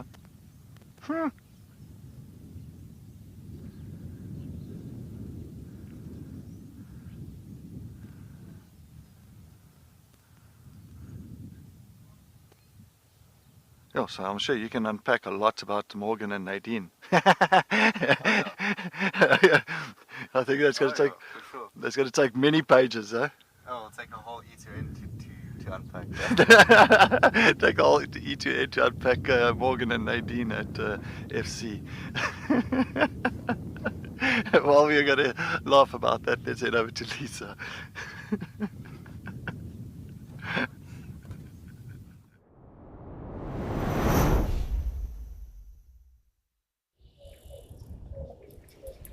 Cedric, Igor, play nice. If you are nasty to Nadine and Morgan, you will get to deal with me, so play nice. Oh, we are talking a lot of nonsense today, but I love it. I love it. You know, I can't even tell you what we've seen today. I know Cedric has seen elephants during some time, and we, of course, have seen our baby waterbuck. But it's just been a lot of fun, you know. Sometimes it's good just to sort of unwind and get to know each other as well. I think it's so important, especially when you are a part of a team. And speaking of team, we've got two wonderful gentlemen that is part of the Wild Earth team. And their names is Jack and Ernest. Now, Jack and Ernest are very, very good in what they do. Hopefully we all are, but what department do you think they fall under? Do you think they are directors? Do you think they are perhaps camera operators? Do Do you think they are part of post-production? What do you think these two wonderful gentlemen do at Wild Earth? And it's always so interesting. I feel specifically, with post-production tech, those people, I know it's not always possible for us to, give credit to absolutely everyone during every single show, but I think everyone deserves credit. Literally everyone, from directors to post-production to camera operators. There's so much being done that obviously does not always get shown to you viewers, but I know all of you know the hard work that these people put in. And I find it so interesting. I think we should do this tomorrow again. This has been a lot of fun. I'm going to do some stalking tonight on social media, see what I can find out about everyone else. Especially in tonight's fireside chat as well. Perhaps there's something I can pick up in the stories of the naturalists when they are telling us something. But remember to join us for that tonight. That's going to happen at 8 p.m. Central African time. I'm super excited about it. Of course, it's going to be all about storytelling and what we have encountered and endured in our time as safari guides. So I'm very excited for that. But Jack and Ernest, what department are they part of at Wild Earth? Very important job they have here. Without them, we will not be nearly as successful. Are they part of management, directors, post-production, tech? Did I miss anything? Camera operators, naturalists.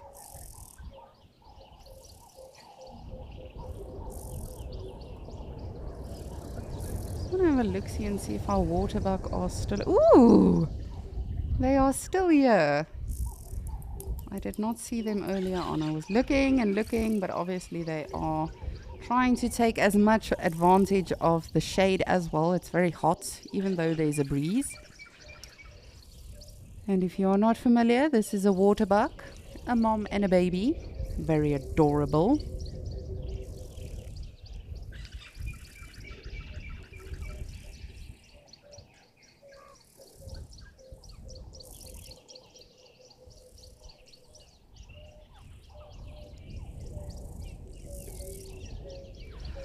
Darcy Miller, you amaze me. You have answered, I think, every question. Literally every question. Thank you so much for listening to all of us and humoring us today. You are saying that they are part of post-production. No. They are actively right now sitting in FC, making sure everything is all right. There's a lot of communication going on as well. I'm not going to say between who. But Jack and Ernest, as we speak, are making all of this possible for us. It's really incredible. When you think about anything in life, I guess, it's just so much easier when you've got people helping you, especially when there's so many different aspects. I can tell you, though, if I was in the department that these two gentlemen are in, you would not be getting this feed right now. Not at all.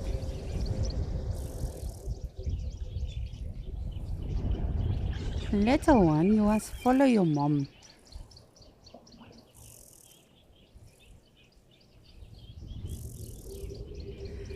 Catherine, good guess. Car maintenance. Believe it or not, yes, we do even have teams like that, specifically at our locations, but no.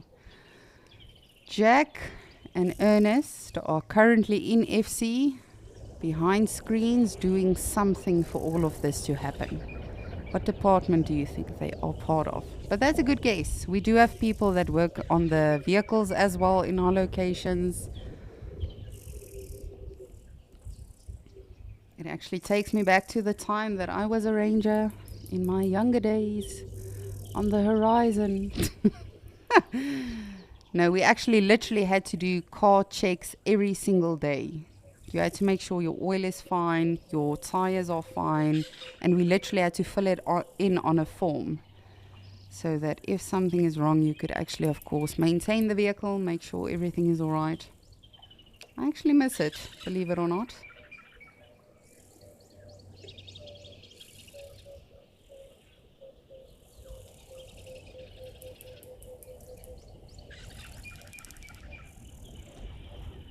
No, baby, where are you going? This little one has got me. Ugh. Little one, I am not made for stress. I can handle it. I perform well under it, but you are being very unnecessary right now. Go back to your mom. And just to keep you posted, the elephants in Okukoyo did not receive the email. I apologize. I did everything I could from my side. But they have not received their schedule or their roster for the day. Oh, just look at your little white ring and your tail. Ooh.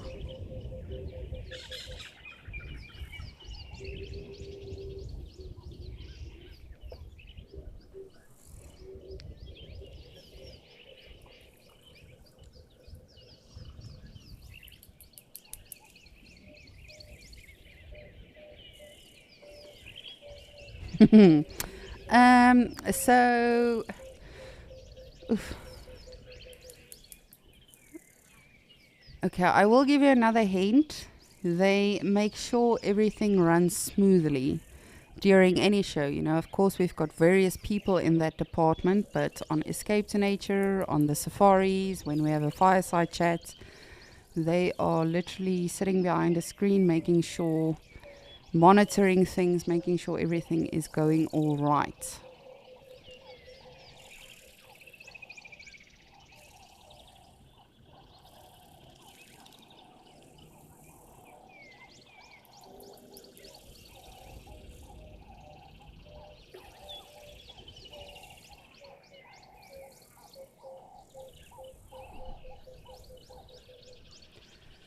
Hopefully, as we speak, this blacksmith lapwing is scolding this baby waterbuck, telling it, go back to your mom. If only you have seen the things I have, you will know to stay safe.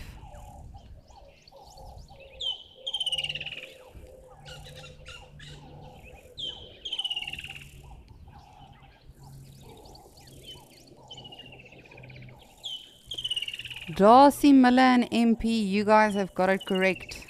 Jack and Ernest are part of our tech team today. So of course they are the people that make sure that everything is running smoothly, and it really is an impressive setup in FCI, I can tell you that much. There's literally monitors, you know, monitoring the signal in all of our areas and locations. Of course, before every single show starts, we have to do, when I say we, not me, the the wonderful tech team and the directors. I just sit and talk nonsense. But they literally do checks with all of us, you know, making sure that we sound okay, that there's no fault in our microphones and with our headpieces and with the radio communication. It's a massive operation. And yes, Jack and Ernest are a part of that. So you are indeed correct. Massive job they have. As I say, we would not be here without them.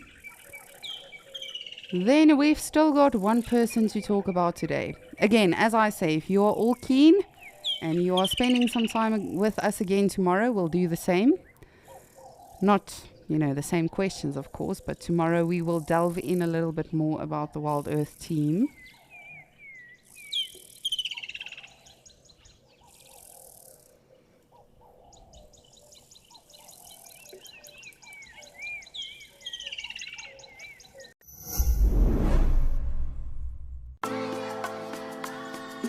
Thanks to our wonderful Wild Earth explorers, Wild Earth Kids is back.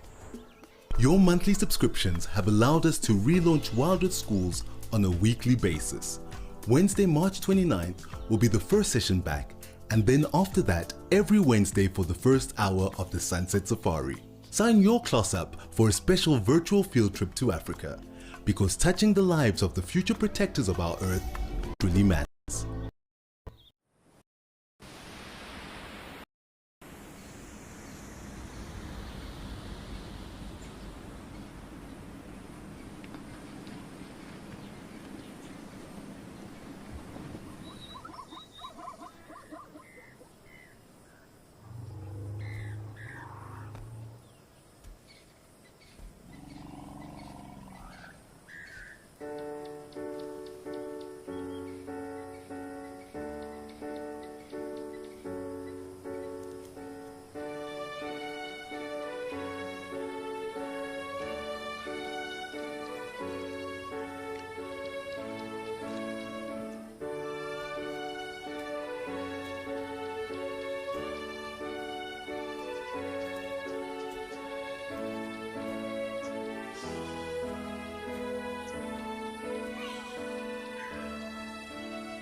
Isn't it just so peaceful?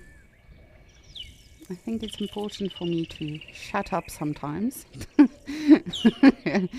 and just let all of you enjoy all of the beautiful bird calls, especially the woodlands kingfisher. Yes, I know we've heard it for months now, but believe me, one of these days we won't be able to hear it anymore.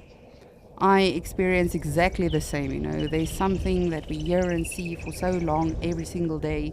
For me personally, I mean, the first, I think 2 or 3 hours of Escape to Nature, we couldn't use Okokoyo this morning because we had some difficulty.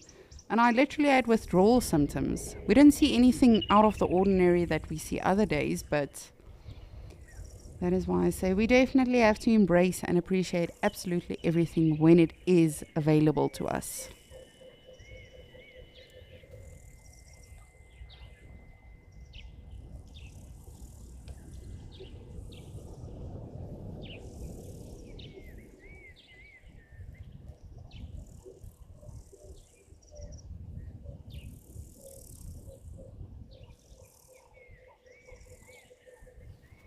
You can definitely see the water level is dropping a little bit with regards to the small pond, the actual water hole.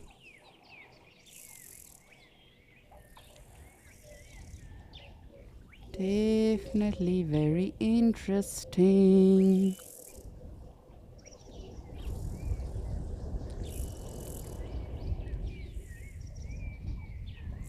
I think our waterbuck has disappeared off into the drainage completely now, which is good.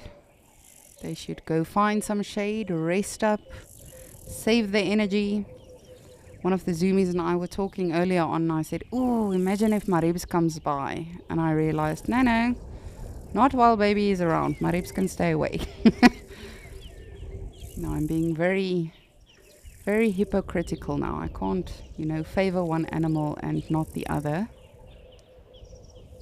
But let's be honest, we don't want anything happening to our baby waterbuck.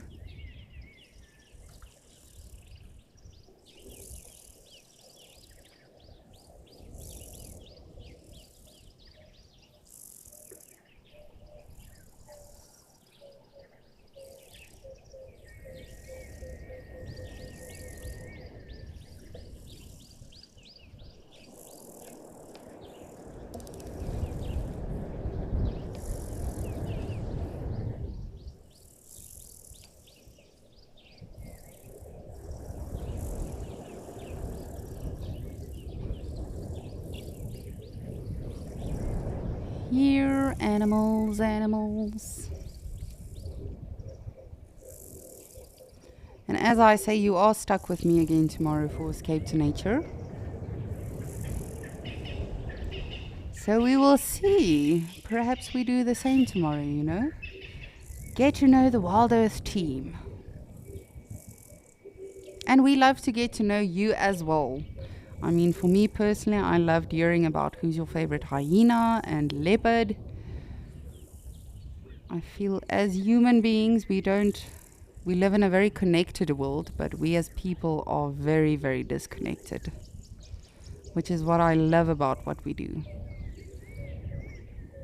I've never met any of you, but we all have this strong connection because we all have a love or a passion or an addiction even just for wildlife.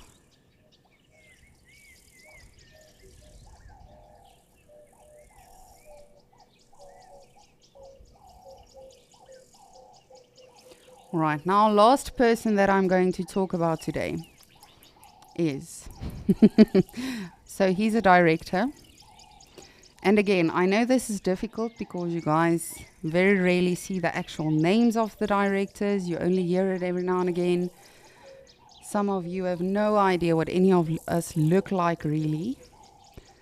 But our next person that we will be picking on, no, we won't pick on him, but he is a director.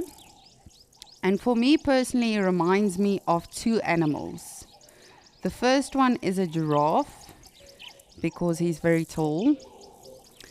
And the second one is an elephant. He can seem scary at times, especially when he's like sort of approaching you, because he's always got this neutral face.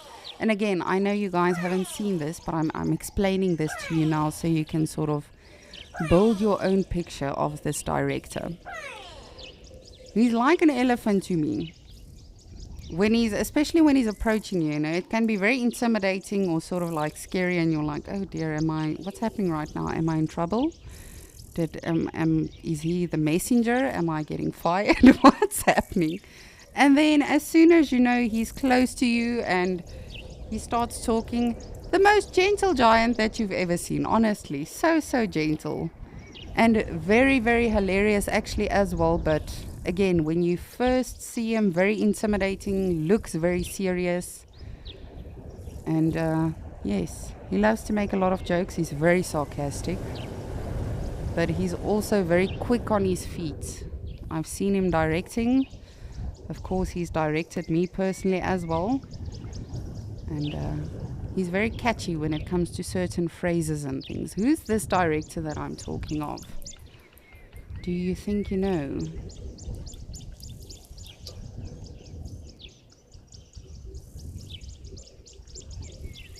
To see him smiling is actually a very rare sighting, so when you do see it, you have to take a picture and sort of just remember it forever.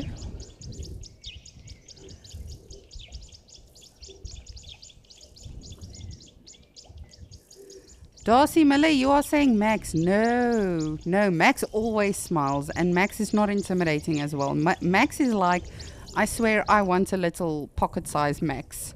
Like, you can literally be in the worst mood and Max will just walk up to you. He doesn't even have to say something. He's just always smiling and everything. So no, it's not Max. This director that I'm talking about is not rude. I'm not saying that at all. He's also got the resting face, that one that Nadine has. And then as soon as you actually start having a conversation with him, very, very pleasant. Much like an elephant. Intimidating at first, and then very, very gentle. He's a gentle giant, in my eyes. I don't know if Nadine and Morgan agree with me, but that is how I perceive him. He's directed a few times on Escape to Nature, but generally he's more on Sunrise and Sunset Safari. He's very tall. I know many of you have probably not seen him, so that is not helping you, but I'm just painting you a picture.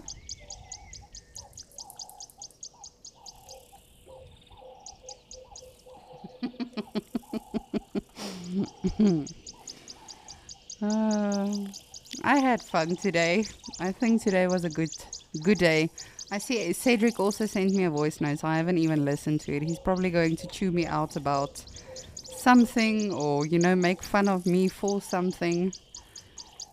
I think it was a good day. Sometimes it's good just to have a bit of silliness and, even if the animals are here, if they are here, if they're not here, it's good to just sit back and relax and just laugh a little.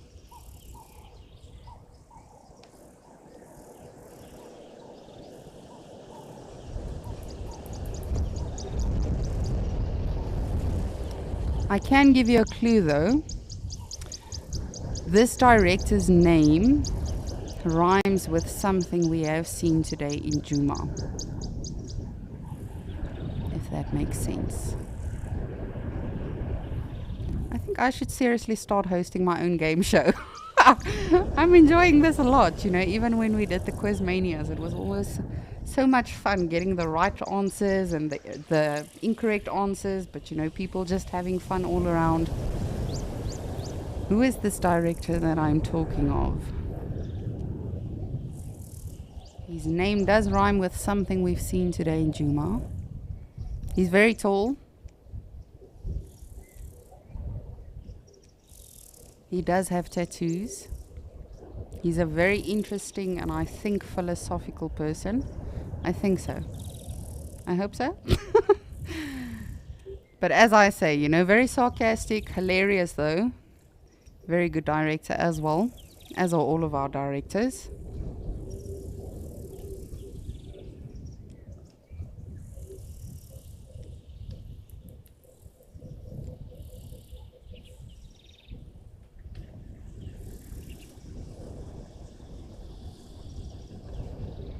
Okay, people, we are ending Escape to Nature today early because FC is asking me uncomfortable questions.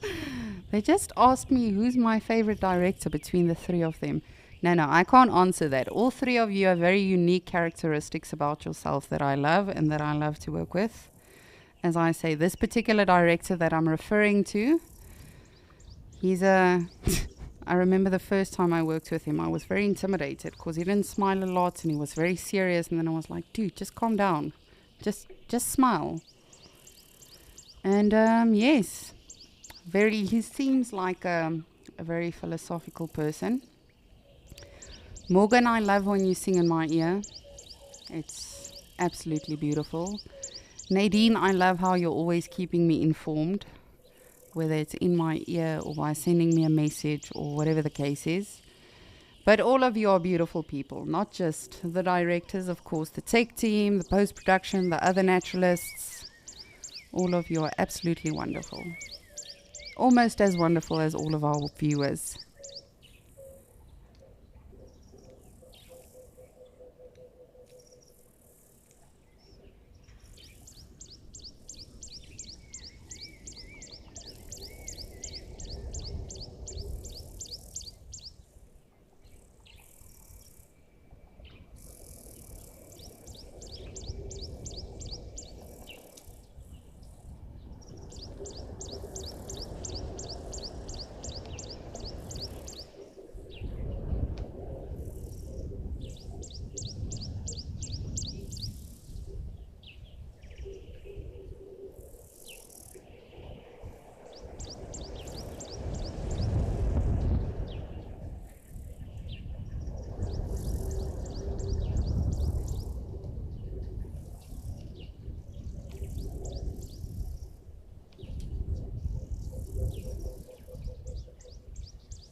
Look what we've got.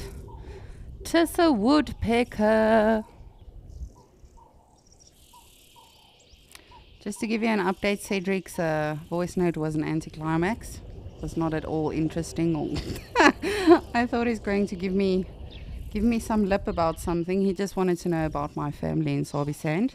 He's only now connected the dots that we have the same surname.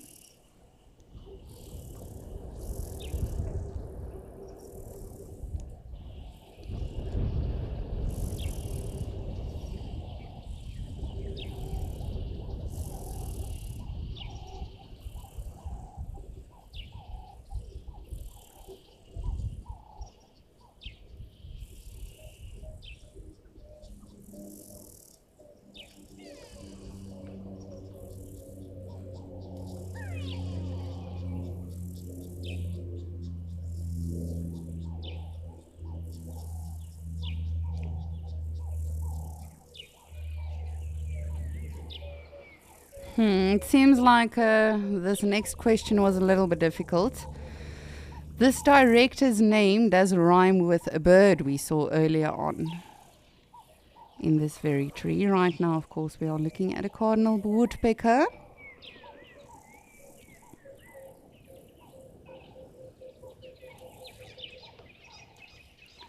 And if you are not familiar, please do go familiarize yourself with the anatomy of a woodpecker. It is fascinating.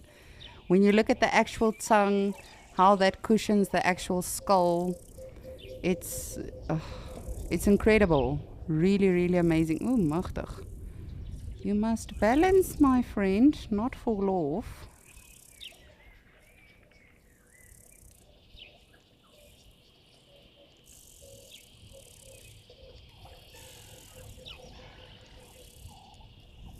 But what a wonderful day it has been so far. Sadly, no elephants for us at the waterhole. But you never know, we've still got a little bit of time. We might just get lucky.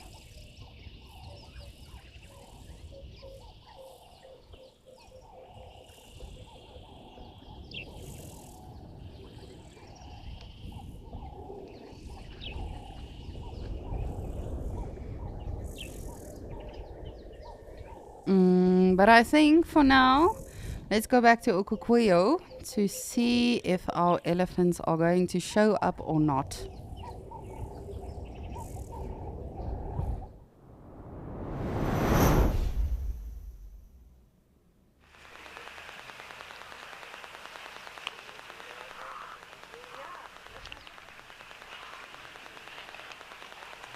Just beautiful, still sunny, a little bit of clouds coming in. However, I'm not getting excited for that anymore. Every time I do it, just sort of bypasses us. Woo! Hello, Springbokkie, calm down. Calm down, you will get to the water in due time.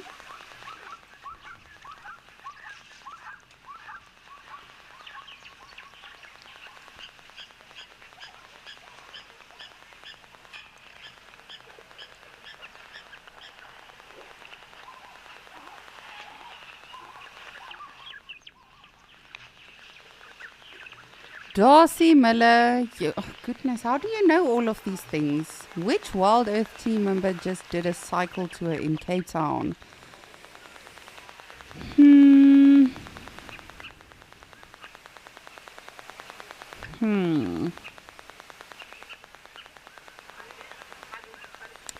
Darcy Miller, I don't know, but I'm going to guess. Because this person and I actually used to go to school together. He used to be friends with my brother in high school. Is it Marshall? Well, Marshall, technically. So my boyfriend's name is actually also Marshall. And the other day I had such a giggle because he had an interview with an American company and they were so persistent to try and actually say it like we do, Marshall, which is the Afrikaans pronunciation. And they just kept saying Marcel. Shame, they really, really tried. But Darcy Miller, is it Marshall? I don't know. I'm just guessing here because I know he cycled a long time. I think if I'm not mistaken, he also cycled in school, if I remember correctly. And he also used to do, goodness, I can't remember what you call this in English, but in Afrikaans we call it skuifskiet. Himself and my brother actually did very well in high school with that. You know, when you shoot, not an actual rifle, but the brains are breaking now, you see. My brain knows it's the end of Escape to Nature, so now it just sort of switches off. But is it Marshall?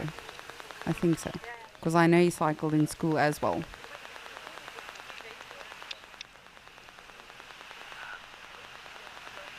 Oh. So it is him. Very interesting.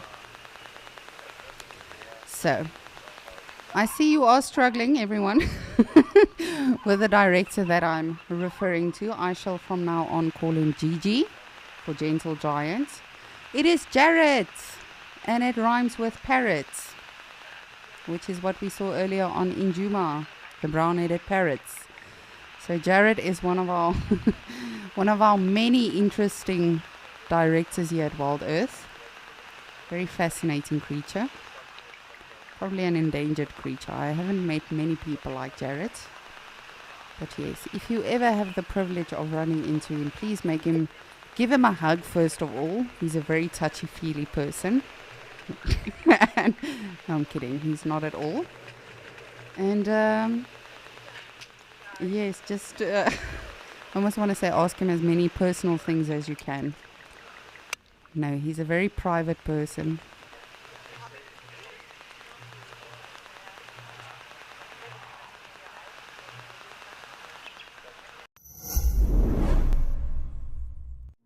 Thank you, Wild Earth, for this absolutely fantastic prize at Matea Safari Lodge at Madekwa in South Africa. I joined the Wild Earth Explorer program at its onset in 2019 and have absolutely loved every minute I have experienced in the bush with all the characters of Wild Earth, both human and hairy. Thank you again, Wild Earth. Sign up today and you could be the one experiencing it for yourself.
We heard some braying from the zebras today, but I personally don't think as much as we generally do. So it seems like they are also slowly coming to a peaceful halt when it comes to the aggression. But even today, we saw some zebras, but not all that many. Because I was still watching Okukuyo, even if we were not live with it. Just keeping an eye on it, making sure we are not missing out on a leopard chasing a cheetah that wants to mate with a lion, you know, because that happens every day. That'd be something to see. But it really has been a lot of fun today. Thank you all so much for humoring us. Cedric and his giggles. Nick and I always find it so funny when Nick laughs at himself. I think it's so important, you know, if you can't laugh at anyone else, just laugh at yourself. Life is way too short to always be so serious and, I don't know, just grumpy.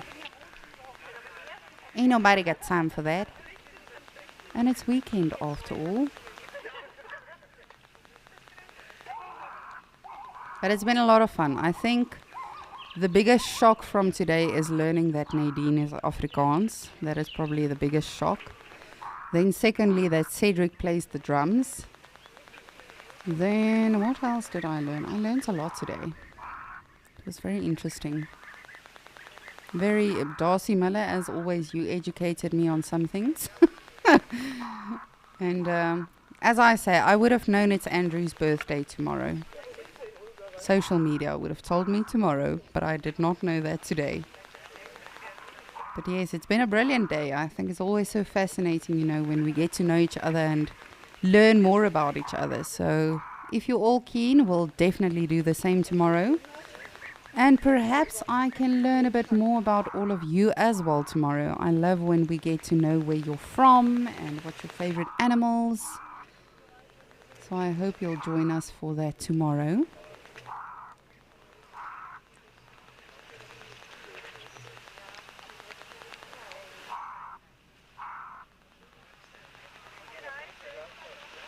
Darcy Miller, you are very welcome. and it was a lot of fun. Thank you to all of you that always that always humor us and just always participate with the quizzes, whether they are silly, relevant, irrelevant, funny, not funny. I really appreciate all of you so much. And thank you to all of our wonderful directors for playing along, the tech team, the other naturalists. It really has been a lot of fun. And yes, something different. I think it's good to be different from time to time. But I hope you'll stay tuned, immerse yourself in nature a little bit longer. And then, of course, join us this afternoon for Sunset Safari.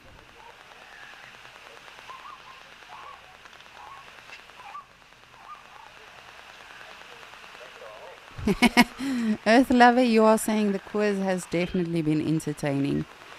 I could not agree with you more. I have definitely been educated today, and it's been a wonderful day. But I'm so glad that all of you enjoyed it with all of us.